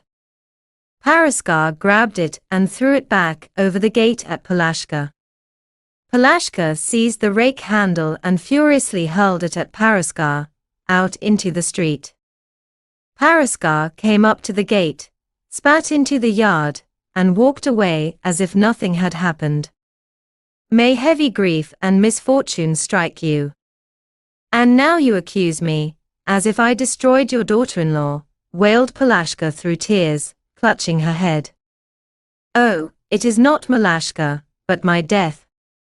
If she stayed in Kiev, it is certainly because of you, Kaidashika. Go yourself, whether to Kiev or abroad, search for her, it is all the same to me, said Palashka, turning to Kaidashika. What did you say? Malashka left us because of me? Palashka, it is time for you to die, and you say such things about me. Come to your senses, old woman. What nonsense are you weaving? You yourself go from cottage to cottage, persuading people to go with you, and now you put the blame on me. Yes, because of you. Do people not talk about you in the village? Do we not know how you attacked your daughter-in-law? Just as this old bitch Paraskar attacks me, so that I see no light, because of her. Palashka, do not lie in your old age. Fear sin, said Kaidashika.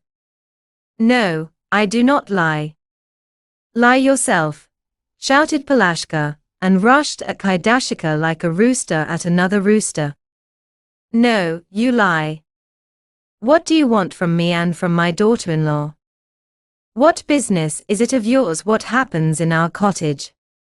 Why do you look into our pots?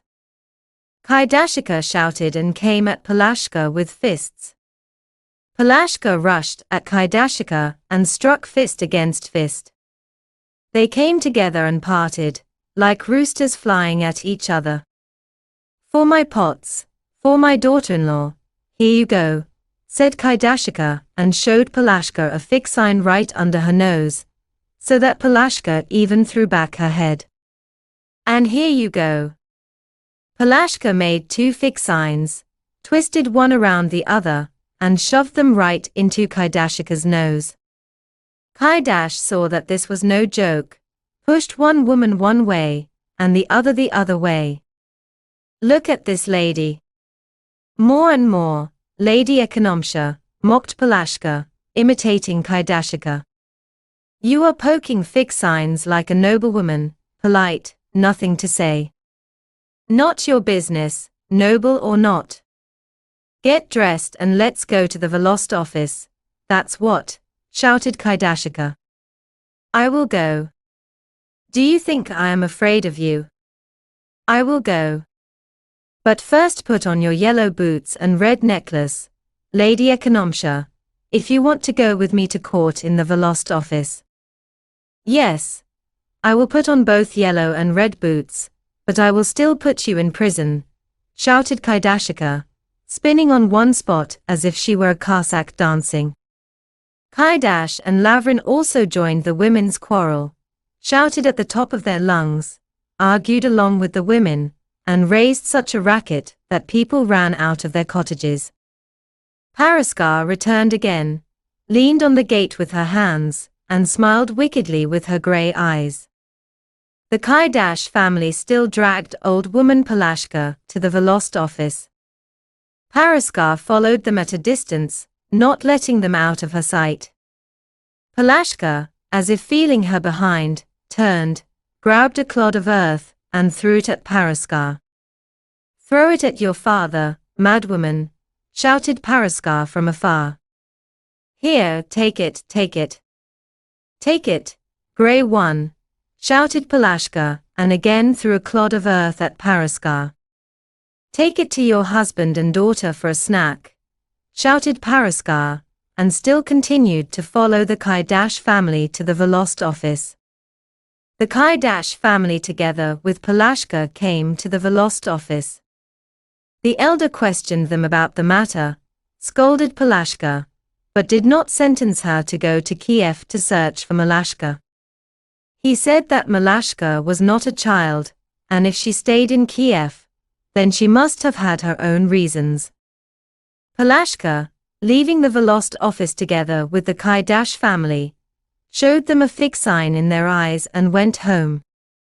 Lavrin lowered his eyes, bowed his head, and shouted to Palashka, "If I do not find Malashka, then I will kill you, old woman, or hang you." "Better hang your mother on the beam, and dress her in red boots," answered Palashka, and rushed home. Behind her trailed Paraskar. Her grey eyes had dimmed. Palashka had not been put into prison. Lavrin himself had to go to Kiev to search for Malashka. He walked through the village and asked the women who had been in Kiev with Malashka. All of them said that Malashka had left them near that church, which stands right under Andreev Hill, on Podol, but none of the young wives knew its name. On Podol under the hill there is more than one church. Lavrin kept thinking that Malashka would soon come home, but she did not. Pilgrims returned from Kiev and told many different tales. One old woman said that she herself had heard from people, and they said they had seen with their own eyes how in the Lavra walked a man, whose hands had grown into his mother's braids. So that son and mother walked together through all the Kiev churches and monasteries, praying to the Lord to forgive their sin. Another old woman brought news from Kiev that some young woman had entered the Lavra, into the caves, and cried out in a voice not her own. People said that her father had cursed her, her mother had cursed her, her whole family had cursed her, and since then she wandered from monastery to monastery in only a shirt, bareheaded, pale as death, eating nothing, drinking nothing, saying nothing, and always begging God with a voice like a crane or an owl, or meowing like a cat, or lowing like a cow. The whole Kaidash family stood around the old woman, bowed their heads, and only sighed heavily. Kaidashika thought that this young woman was Malashka. She feared that her curse, like evil fate, had struck Malashka, and feeling her guilt in this, she only wept silently. A few days later people passed through Semyai from Kiev, and told that near Kiev, in the forest, they had found a murdered girl. This rumor spread through the whole village. Old woman Paraskar brought this news to the Kaidash family. Kaidashika was very upset. Her heart softened, and she began to regret that she had treated her daughter-in-law badly. Meanwhile the rumor about Malashka spread through the nearby villages, and reached Byivtsi. There everywhere they spoke of the son whose hands had grown into his mother's braids, of the young woman cursed by her family, of the murder of a woman in the forest. Malashka's father and mother ran to Semyai to the Kaidash family. They learned that their Malashka had indeed disappeared somewhere in Kiev. Poor Balashika wailed, and Balash wept. Kaidashika sobbed, for she felt her guilt. Lavrin stood at the threshold and also cried. Karpo and Motria, forgetting their quarrel with the mother, entered the cottage and looked sadly, resting their heads on their hands. In the cottage it was as if dead Malashka already lay on the bench, and all the family had gathered for her funeral. "Oh, merciful God," lamented Malashka's mother. "If Malashka had died at home, she would not be so pitiful. I would know that she had died. I would have mourned her properly, but now perhaps wild beasts have scattered her body in the forest. And all, matchmaker, because of you. More than once Malashka came to me and bitterly cried. Kaidashika wiped her tears with her sleeve and suffered no less than Balashika. Unexpected grief fell on her like a stone from the sky. Long did the Kaidash and Balash families weep and grieve. Kaidashika, Balashika, and Lavrin decided to go to Kiev to search for Malashka. Balashika returned for an hour to Byivtsi to take clothes and food, and that same day the three of them set out for Kiev. At that time Malashka was serving the pros for a baker in Kiev. She lived the first week quietly, peacefully, as if under Christ's protection. After the heavy work in her mother-in-law's house, the work at the baker's seemed not hard. The food was good. The baker was a kind woman, did not scold Malashka from morning till night, as her mother-in-law did. The first week Malashka rested. But after the farewell feast, in the second week, Malashka began to miss Lavrin. She shaped the Prospera, but her thoughts wandered around her beloved in Semyai. It seemed to her that she stood with Lavrin in the garden under the cherry tree, spoke with him, looked into his eyes. Lavrin reproached Malashka, for he loved her as his soul, pitied her as a mother pities her child, and she had left him. She noticed tears on his blue eyes, flowing down his rosy cheeks onto the grass. Malashka suddenly cried, so that tears poured from her eyes like a river onto the table. She barely managed to wipe them with her sleeve. "Why are you crying, Malashka?" asked the baker. "Do you miss the village, your mother, or your husband?" "I do not miss the village or my family, I miss only my husband. Surely he grieves for me greatly, if suddenly my soul is flooded with tears." "Then return home, if you pity him," said the baker.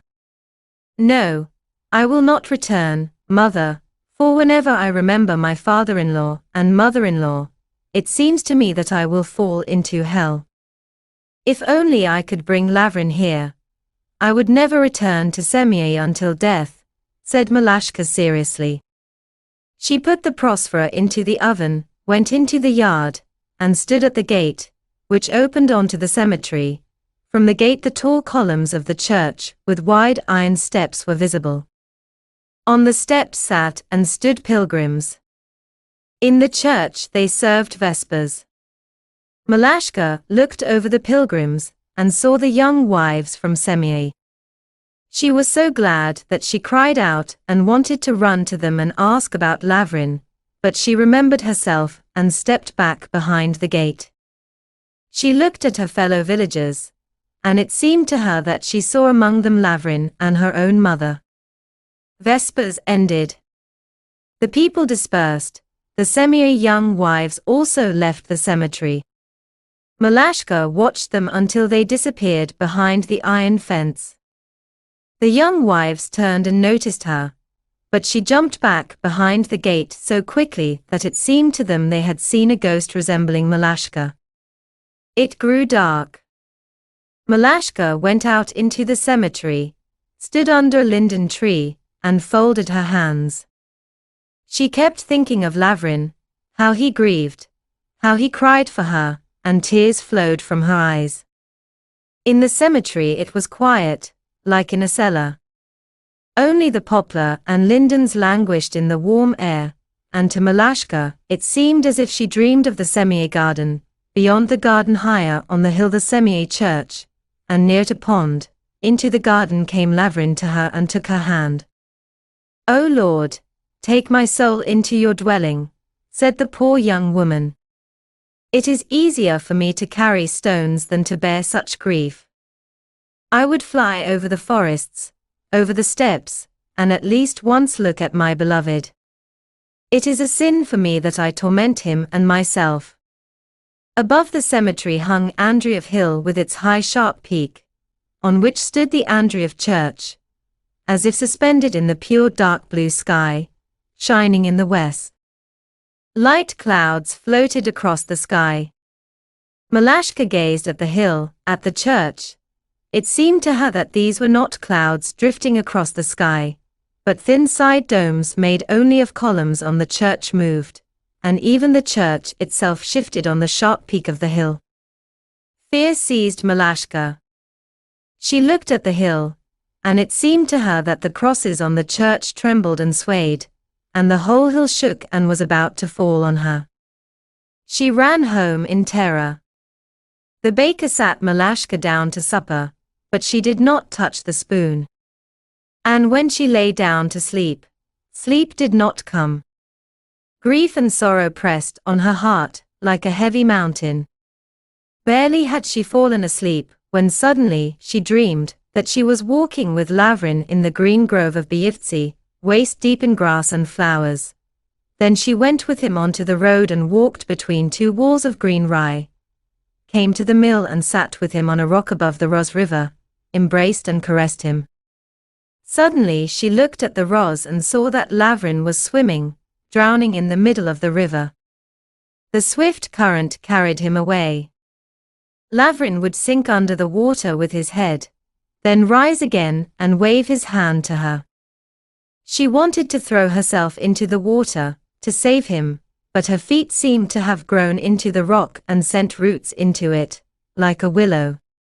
The water boiled, roared, and carried Lavrin farther toward the sharp rocks, where it roared and moaned even louder, as in spring. Malashka wanted to scream, but instead of a cry there came only a whisper, like the rustling of leaves. And somewhere beyond the Ros River, in Semyai, the bell sadly rang an alarm, and the quiet moon floated above the foaming water, above the oak grove. Malashka woke up. On the bell tower they were ringing for the morning service. She jumped from the bed and crossed herself. Dawn was already coming. My God! He is grieving for me. I have taken a great sin upon my soul, thought Malashka. The second week passed. Malashka slowly began to get used to the new place. She baked Prospera, went to church, to monasteries, and herself no longer knew whether to return home, or to stay in Kiev. At that time Malashka's mother, together with Lavrin and Kaidashika, were walking to Kiev, meeting many pilgrims on the road. They asked everyone whether they had seen the young woman, who had strayed from her people, whether they had heard anything about her from those praying in Kiev. They entered the great forest near Kiev, and all three began to cry, looking at the road among the pines. It seemed to them that Malashka lay murdered somewhere in that forest.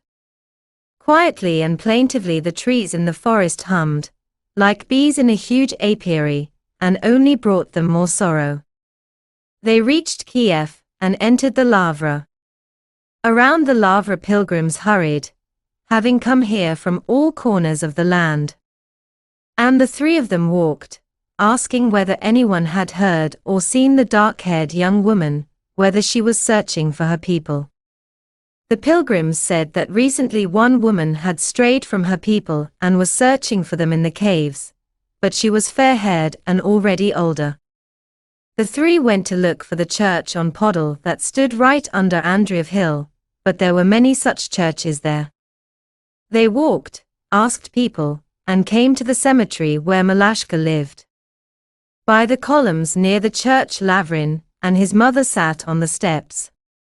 The Prospera baker sat on the lowest step, and sold Prospera. At that time Malashka, coming out of the kitchen, wanted to run to the baker and ask her something. She looked out from the gate and began to examine the pilgrims. She looked over the steps, but saw no one familiar. Near the church door people wandered like bees around a hive.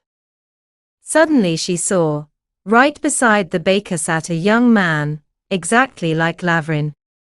He sat sideways to her. Malashka recognized Lavrin's light curly head, his smooth forehead, straight thin nose.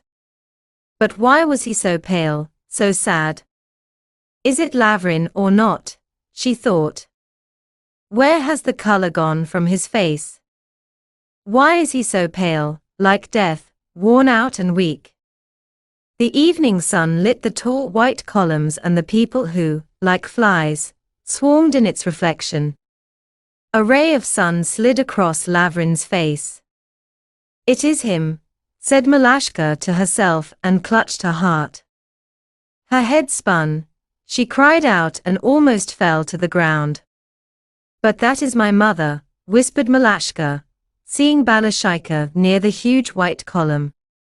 And there is my mother-in-law. Malashka felt as if someone had poured icy water over her. She drew back behind the gate, and for a moment did not know whether to run to them or flee into the kitchen. But Lavrin turned his face toward her. Malashka looked into his clear eyes, burst into tears like a child, and standing only in her shirt, pushing through the people, rushed straight to him like an arrow. Lavrin, seeing Malashka, only looked at her sadly and reproachfully. She threw herself at him and cried aloud across the whole cemetery. Her mother and mother-in-law, seeing Malashka, surrounded her with tears. People gathered around them. Oh my God! Why did you, daughter, torment us so much? Spoke first Malashka's mother. Do you know how hard it was for us? We thought you were no longer alive, said Lavrin. We already mourned you as dead. Malashka stood and only sobbed, like small children sob. She could not even speak a word. Tears, grief, and joy pressed her chest so that she could hardly breathe. Where do you live here, daughter? Asked her mother-in-law through tears. Here I serve good people. I work for the mistress as a servant, said Malashka with effort, pointing to the baker. Is it, Malashka, that your relatives have come for you? Asked the baker. Pity for you. I have never had such a kind and hard-working servant as you. We, mistress, will take Malashka with us, answered her mother. Lord, how she tormented us until we found her. Glory to God that we did find her. Around them people bustled, made noise, asked questions. Curious young wives surrounded Malashka, her mother, and her mother-in-law. The baker invited Malashka's relatives into her house. Return home, daughter, no one will say a bad word to you, poured out the mother-in-law with kind words. Yes, I will return, I cannot do otherwise. If you had not found me, I probably would not have returned home myself, said Malashka. The next day Malashka with her relatives left Kiev. Through the forest they all walked sad and gloomy. And the forest, from the slightest breeze, hummed like the sea in stormy weather, and brought even greater sorrow. Malashka came home, and her mother-in-law kept her word. From then on she seemed to pour sweet honey over Malashka, and the wormwood she seemed to hide somewhere in the pantry for Motriya. Kaidashika feared lest Malashka again run away to Bessarabia, or abroad. Tears and sudden anxiety reconciled the family, as death reconciles all. Returning home, Kaidashika went to Bohuslav to the fair, bought Malashka cloth for a skirt and an apron, bought a big fine kerchief, and a new yellow cap with red flowers. 2 weeks later Malashka gave birth. She bore a son. 7. In Kaidash's cottage it became quiet. The mother-in-law reconciled with the daughter-in-law. But in the yard between the two masters, the old and the young, quarrels began. Lavrin already considered himself the master. He was the younger son, and by Ukrainian custom, all the father's property went to him. Lavrin knew that the father's cottage, the father's oxen and carts, all the father's property, was now his property. He stopped obeying his father, who still wanted to manage the household himself.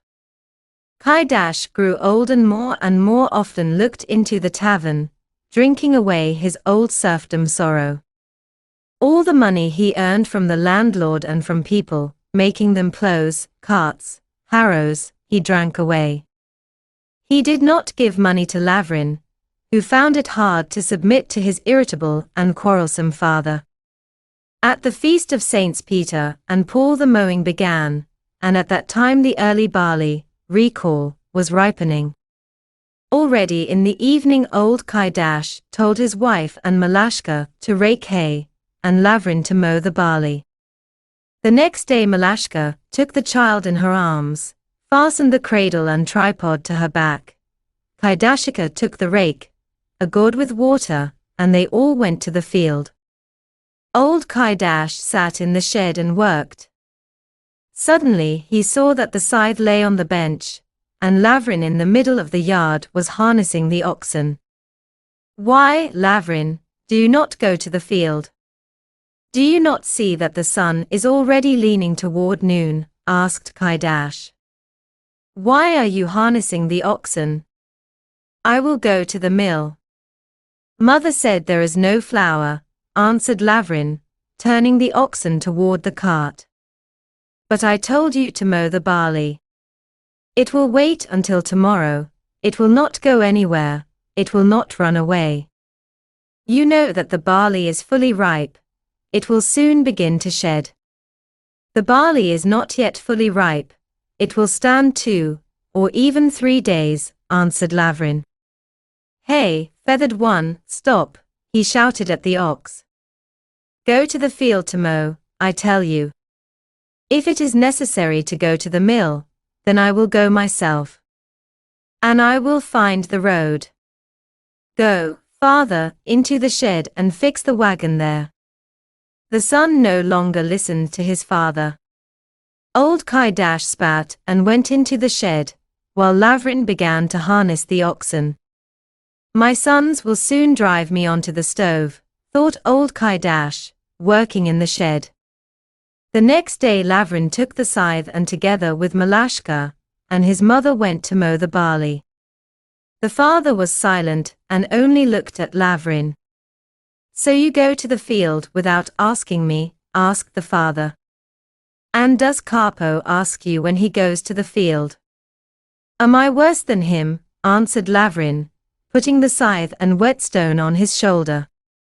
"And if it is necessary to pay the poll tax and for the land, then you will not ask me either," said Kaidash. "If you take the money into your own hands, then pay it." "Give me the money, then I will pay," answered Lavrin. "Perhaps you want me to give you your share of the field, like Capo." "Why?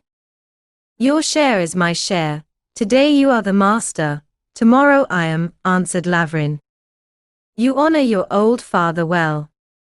The Lord will punish you, and if not you, then your children," said the father. "Do not ask the old, ask the experienced," answered Lavrin. "You already punished Motria, punished Malashka too, we have had enough of such punishment." From then on Lavrin took all the household into his own hands. The father had to keep silent, and he rarely interfered in household matters. He worked more with his hands, earned money, fasted on Fridays, and from sorrow almost every day came home drunk from the tavern. His head had turned grey, even white. Only his eyebrows remained black on his broad pale face, and his dark eyes shone deeply under his brows. One day on the feast of the Saviour, old Kaidash went to church for Vespers on Saturday. The sun stood above the forest. The church was empty. In the vestibule stood a single old woman. Kaidash knelt and bowed. The deacon sang a plaintive church song. Suddenly Kaidash heard that someone was joining the deacon with a thin voice. The voice rang like silver from somewhere above. He raised his eyes and looked at the iconostasis.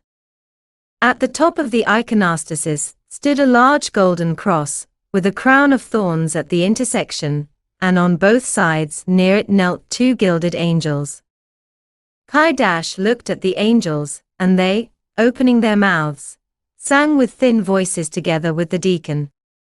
Kaidash grew troubled and turned his eyes away from this wonder. Then he looked at the parish icons, and they too were singing, and with them all the icons in the church sang. Kaidash was frightened and stood up. He listened and marveled. He looked around in all directions, and indeed, all the icons were singing. He looked at the image of Saint Barbara. She also moved her fingers, turned her eyes, her garment stirred. On the image of Saint Paraskeva Friday, with luxurious hair flowing over her shoulders, with flowers on her head, suddenly the flowers also moved, as if from the wind. Paraskeva Friday, as if alive, turned her eyes toward him. Terror seized Kaidash, and he left the church. In the vestibule on the wall hung a huge painting of the Last Judgment. Kaidash looked at it sideways. On the painting below, in hell, was drawn a huge horse's head with white sharp teeth. This head also smiled at him. The flame in its mouth flickered like the flame of a candle in the wind. The small figures of sinners and devils stirred like ants. Little devils with tails and horns stuck out their tongues at him. Kaidash was terrified, turned his eyes away from the terrible painting, and went out into the street. He sat on the steps, bowed his head. Outside it was quiet, like in a house at night. The sun stood low above the forest, and with its rays pierced the tops of the trees. Above the forest from the sun seemed to stretch long paths and ribbons woven of light and gold. In the west on the clear sky stood a single cloud, all golden, with red edges. Kaidash's sorrowful, pale face, lit by the pink light, looked like the face of a dead man. He raised his reddened eyes, looked at the forest, and it seemed to him that above the very crest of the trees on the cloud stood a man, transparent like mist, and waved to him, as if beckoning him. Kaidash rose from the steps and went down the hill. He went down, then walked along the road, and the vision on the cloud moved farther away from him, beyond the forest. He came out on the hill beyond the village. From the hill was visible a wide valley surrounded by forested hills. In the valley the Ros River shone. Without knowing why, Kaidash went to the dam. At the mill the wheels turned, the water roared, and a strong hum spread through the valley. Near the mill stood carts, people wandered. A peasant passed Kaidash on a cart, and then some noblemen flew by on fast horses, almost hitting him with the wheel. Kaidash stepped back to the edge of the dam, and almost fell into the water. He strained his strength, jumped aside, and came to his senses. My God! Where am I? What am I? Why did I come onto the dam? Perhaps I need to go to the mill or to Lvyvtsy. Kaidash asked himself. He tried to remember, but recalled nothing, returned to Semyai, and only then remembered that he had been in church, and something strange had happened to him there. Kaidash returned home only at dusk. The family had already supped and gone to bed. He approached the cottage door and wanted to knock. But suddenly he saw how from behind the corner rushed at him a huge dog, like a fattened boar, with a horse's head, with horns, and with terrible shining eyes. He stepped back and waved his hands at it. He looked closer, and it was his grey dog Barbos fawning on him. Kaidash entered the cottage. Kaidashika lit the lamp. She thought her husband had been in the tavern, and would now start acting strangely. But Kaidash, pale as death, sat at the end of the table and pondered. My God! What was happening to me? Thought Kaidash. Is God punishing me for sins, or showing his mercy for truth? Where do you wander? Why are you yellow like wax? asked his wife. Kaidash waved his hand, spread bedding on the bench, and lay down to sleep. The next day, Sunday, Kaidash walked sad and thoughtful. On Monday he went to the field to mow, but sorrow pressed him like a stone. Returning from the field, he talked with people near the tavern, went in with them, and drank half a quart of vodka. Walking home along the dam lined with willows, he looked at the water, and suddenly from under the dam jumped out a little black boy with small horns, with a huge head, and ran after him. Kaidash quickened his step, but the black boy ran after him and kept saying, "Top, top, top." Kaidash turned and swung his scythe at the boy. The boy vanished as if into the ground. Kaidash went across the bridge, looked, and the boy again ran after him, saying, "Top, top." Kaidash walked along the path by the pond, and from the bank hundreds of little devils, like frogs, jumped, dived, and appeared again, teasing him with their tongues. Kaidash came home. Entering the yard, he looked into the corner where thick thorns grew, but there instead of thorns already grew little devils with horns like nails. Kaidash swung his scythe, and it seemed to him that those devils lay down like hay on the meadow, only kicking their legs. Having mowed all the thorns, he looked at the street, but there instead of nettles and burdocks, the same devils grew. Kaidash began to mow the nettles. From the cottage came out the sons and daughters-in-law. Karpo shouted to his father, "Father, what are you doing? Have you no work, that you mow nettles in the street?" "Yes, nettles. Good nettles. Do you not see how many of these devils have grown? May God's power strike them. I will mow you all, cursed ones." The sons and daughters-in-law saw that their father was tipsy, and began to laugh at him. Kaidashika also came out of the cottage, and began to scold him. At that time the herd was coming back from the pasture. To Kaidash it seemed that on every pig sat a devil riding. Long tails dragged along the ground. The devils kicked the pigs in the sides with their feet, and drove them with pestles and pokers. The pigs kicked like rubber horses, and the devils jumped on them and waved their arms. "Wife, do you not see who is riding on the pigs?" shouted Kaidash to his wife. "Come to your senses, drunkard. You have gone completely mad, or lost your mind. Again you have drunk too much vodka." "Yes, mad. You say such things. Look, the devils are riding on the pigs.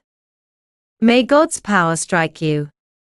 The Holy Spirit is with us in the house. And look, on the Lord's bull sits such a fat-bellied, bulging-eyed, horned one. Such a bug-eyed and fat one I have not seen even among nobles. May you burst. And look, among the sheep how many of them are turning about. Go into the cottage to supper," shouted Kaidashika. "And wipe your drunken eyes." Kaidash entered the cottage. On the stove flickered, and smoked more than shone, a lamp without glass. Kaidash looked at the table. In the red corner sat a Chumak, wagoner, with whom he had met in Crimea when he was still a young man, traveling with his father. Beside the Chumak sat Kaidash's deceased father, and seemed to be talking with him. Kaidash looked closely at them, recognized the Chumak and his father, sat at the end of the table, and began to talk with them. In the cottage everyone grew alarmed. No one was laughing anymore. Kaidashika even stopped scolding. "O Melko, stand and pray to God. What is happening to you? Do you not see that my father has come to visit me, and even with the curse and Chumak?" answered Kaidash. The women were frightened. Malashka ran to the neighbors and began to invite them into the house. People came and began to persuade Kaidash to pray to God and then lie down to sleep. Kaidash stood before the icons and began to pray loudly, as small children pray. Kaidashika crossed the windows and door with a knife, took out a bottle of holy water, and gave Kaidash to drink from it. Motriya ran for old woman Palashka. She was the village healer. At that moment Kaidashika forgot about her quarrels and lawsuits with Palashka. The door opened. From the dark entryway slowly, solemnly entered old woman Palashka, dressed in a white woolen jacket, with a black kerchief on her head. She was so tanned from harvest that her face against the white jacket looked smeared with soot. Her small black eyes shone like fire. Black as a devil, thought Kaidashika about her. She will frighten my husband even more. Old woman Palashka, stepping over the threshold, immediately began to cross herself and whisper prayers. She entered the room as a priest enters with prayer. Look! Palashka has horns on her head, like a devil, said Kaidash.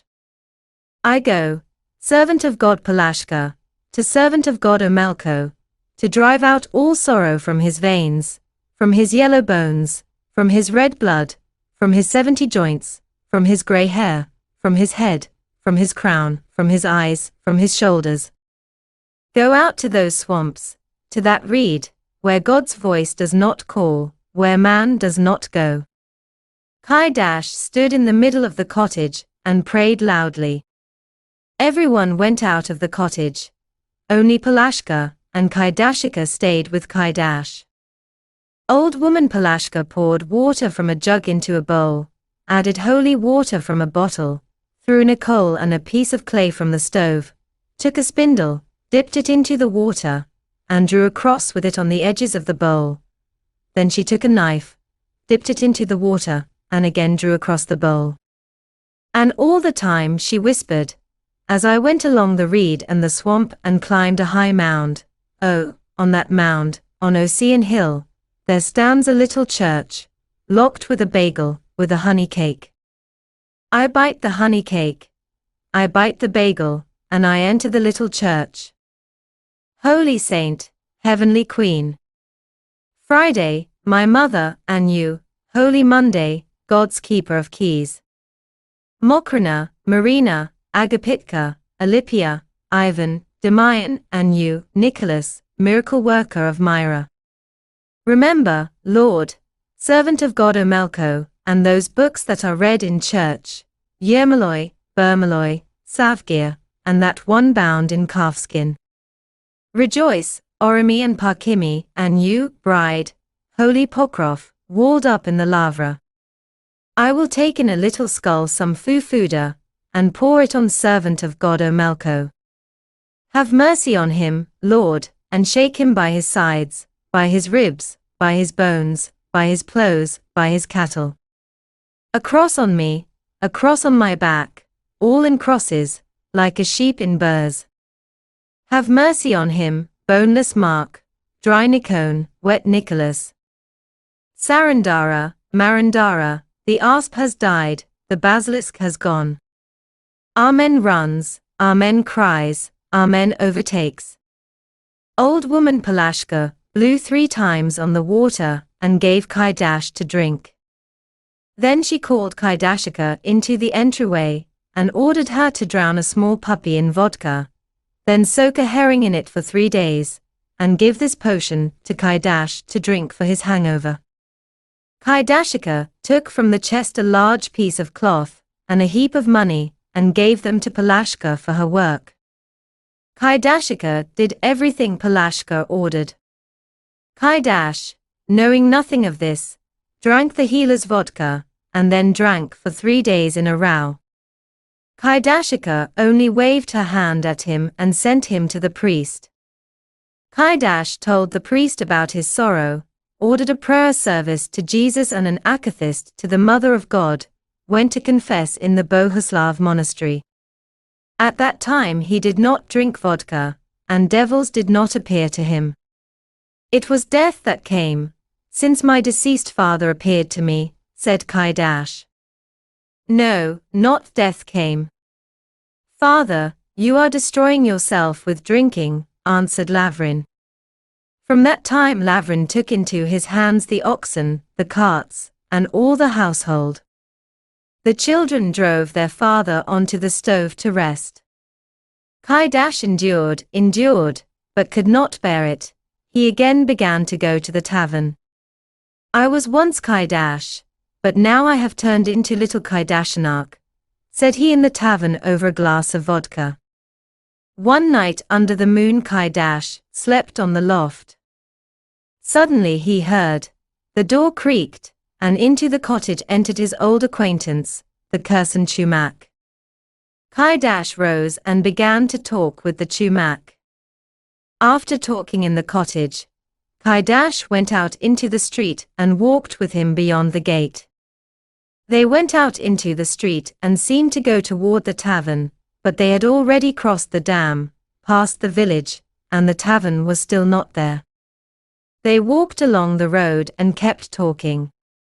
They had already descended the hill, came to the Ros River, crossed the dam over the river, but the tavern was still not there.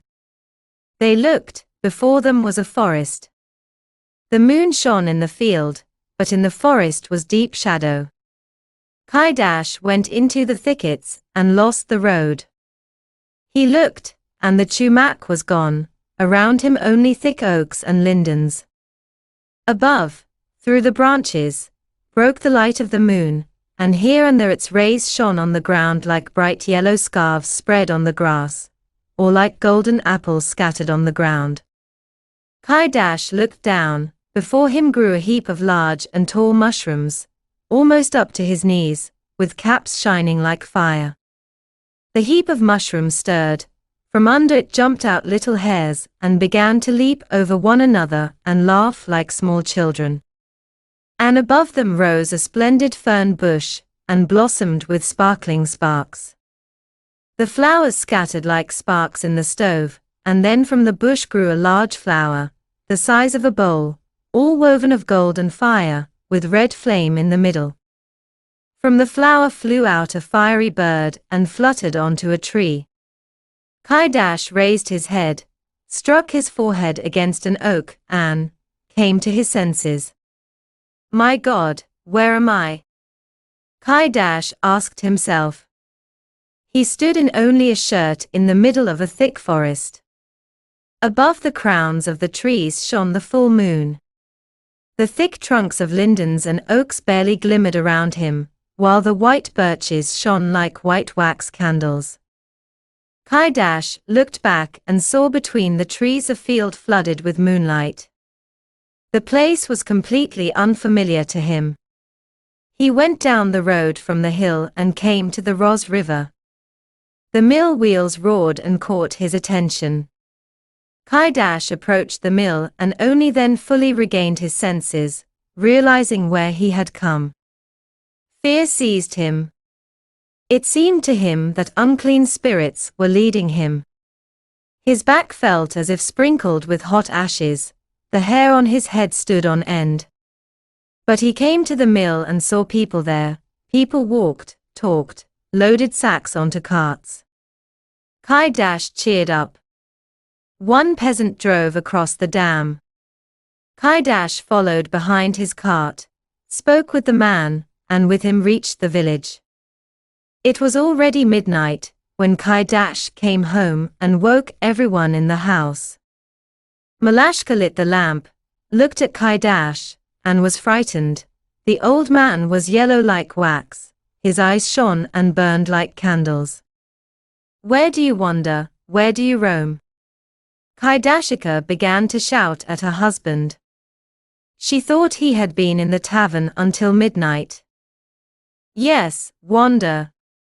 A fine walk.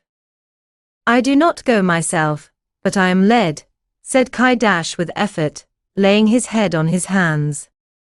The unclean spirit led me straight into the Bohuslav forest. Kaidashika still did not believe him. She thought he was drunk.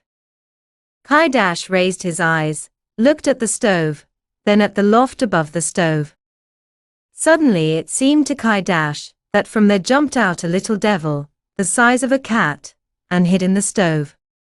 Before Kaidash could turn his eyes away, 2 more devils jumped out from under the stove, stuck out their tongues at him, and hid. Anger seized Kaidash. He grabbed a pestle, rushed to the stove, and struck it so hard that pieces of clay fell off and scattered on the floor. "O Melko! You have gone mad or lost your mind," shouted Kaidashika. "Yes, mad.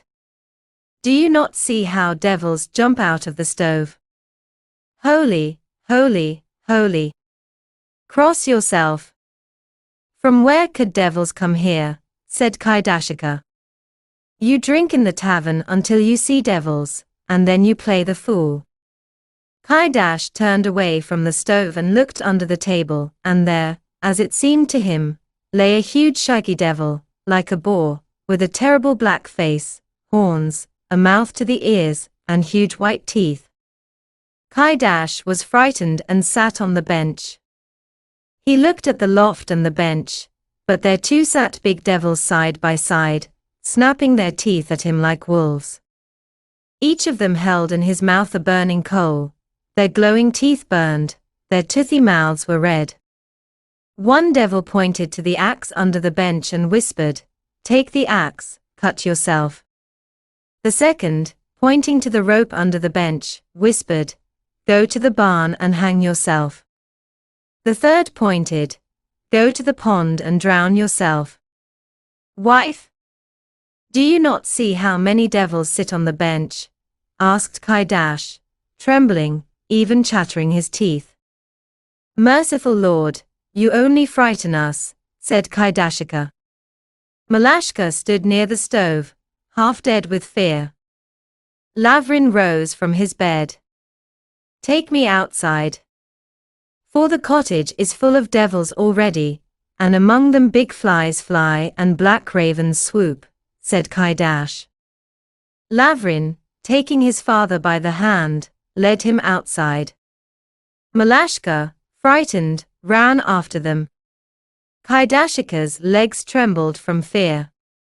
She took holy water, sprinkled the cottage, lit a passion candle, and placed it before the icons. Kaidash felt a little refreshed outside. Lavrin brought him back into the cottage. The monsters had disappeared. "I must confess," said Kaidash. "This is probably my death approaching." Kaidashika and Lavrin with difficulty persuaded Kaidash to lie down in bed. But as soon as he wanted to lie down, it seemed to him that huge crayfish and black spiders crawled over the bed. Quick spiders, the size of goslings, attacked him like dogs. He got up and began to shake his clothes. "Where did this filth come from on the loft?" shouted Kaidash, shaking his shirt. "Lavrin, take a broom and sweep this filth away." Lavrin took a broom and pretended to sweep something from the bed.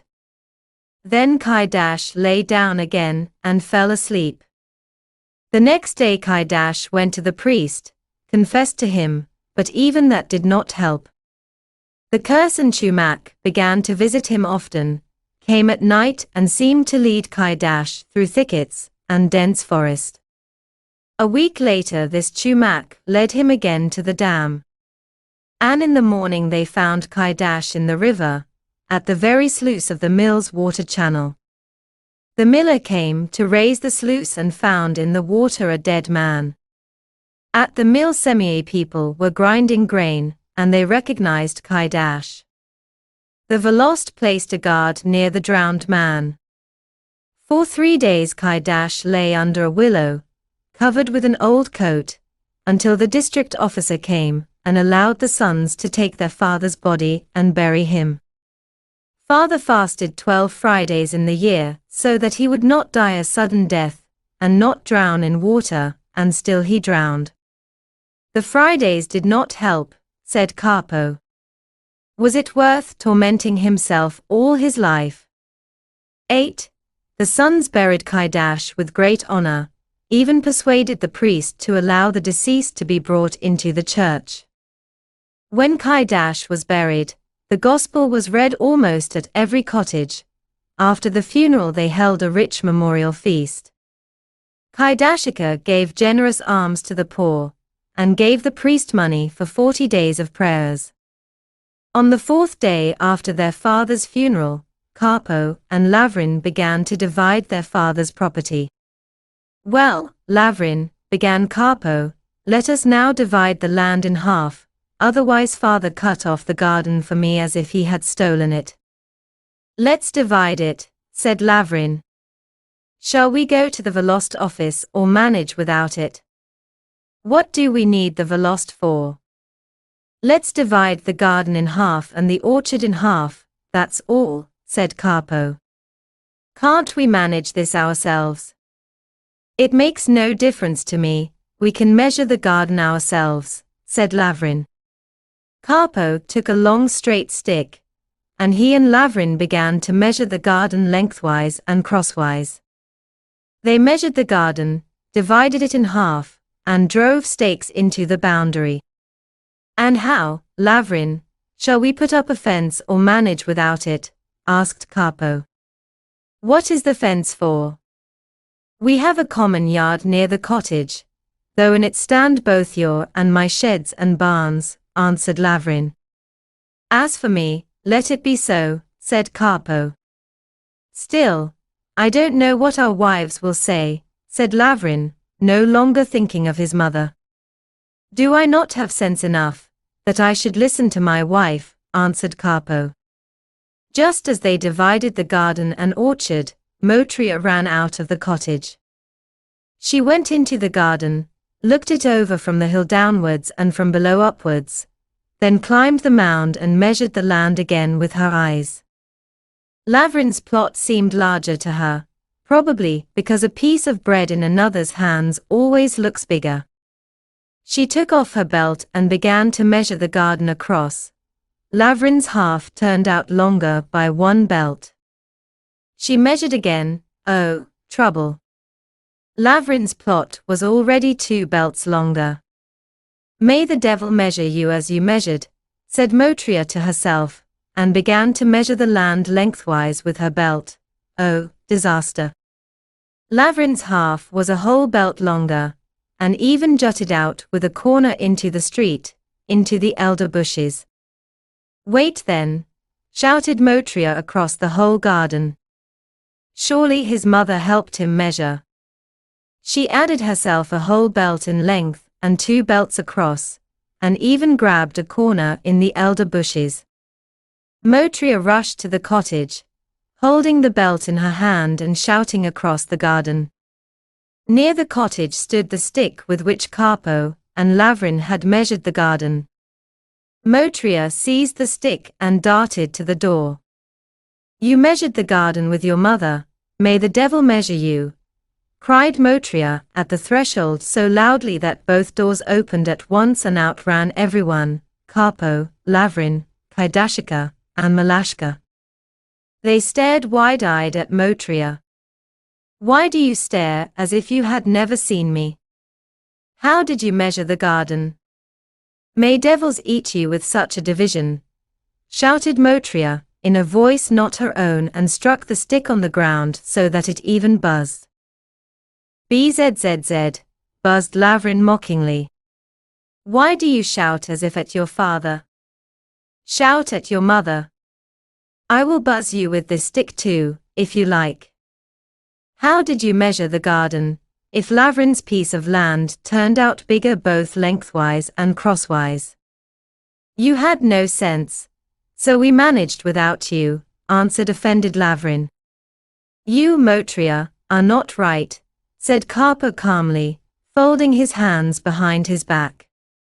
"Not right? I just measured it myself."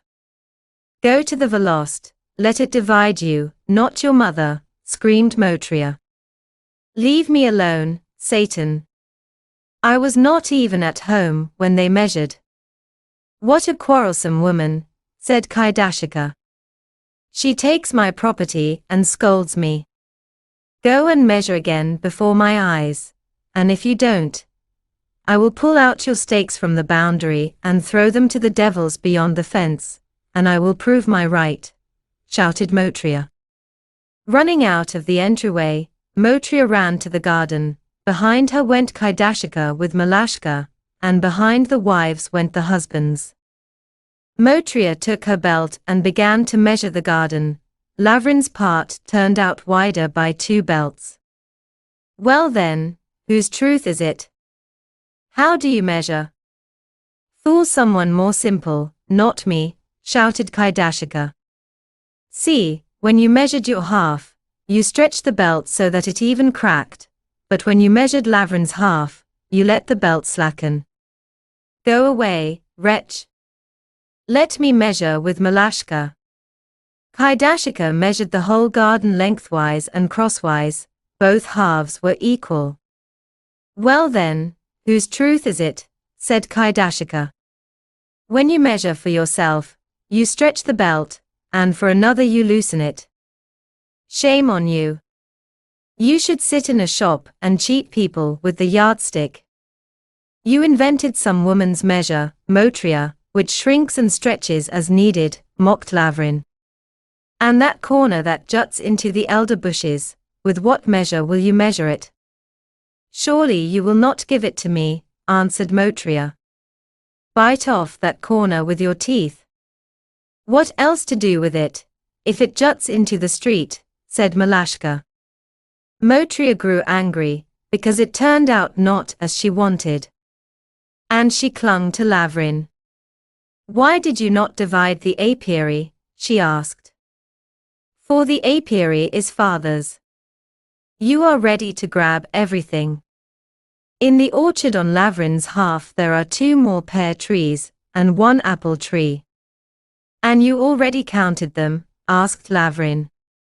Of course I counted. I will not give up my share. The orchard is not yours, but father's, answered Motriya. Then transplant those trees onto your half. What devil could transplant them? You will transplant and strain yourself, said Motriya. You will strain yourself, Motriya, surely strain yourself, if Karpo does not help, said Lavrin, laughing. Strain or not, I will still prove my right, shouted Motriya and struck fist against fist. Let's go right now to the Velost, let it judge us, not you and your mother-in-law. Give us half the apiary, and if you don't, then take, Karpo, the axe and cut down the pear trees. I will not give you mine, screamed Motriya until hoarse. Look, on your half all the pears are big, and on mine small, young ones, said Lavrin. Motriya speaks the truth. Give us half the apiary, and also half the sheep and pigs, said Karpo. See how clever. Take also half the cats and dogs, shouted Kaidashika. And who struck father in the chest? Lavrin at least did not strike his father. He did not strike, but he did not obey either, calmly answered Karpo. And have you forgotten that I still live in this world? I also have some right to my husband's property. You are ready, perhaps, to bury me alive in the ground, screamed Kaidashika. You and your Motriya want to wrong me, a poor widow. No, Karpo, let the community judge us instead. Well then, the community it is. Let's go to the Velost, because I will not give up my share either, said Karpo. Karpo, Lavrin, and Kaidashika went to the Velost office, while Motriya and Malashka stayed in the yard of the administration.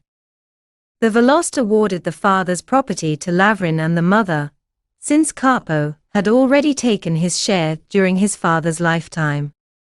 When Motriya heard this, she nearly lost her mind and raised an incredible outcry near the Velost office. From that time, there was no peace or quiet between the Kaidash sons and their wives. Motriya and Karpo, quarreling with Lavrin and Kaidashika, no longer entered their cottage. Well, Motriya, did you win? Be satisfied with what the Velost gave you, mocked old Kaidashika. Mock me like a dog, mock me, said Motriya, almost crying from anger. Both families stood against each other, like roosters ready to fight. It only needed a spark for the fire to flare up. And such a spark soon fell into the trash. One morning Malashka swept the cottage, half the entryway, near the bench by the wall, and left the trash at the threshold, then went to fetch a cloth to carry it to the rubbish pit. Just then Motriya ran out of the entryway, and saw the trash near the threshold. The trash had been swept toward Motriya's wall. How long must I endure this wicked Malashka? Shouted Motriya across the yard, and, grabbing the broom, scattered the trash along Lavrin's wall. Who scattered the trash? Asked Malashka of Motriya. I did. Do not sweep your trash toward my wall, or one day I will feed it to you, said Motriya angrily. Look at her. You will never feed me trash. Better feed your capo, answered Malashka, and began to sweep the trash into a pile at the threshold. Do not sweep to the threshold, I must walk through it, shouted Motriya. See what a noble lady. Careful, princess, or you will dirty your golden shoes, said Malashka. Do not sweep to the threshold, or I will grab you by the neck like a cat and shove your face into the trash. So you won't do it again, said Motriya. Motriya's words deeply hurt Malashka. She flushed with shame. You wretch! How dare you say such things to me? Are you my mother-in-law? Do you think I will keep silent? Shouted Malashka. You even dare to teach me, as if I were a child.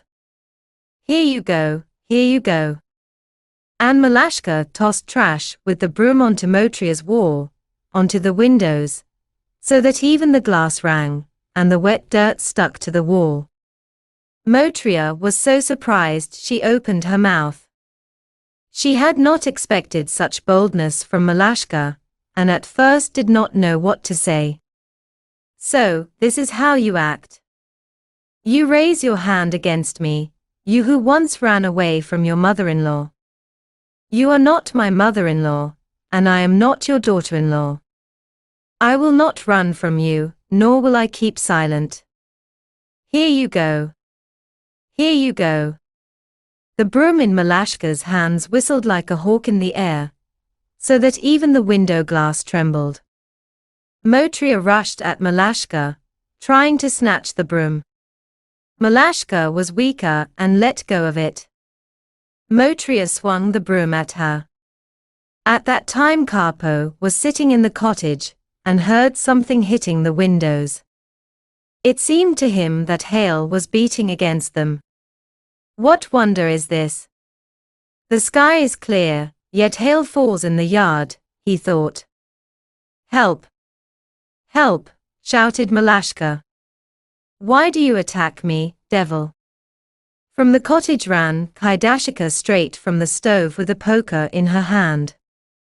She saw Motriya, swinging the broom, ready to strike Malashka, and raised the poker. Motriya jumped back from the wall, and the poker struck straight into the window of Motriya's cottage. The glass rang, and small shards fell onto the wall. From the cottage ran Karpo, and behind him Lavrin. And the three women, clutching the broom and poker, pulled them in all directions, shouting and dragging each other. The broom broke. Its twigs scattered like feathers from a goose. The men separated the women and drove them apart. Separate the cottage. Let me perish, but I will not live with them in one entryway, screamed Motriya. Take the axe, Karpo, and separate the cottage at once. And if you will not, then I will take the axe myself and begin to separate it. You are mad or have lost your senses, said Karpo. Who broke the window? Your mother. It began already on St. Peter's Day.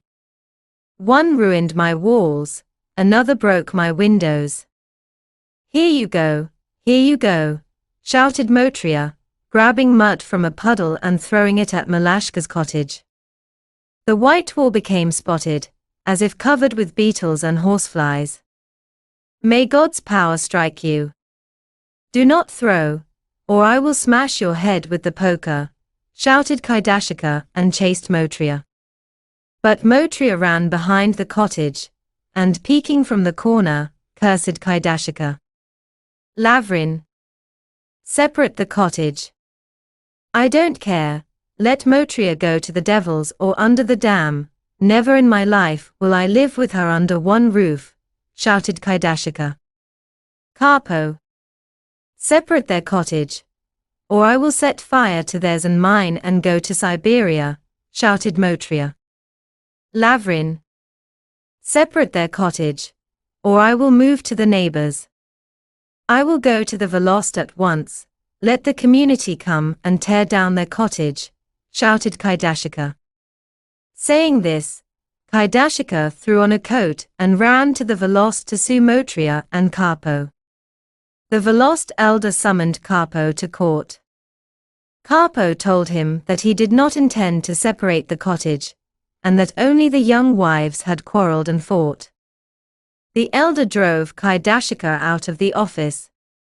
After Kaidashika, Motriya also ran to the Velost and began to tell everything in order, starting with the trash. The elder listened and listened, then spat. Go to the devil, for all I care, scratch out each other's eyes, not just windows, he said and went into another room, slamming the door. That same evening Kaidashika had supper with her children and was about to go to bed, when suddenly she heard chickens clucking and fluttering on the attic. Oh, a weasel on the attic, said Kaidashika. Maybe a thief climbed up, thought Lavrin. Kaidashika took a lamp and ran into the entryway. Behind her ran Lavrin and Malashka. The entryway was bright. Someone was crawling on the attic with a lamp. Who is there? Loudly asked Lavrin. From the attic no one answered, only one chicken clucked at the top of its voice, as if being strangled. Lavrin stepped onto the ladder and looked into the attic. There stood Motriya with a chicken in her hands. What devil makes you frighten our chickens? Shouted Lavrin, standing on the ladder.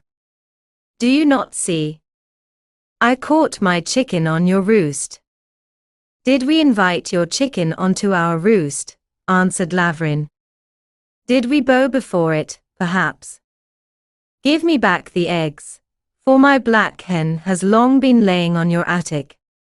Motriya was crawling around the attic, gathering eggs from the nests. The frightened hens rushed about the attic and flew toward the light into the entryway. Oh my God! This is not Motriya, but a plague from Benda. She will drive me out of the world, said Kaidashika, and even set the cottage on fire with her lamp. The Lord has punished me, and I don't even know for what. Probably for your kindness, answered Motriya from the attic, placing her strong leg with its thick calf on the ladder. One hen, flying from the attic, put out the light. The entryway became dark. Lavrin stood on the ladder. Motriya struck him with her heel in the teeth. He spat. With her other heel Motriya hit his nose. Her foot slid across Lavrin's face. Motriya was ready to sit on his head. Why are you climbing onto my head? Shouted Lavrin and began to shake the ladder. Don't climb, or I will throw you down, wicked soul, from the ladder. Lavrin jumped into the entryway and began to rock the ladder. The ladder banged against the wall. Throw her down from the ladder onto the floor, let her break her neck, so she will know not to climb onto our attic, shouted Kaidashika in the dark entryway. Lavrin removed the ladder. Motria, like a cat, hung in the air, clinging with one hand and elbow to the beam. In her other hand she held a hen, and did not want to let it go, and under her blouse she had eggs, a very delicate thing. Motria, afraid of making scrambled eggs under her blouse, could not climb back onto the attic and held on with one hand to the beam. "Oh, trouble, oh, I will fall. Oh, oh, oh, help," screamed Motria in a voice not her own. From such a cry Karpo could not stay in the cottage, and ran out with a lamp into the entryway. Lavrin stood in the middle of the entryway with the ladder. Motria dangled on the wall like a spider on a web. "Beat her with the ladder, harder," shouted Kaidashika. "Let her not gather eggs on our attic." Kaidashika rushed to the ladder and really would have struck Motria below the back, but Karpo snatched the ladder from Lavrin's hands and pushed his mother so hard that she almost fell. Then he set up the ladder. Motria climbed down to the floor with the hen in her hand. "Give me the eggs, thief." "Why did you steal our eggs?" shouted Malashka. "It was my hen that laid them," said Motria, running into her cottage. "And did your hen mark them?" "If you don't return the eggs, I will go to the Velost," said Kaidashika. "For all I care, go even beyond the Velost," shouted Motria from her cottage, wiping under her blouse with a rag. Malashka lit the lamp, caught her hens in the entryway, and threw them onto the attic. In both cottages noise continued for a long time. Then everything gradually quieted, like waves on a lake after the wind. "Separate the cottage from these beggars," said Motria in her cottage to Karpo. "Are you crazy? As if separating a cottage is as easy as cutting off a piece of bread. You don't know how much it will cost. Whatever it costs, separate it, and if you don't want to, then I will separate it myself," said Motria. "Go ahead, try." "What nonsense, it's even funny." But soon after this incident Karpo saw that it was not funny at all. The next day Kaidashika dressed up and went to the priest to complain about Motria. She told everything not so much to the priest as to his wife. The priest's wife gave her grandchildren little cakes and bagels with sugar. Kaidashika brought these treats and gave them to Malashka's children. Motria's children smelled the treats and ran into the entryway. Kaidashika gave them bagels too. "Don't take treats from grandmother, because she is a thief," shouted Motria from her cottage. The children took the treats and began to wave their little hands at their grandmother, repeating the words they had often heard from their mother. "Grandmother is bad, grandmother is a thief," they babbled. "You took the treats from grandmother, and still you scold her," said Kaidashika, and began to cry. Motria ran out of her cottage, snatched the bagels from the children, and threw them to the dogs. "Are you a human or a beast?" asked Kaidashika, wiping her tears. That same day Motria's eldest boy drank water from Malashka's mug and tub. In the entryway stood 2 tubs of water, Motria's on one side, Malashka's on the other. The little boy, not knowing his mother's views on property rights, took the mug from the tub that was closer to him, but could not hold it, dropped it, and it broke. Kaidashika ran out of the cottage and raised a cry. "See, wicked soul, you taught your children to scold me, and now they bring me losses," shouted Kaidashika to Motria at the door. "Come here and look." Motria ran out of her cottage. She saw the shards of the mug on the floor, and the boy, with his fingers in his mouth, stood with his head bowed in guilt. Kaidashika, without thinking long, grabbed the mug from Motria's tub and smashed it on the ground.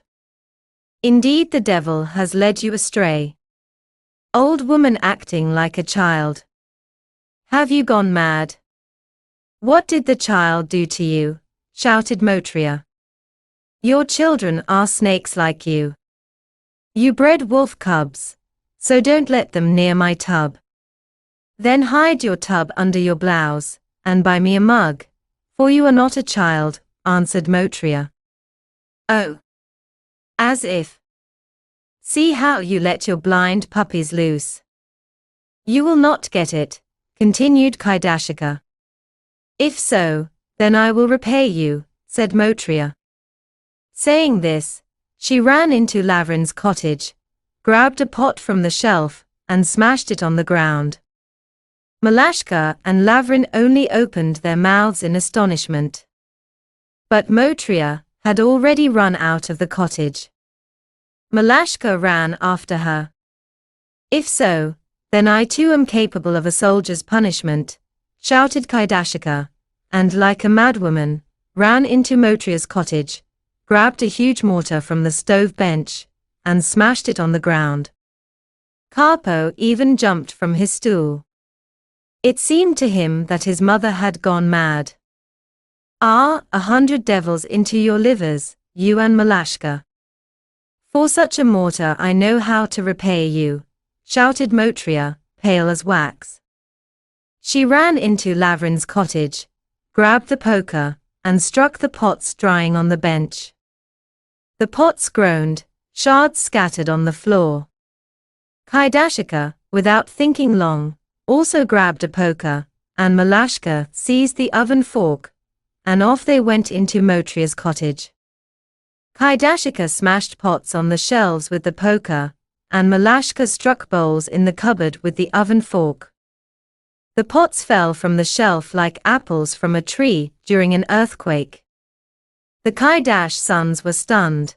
It seemed to them that their wives had gone completely mad.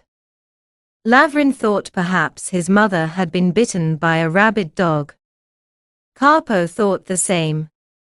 It seemed to him that madness had seized Motriya. But when they saw pots falling from the shelves and bowls from the cupboard, they began to defend the shelf and cupboard. Karpo barely overcame his mother and took the poker from her. Lavrin snatched the oven fork from Malashka's hands, and thus saved 3 deep bowls.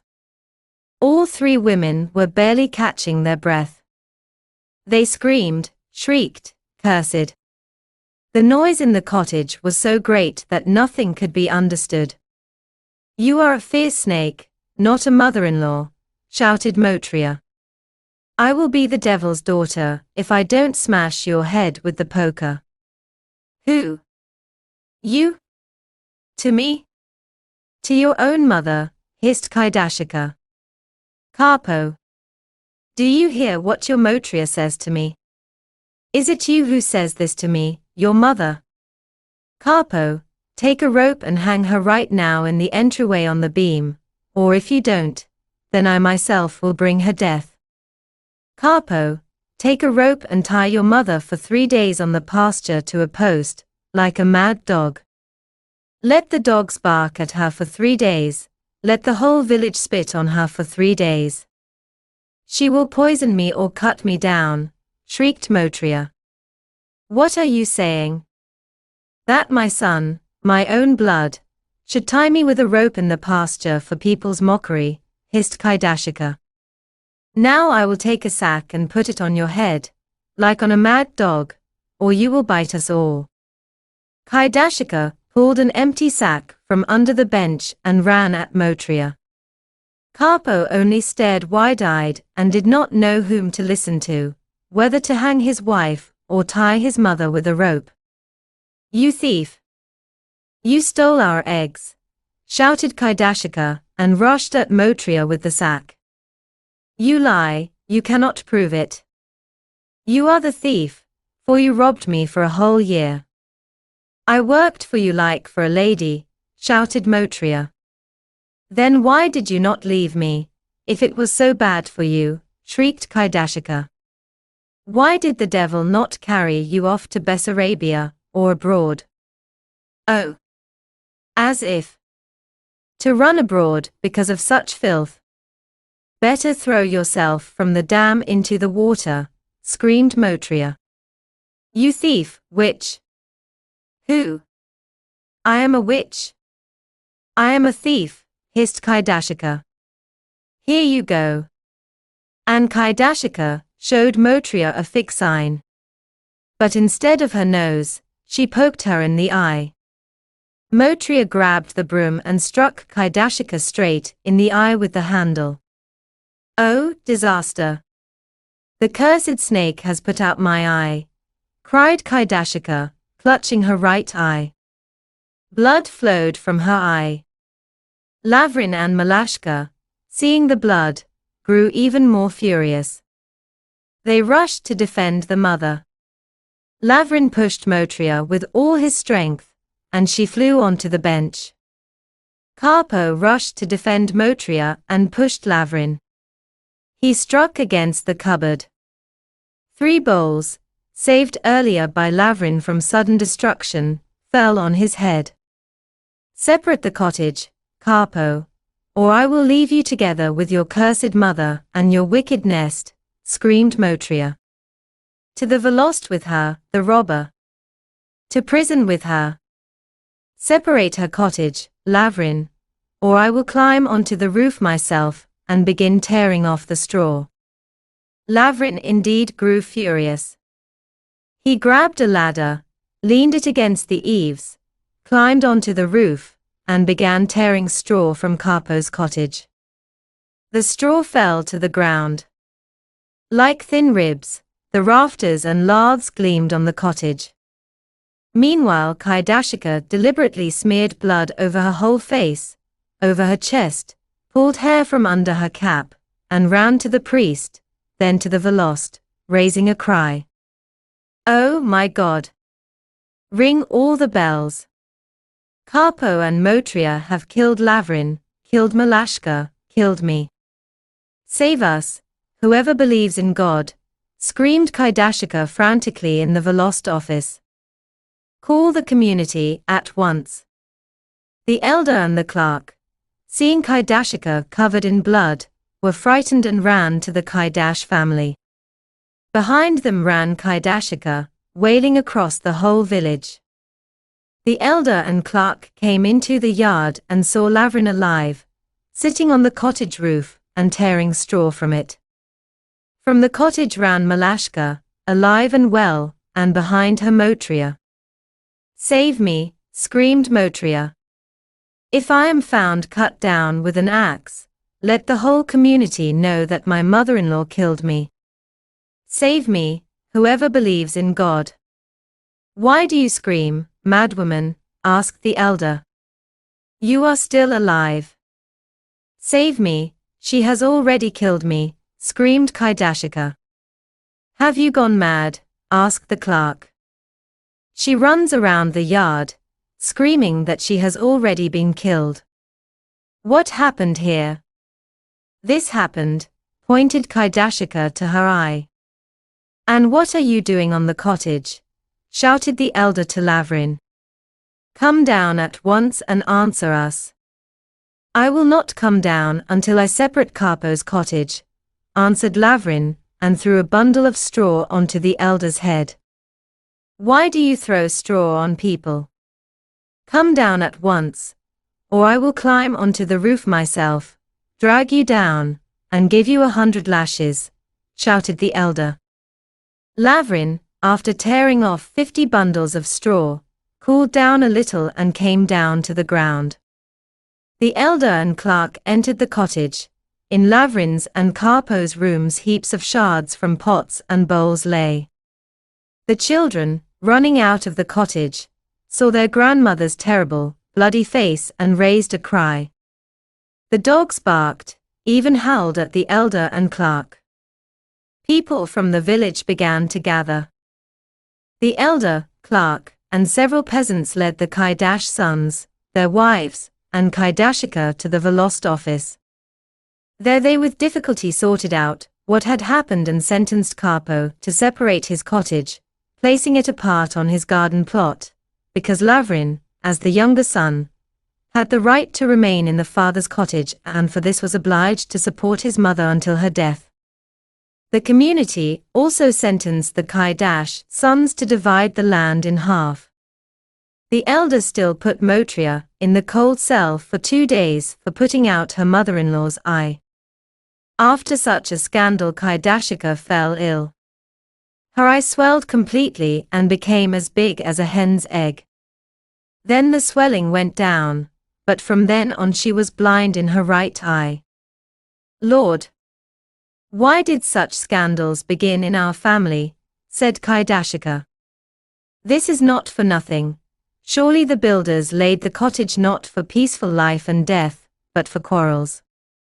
Kaidashika decided to go to the priest and ask him to bless the cottage. She said nothing to Lavrin and Karpo, so they would not oppose her, and ran to the priest with her request. The church feast in the semi-church was approaching, and the housewives began to whitewash their cottages. That day Motriya happened to climb into the stove to plaster it. The priest came, and with him came the deacon and sexton. The priest sprinkled holy water on the cottage and the entryway. Kaidashika asked him to bless Karpo's cottage too. She still pitied her son. Kaidashika opened the door to Karpo's cottage, and there on the stove bench were visible legs dangling, heels up, toes down. Thick calves stuck out like 2 logs. It was Motriya lying in the stove. The priest sprinkled holy water in Karpo's cottage. Why do you, mother, bless my cottage? Did I ask you to? Karpo said to his mother. So that your wife does not smash pots and put out eyes, said Kaidashika.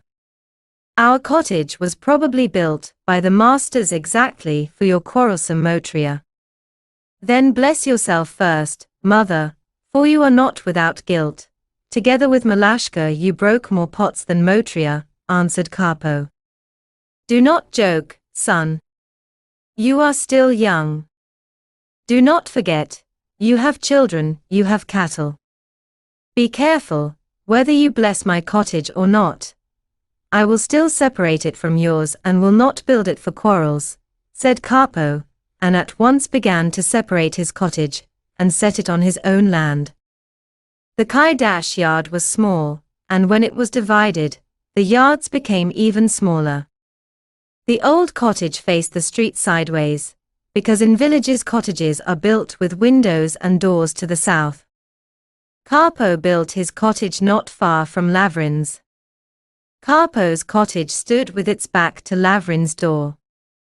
Motriya wanted Karpo to put up such a fence that not even a bird could fly over it.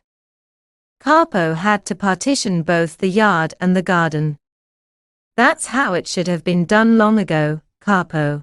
Then the pots would be whole, and your mother's eye too, said Motriya.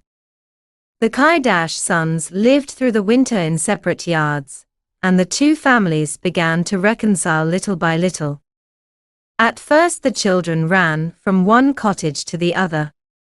They did not care about their parents' quarrels. After the children, the fathers began to go to each other for household tools, for a plane, for a drill, for an axe, first to the sheds, then into the cottages. And then their wives began to talk peacefully across the fence. Only Kaidashika did not go to Motriya. Her blind eye forever closed the road to the elder daughter-in-law. Peace settled over the old Kaidash dwelling. To avoid running around through the gates, Karpo and Lavrin made a passage through the fence. Peace between the brothers grew stronger for the sake of the household, for the sake of common benefit.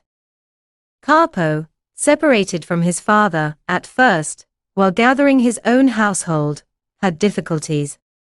A proud, stubborn, persistent man, he did not like to bow to anyone, not even to his own father. He had only 1 pair of oxen, and when he needed a team for plowing, he never asked his father for oxen, but arranged a team with other people.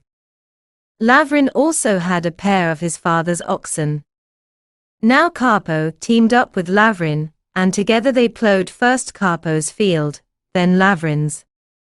Karpo walked behind the plow, and Lavrin drove the oxen. Mutual benefit compelled them to help each other in plowing, sowing, harrowing, and hauling the harvest. At that time, not far from Semyai, a railway from Kiev was laid. Peasants began to keep horses and haul sugar from nearby sugar factories to the railway, and flour from landlords and Jewish mills. Karpo and Lavrin also bought horses.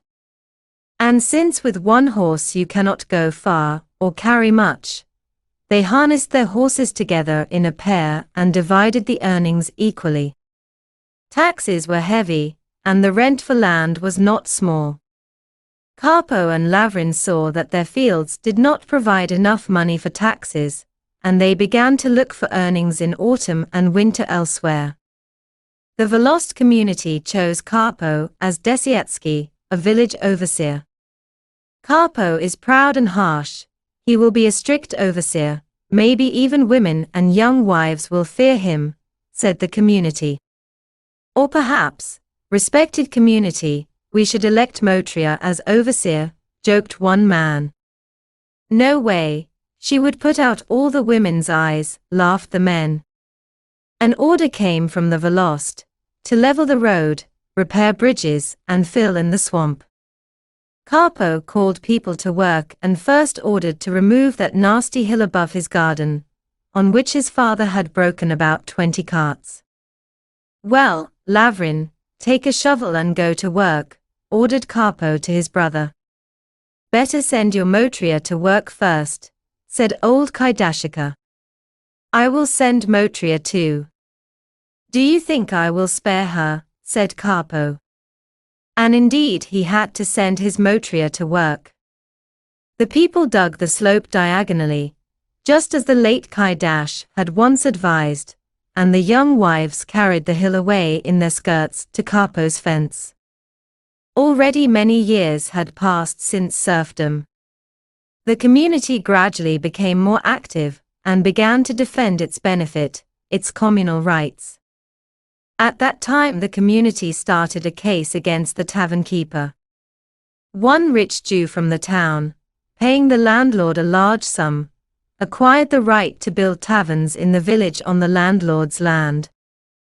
He decorated the village with his taverns on all four sides, and began selling vodka, at a cheaper price than in the communal tavern.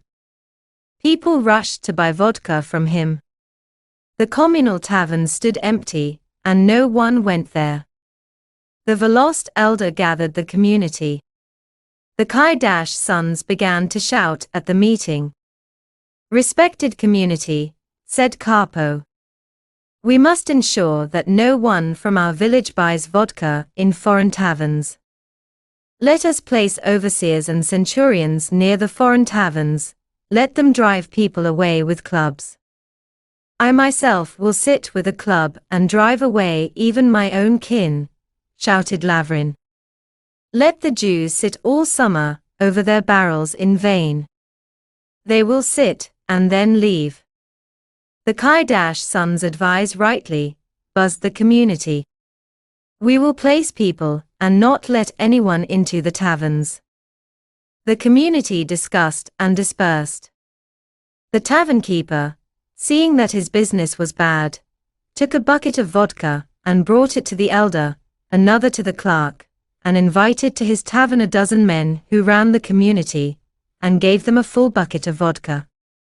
Why should we compete? Said the cunning tavern keeper, why should you offend me? I will earn, and you will earn. I will sell at the same price as you, and at once I will give the Volost 40 rubles compensation. And will you pay? Asked several peasants. Oh, why should I not pay for good people? Do you think that because I am a Jew I have no soul? I am ready even to donate to the church. Oh, what is there to say? Here is the cross, if you don't believe me. And Burko crossed himself in the Christian way. Look! A Jew crosses himself, shouted the people. Do you think I do not respect your faith? I am ready to live with you as brothers, he flattered them. Here is another bucket of vodka. Surah, bring the guests more herrings and bread, he called to his wife. Surah sighed deeply and loudly. She obviously regretted the herrings, but she still brought them and placed them on the table before the people. Eat, good people. Do you think I begrudge you? Said Surah. Oh, she continued quietly, leaving the room. The people drank, ate, and listened to Berko, and he seemed to play on cymbals with his flattering words. The former serfs listened with open ears. His words, sweetened with vodka and seasoned with herrings, slipped into their souls. They did not know that Berko would gradually take back his 40 rubles, for the herrings and for the vodka they drank for free, from their own pockets. Sometimes by watering down the vodka, sometimes by raising the price. The people melted like wax and began to praise Berko. Some were already quite drunk. You are now lords, and what lords? No nobleman can compare. You, Ritsko, are now a lord. That's who is lord. Whatever you want to do in the Volost, you will do. You, Petro, are now master of the whole village, like a prince. Now you are lord, and the former lords have turned into Itzko's puppy, Berko flattered the peasants. So then, gentlemen, will the community agree to give me its tavern, and let people come to mine? I will give 40 rubles to the Volost, and for your tavern, I will put money on the table right now. A good Jew, shouted one drunk peasant, he even gives money at once. At the meeting we will stand for him. Yes, we will, because he will also give to the church. Just then Karpo Kaidashenko was returning from the fair, and seeing a group of people near the landlord's tavern, stopped. Berko knew that Karpo did not like vodka, and always spoke against him at meetings. He hid in the room. Hello, Karpo, shouted Ritsko and began to hug and kiss Karpo. His sharp, unshaven beard pricked Karpo's face like needles. Yes, hello, said Karpo, turning his face away. Enough already. Hello, my falcon. Come into the tavern, drink at least a little glass with us, babbled Ritsko, and again grabbed Karpo by the neck and kissed his cheek. Ritsko's beard scratched Karpo's cheek until it bled. Leave me alone, to the devil. You are dragged into kissing. Even blood has come out on my cheek. My dear. Will you really not drink with us at least one glass, half a glass? Here is such a good Jew. Ah? What is there to say? Ritsko again spread his arms and stuck out his lips for a kiss. Leave me alone. Go hug and kiss my horse if you want to kiss so much, said Karpo. And why do you drink vodka in this tavern? Asked Karpo. Better not to say, said Ritsko. Here is such a good Jew, so good, devil take him. Where did he come from, so good? Thanks to God and all the saints, he even gives to the church. What a comedy. And have you forgotten what you yourselves decided at the meeting? My dear, my bright falcon, said drunken Ritsko, poking his prickly beard into Karpo's nose, do not disdain our bread and salt. Karpo saw that talking with drunkards was only a waste of time, and struck his horse with the whip. The cart rolled on. Karpo, Karpo, come in at least for a drop, shouted Ritsko behind, stumbling after the cart. The next day the meeting gathered. Karpo was surprised. The community already sang a different tune.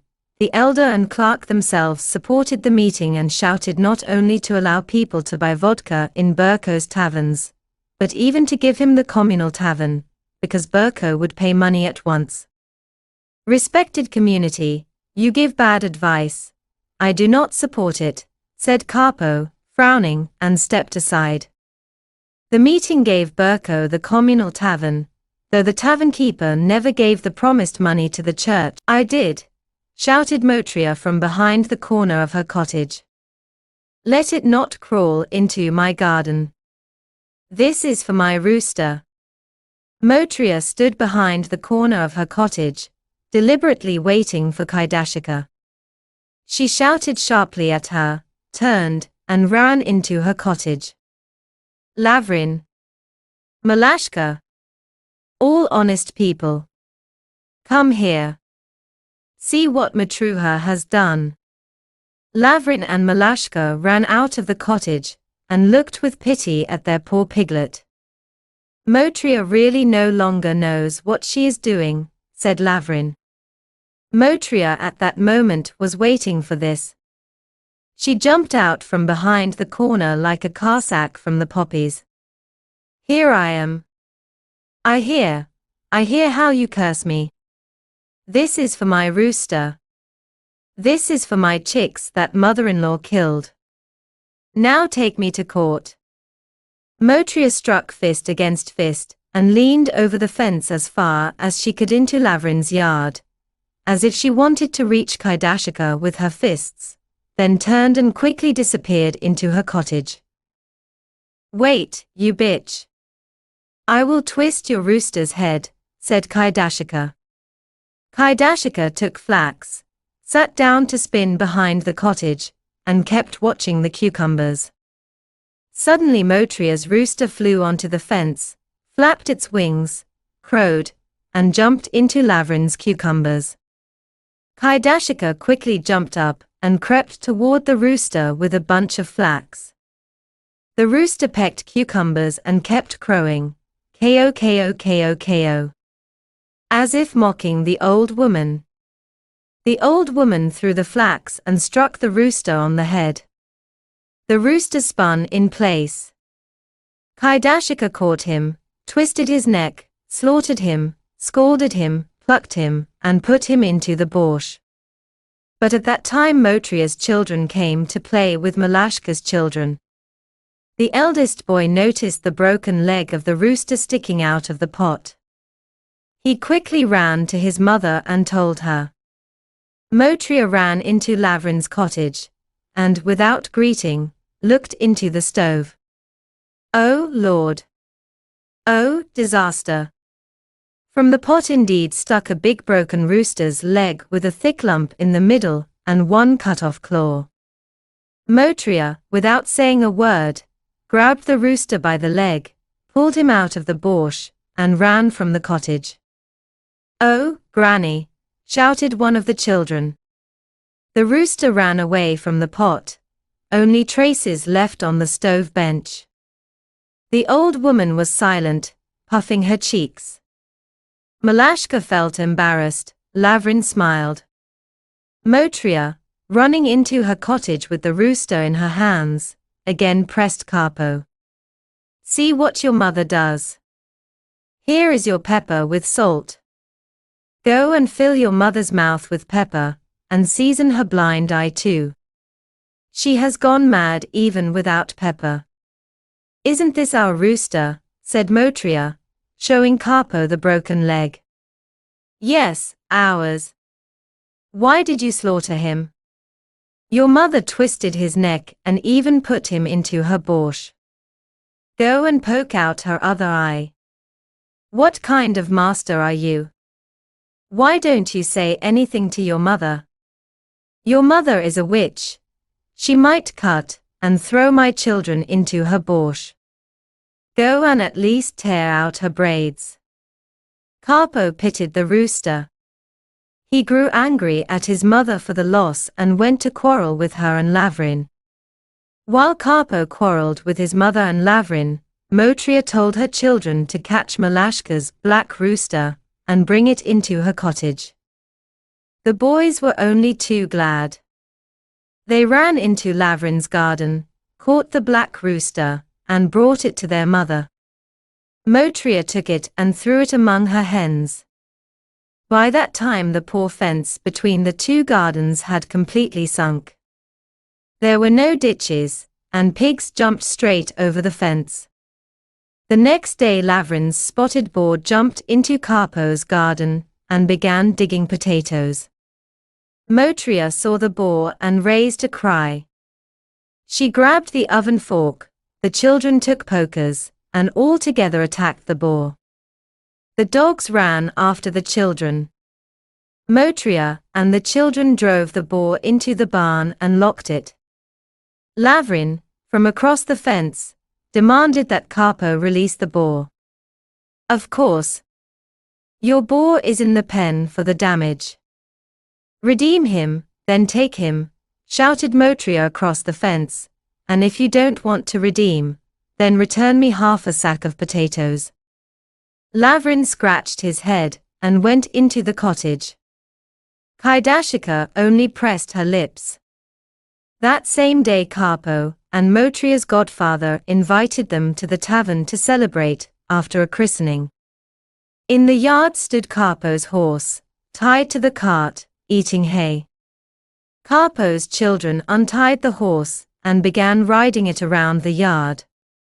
The horse broke free from the bridle, joyfully kicked with its hind legs, and jumped over the fence into Lavrin's garden. The poor fence under the horse's hooves lifted like a cloth and fell onto the vegetables. The horse attacked Lavrin's beets. Lavrin's children ran into the cottage and told their father and grandmother. The whole family ran out of the cottage, took sticks, and chased the horse. Malashka and Kaidashika finally caught the horse by the mane from both sides, led it into the barn and locked it. Karpo's children, playing in the yard, saw all this. They immediately ran to the tavern and told their parents that their horse was locked in the barn at grandmother's for damage. Karpo and Motriya at once ran home. How is it possible? For their lousy boar they dared to take our horse, shouted Motriya along the way. I will show them that my horse is not the same as their rooster, said angry Karpo. Karpo and Motriya ran home. Old Kaidashika wandered near the cottage. She was waiting for Motriya. Her whole being burned with the desire to quarrel, but there was no one to quarrel with. She saw Motriya and trembled. Why did you, mother, drive our horse into your barn? Shouted Motriya to Kaidashika. Would I drag your foolish horse over the fence? We locked it so it would not jump into our garden, answered Kaidashika. It was not a black cloud rising from the blue sea, but Motriya with Karpo moving from their cottage to the fence. It was not a grey cloud rising over the oak grove, but old one-eyed Kaidashika approaching the fence, and behind her came Malashka, Lavrin, and all their children. Two families, like two black clouds, approached one another, gloomy, threatening. By the fence stood Motriya, tall, full-bodied, the same height as Karpo, with a broad forehead, a sharp face, and small black eyes shining like fire. She wore only a shirt and a narrow skirt. Calculating and stingy, she had sewn herself such clothes that she could only squeeze into them. The narrow skirt clung tightly to her waist. In a large headscarf, like a mortar, Motriya looked like a long oar. Behind Motriya stood Karpo, in a tight shirt with short narrow sleeves, in wide white trousers of coarse linen. Behind them stood Karpo's children in narrow trousers and short-sleeved shirts, in skirts above the knees. On the other side of the fence stood grandmother Kaidashika, tall and thin like a gypsy needle, in a skirt, in a wide snow-white shirt, in a large headscarf. Her blind eye gleamed, as if transparent, like the eye of a needle, as if a thread could be pulled through. Behind the old woman stood Malashka, in a white shirt, in a new red headscarf with green and blue flowers, in a green calico skirt with many folds. Next to Malashka stood Lavrin in wide blue trousers with white stripes. Malashka had blossomed and become fuller. Her eyes, thin eyebrows shone in the sun, and her face from temples to chin glowed with blush. The hot sun poured bright light over the yard, the people, and drenched them from head to toe. The black huge headscarf on Grandmother Kaidashika looked like a pot placed on a tall pole. Malashka shone like a viburnum bush planted in the middle of the yard. And the sun's haze flooded everyone, trembled, shimmered among the women's and children's heads, as if some golden water swirled among the people, around the cottages, around the garden. Dogs stood near the cottages and wagged their tails, looking at the people. It seemed to them that they would soon be called and set upon someone. "Why did you untie our horse and lock it in your barn?" shouted Motriya. "No saints came down from heaven to untie it." "Leave me, Satan." "Who untied it?" "It was your children riding in the yard and letting it go," shouted Kaidashika. "Mother, it was Grandmother who untied the horse and let it loose in the yard," lied Motriya's children from behind the corner. "No, not Grandmother. It was Vasil who untied the horse and rode it until he let it go, and the horse lifted its legs and jumped into our garden," shouted Lavrin's boy. "Look, bitch, at the fence. It was your horse that knocked it down. Pay 3 rubles, give back our boar, then you will get your horse," shouted Grandmother Kaidashika. "How is that?" "For your worthless boar you took our horse," screamed Motriya, raising her head upward. "It is your horse that is worthless and mangy, not our boar," shouted Malashka from behind Grandmother. "And you too, speak up." "Better keep quiet and don't squeak," shouted Motriya at Malashka. "Better bring 3 rubles, or else I will go to the Volost to complain about you," answered Malashka. "And she will even go to the Volost." "Wipe your snotty nose first, then go to the Volost," shouted Motriya. "Don't curse, or I will spit in your eyes," said Grandmother Kaidashika. The young wives raised a cry across the whole village. Their quarrel rang like church bells across the hollow and reached almost to the oak grove. People from neighboring cottages ran, looked into the yard through the fence and gates. Some tried to intervene, wanted to reconcile them, and persuaded Motriya. "They are wicked balashes." "Don't you know them?" shouted Motriya to the people. "They are wicked dovbashes." "Don't you know them?" screamed Kaidashika.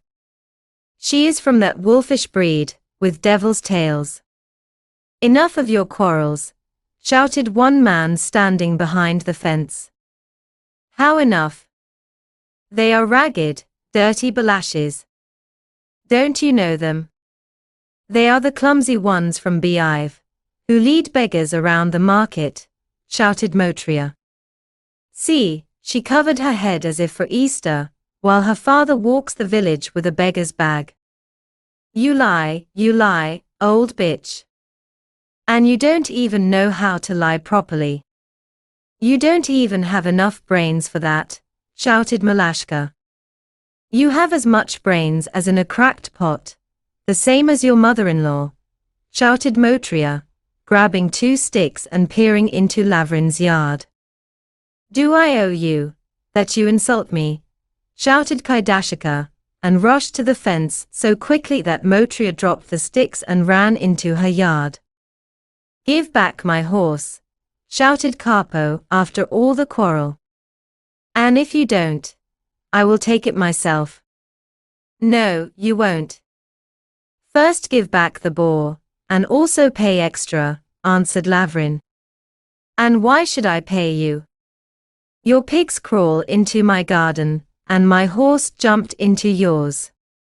Give back the horse, or I will go with a club and open the barn," shouted Karpo. "No, I will not give it back." Go to the Velost and sue me. I don't care, shouted Lavrin. Carpo stood pale as death. His head was slightly buzzing from drink.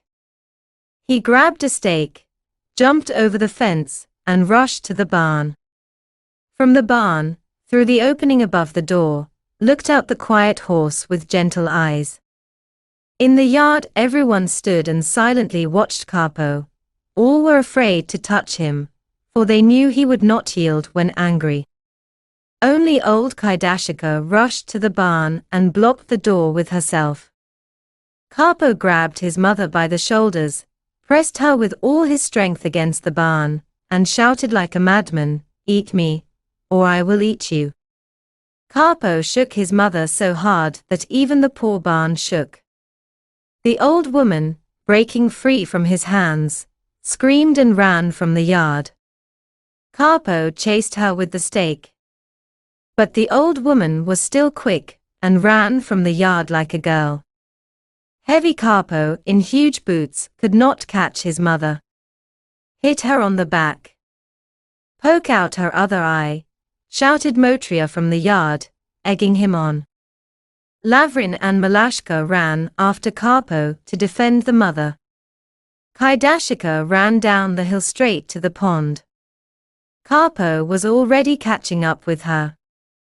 Kaidashika felt the stake above her head, and from fear jumped straight into the pond, not even lifting the hem of her skirt. Carpo ran to the water and stopped. "I pity not my mother so much as my boots," he shouted from the bank. "Oh, help, save me, whoever believes in God." "Oh, he will drown me," cried the old woman, standing knee-deep in water. "You will not drown, old woman. Here even in the middle of the pond it is only knee-deep for an old frog," said a man watering his oxen in the pond. Carpo spat into the water, returned home, and went to the barn to sleep. Kaidashika, climbing out of the water, wet to the waist and splashed up to the neck, ran to the priest. She walked through the village, wailing and complaining to people about her son and Motria. Lavrin, Malashka, their children, and a crowd of people all followed the old woman through the village. Kaidashika came to the priest, and began to cry and complain about Carpo and Motria. "Father, I am left an orphan, and no one to defend me. Motria put out my eye, and today Carpo nearly drowned me." The priest directed Kaidashika to the Velost. She went to the Velost. Behind her went adults and children. The Velost sentenced Carpo to 10 lashes, or to pay his mother 5 rubles, unless he asked his mother's forgiveness and reconciled with her. By evening Carpo had sobered up. He was summoned to the Velost, and although he was a village overseer, they wanted to lay him down and give him 10 lashes. Carpo felt ashamed, for he had never been a serf, and landlords had never beaten him. He asked his mother's forgiveness, and peace came between the 2 Kaidash sons. So that pigs would not jump over the fence, in autumn they dug a ditch across the father's garden and planted it with thorn bushes. Again the Kaidash sons lived in peace and harmony. The little children again came to play with each other. After them the brothers began to visit one another, and later even the wives reconciled, though it always began with them. The brothers reconciled completely, and Lavrin even baptized Carpo's child. Winter passed. Summer came again. Golden summer brought new quarrels between the Kaidash sons. Now these quarrels began over a pear tree. When the community divided the yard of old Kaidash between the brothers, a pear tree went to Carpo's half. The fence passed 1 arshin from it. This pear tree belonged to Lavrin. As a boy Lavrin had grafted a shoot onto an old stump with his own hands. The pear grew like a willow. The father gave this pear to Lavrin during a rich Christmas Eve supper, when Lavrin sneezed at dinner. In the family, this pear was called Lavrin's pear. Even all the people in the village knew about it. The pear grew branched, tall, but for a long time bore no fruit. Lavrin more than once hinted to Karpo that his pear had gone to Karpo's yard. But until the pear bore fruit, there was no trouble. Unfortunately, that summer the pear bore fruit, and abundantly. The pears were large, the size of a fist, and sweet as honey. There were no such pears in the whole village. So many pears grew that the branches bent to the ground. Lavrin's children knew that the pear was not their uncle's, though it stood in his yard, but their father's. The old grandmother told them all the details, and urged them to climb over the fence and pick pears. The children were only waiting for this. The boys climbed the pear and began to shake it, while the girls gathered pears in their blouses. Suddenly Aunt Motria ran out of the cottage. "Why are you picking our pears?" shouted Motria at her nephews and nieces. "Aha! These are not your pears." Grandmother said this pear is father's, not uncle's, said the children and continued to gather pears. "I'll give you pears. Throw them out of your blouses at once, or I'll pick nettles and give you such pears that you'll forget where to run." Motria ran for nettles. The children rushed to the fence, sat on it like kittens, and raised a cry. At their cries Malashka ran out of the cottage. "Why are you beating my children, Motria?" she asked. "For stealing my pears," calmly answered Motria. "And are these your pears?" "They are ours, don't you know that?" said Malashka. "Make up more nonsense. In our garden grew your pear. Probably your mother-in-law told you that pears grow on willows and sour cherries on aspens," continued Motria. Lavrin came out of the cottage and defended the children. He shouted that the pear was his, that everyone in the village knew it, and the children had the right to pick pears whenever they wanted. Kaidashika also ran out of the cottage and shouted at Motria with all her might. "Go, go, children, boldly pick pears. This is our pear," she told the children. "Let them climb into my garden again. I'll break their legs with a stick," shouted Motria. And the pears hung like little pots, yellow as wax. Lavrin's children would have fought for them even if they were someone else's, and here both grandmother and mother said they could and should pick them. The children, sneaking, climbed the pear again. Motria ran out with a stick and beat them. A racket rose in Lavrin's yard. Across the fence now not only the wives quarreled, but the husbands too. Lavrin argued that the pear was his, because he had grafted it and his father had given it to him, while Karpo argued that the pear belonged to him, because it grew in his garden. "If it comes to that, then I have the right to half the pears, because the tree is mine. Go and complain about me to the Volost, I don't care," said Lavrin. "No, I will not give half the pears, because the pear grows on my land." "Never mind what father once said," boomed Karpo. But the children still climbed into their uncle's garden, and Motria punished them with rods. The brothers were forced once again to go to the Volost. In the Volost they ruled that Karpo must give Lavrin half of the pear harvest every year, or else fence off the pear with 2 arshins of land and sell that land to Lavrin. "As if right away I should sell him 2 arshins of land," shouted Karpo. "I don't want Lavrin's money, and I won't give land. Let him take his pear into his own yard," said Karpo. "But, dear man, you cannot move a pear tree," said the Volost head, "and to cut down a good tree is a sin. Every year give half the pears to Lavrin, and go with God." Lavrin and Karpo left the Volost as if reconciled. Karpo agreed to give half the pears to Lavrin. They came home, and then Karpo's wife began another song. Why should we give them half? Is that possible?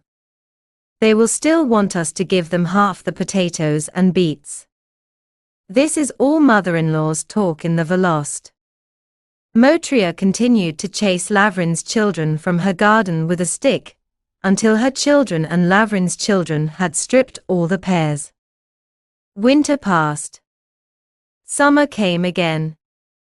The troublesome pear, as if on purpose, grew even larger, both in width and height, again bore fruit and stood heavily laden with pears. There were 3 sacks of pears, if not more. The pears were large, the size of a fist, and valuable at the fair. Here it already smelled of money, and for a peasant that is no joke. The same comedy began again. The pears were not yet ripe, but Lavrin's children rushed at them like bees at honey.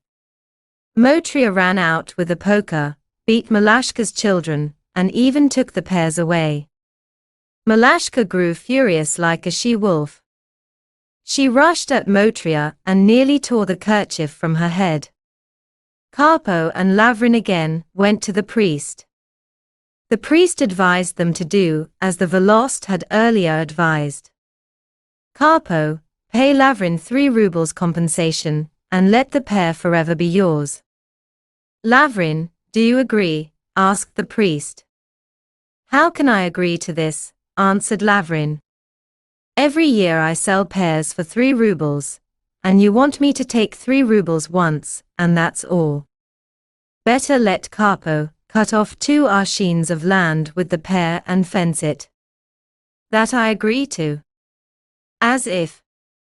My garden is already small, and I should give him 2 arshins more. I do not agree, said Karpo. Let Lavrin take the pear and transplant it into his garden, I don't care. Well then, every year share the pears, said the priest. But, father, Lavrin's children crawl into the garden like pigs and trample the vegetables, and the old mother even urges them to do it, said Karpo. Because your wife is a real viper, forgive the word, father. Your wife should be put in a cage and shown at fairs for money, like an animal. She, father, wronged our mother, put out her eye, and beats my children with a stick, complained Lavrin. Well, what is to be done? Asked the priest. Let it be as you say, father. As you rule, so let it be, answered the brothers. So I say, let Karpo pay you 3 or 4 rubles, and let the pear be his. Then there will be no more quarrels between you, again advised the priest. I will never agree to this, said Lavrin. Those pears, father, are the size of a fist. Every year I sell 2 or 3 sacks of pears for 3 or 4 rubles. Well then, Karpo, cut him land with the pear. What, am I sick or out of my mind, to cut off my land? Answered Karpo. Then leave here and choke on those pears together with your wives, said the priest and went into another room, closing the door behind him. Karpo and Lavrin stood a while, then went home, quarreling along the way. Lavrin shouted that he would take an axe and cut down the pear. And in the yard near the pear they already found a fight. Motriya was beating Lavrin's children. Malashka and grandmother shouted across the fence at Motriya, like dogs barking. Neighbors began to gather. Even old woman Palashka Solovika came running, and behind her old woman Paraskar Hrishika. Oh, Lord! If only someone would take Lavrin's cottage and move it onto that hill or beyond the hill, and move Karpo's cottage there, beyond the pond or the oak grove, then they would live peacefully, said wise old Palashka. Teach. Teach. See how wise she is. Could not restrain old Paraskar. Look better at yourself. If someone moved your husband beyond the oak grove, your daughter beyond the Ros River, and you into hell itself, then maybe there would be peace among you. The matter of the pair ended quite unexpectedly. The pair dried up, and the two families reconciled. In both homesteads at last came peace and quiet. 1878. Читайте и слушайте одновременно интереснейшую классику, адаптированную под современный английский специально для вас. Погружайтесь в язык через увлекательные сюжеты англоязычной литературы. Такой формат помогает учить английский естественно, без зубрежки и тренировать навыки для реальных ситуаций.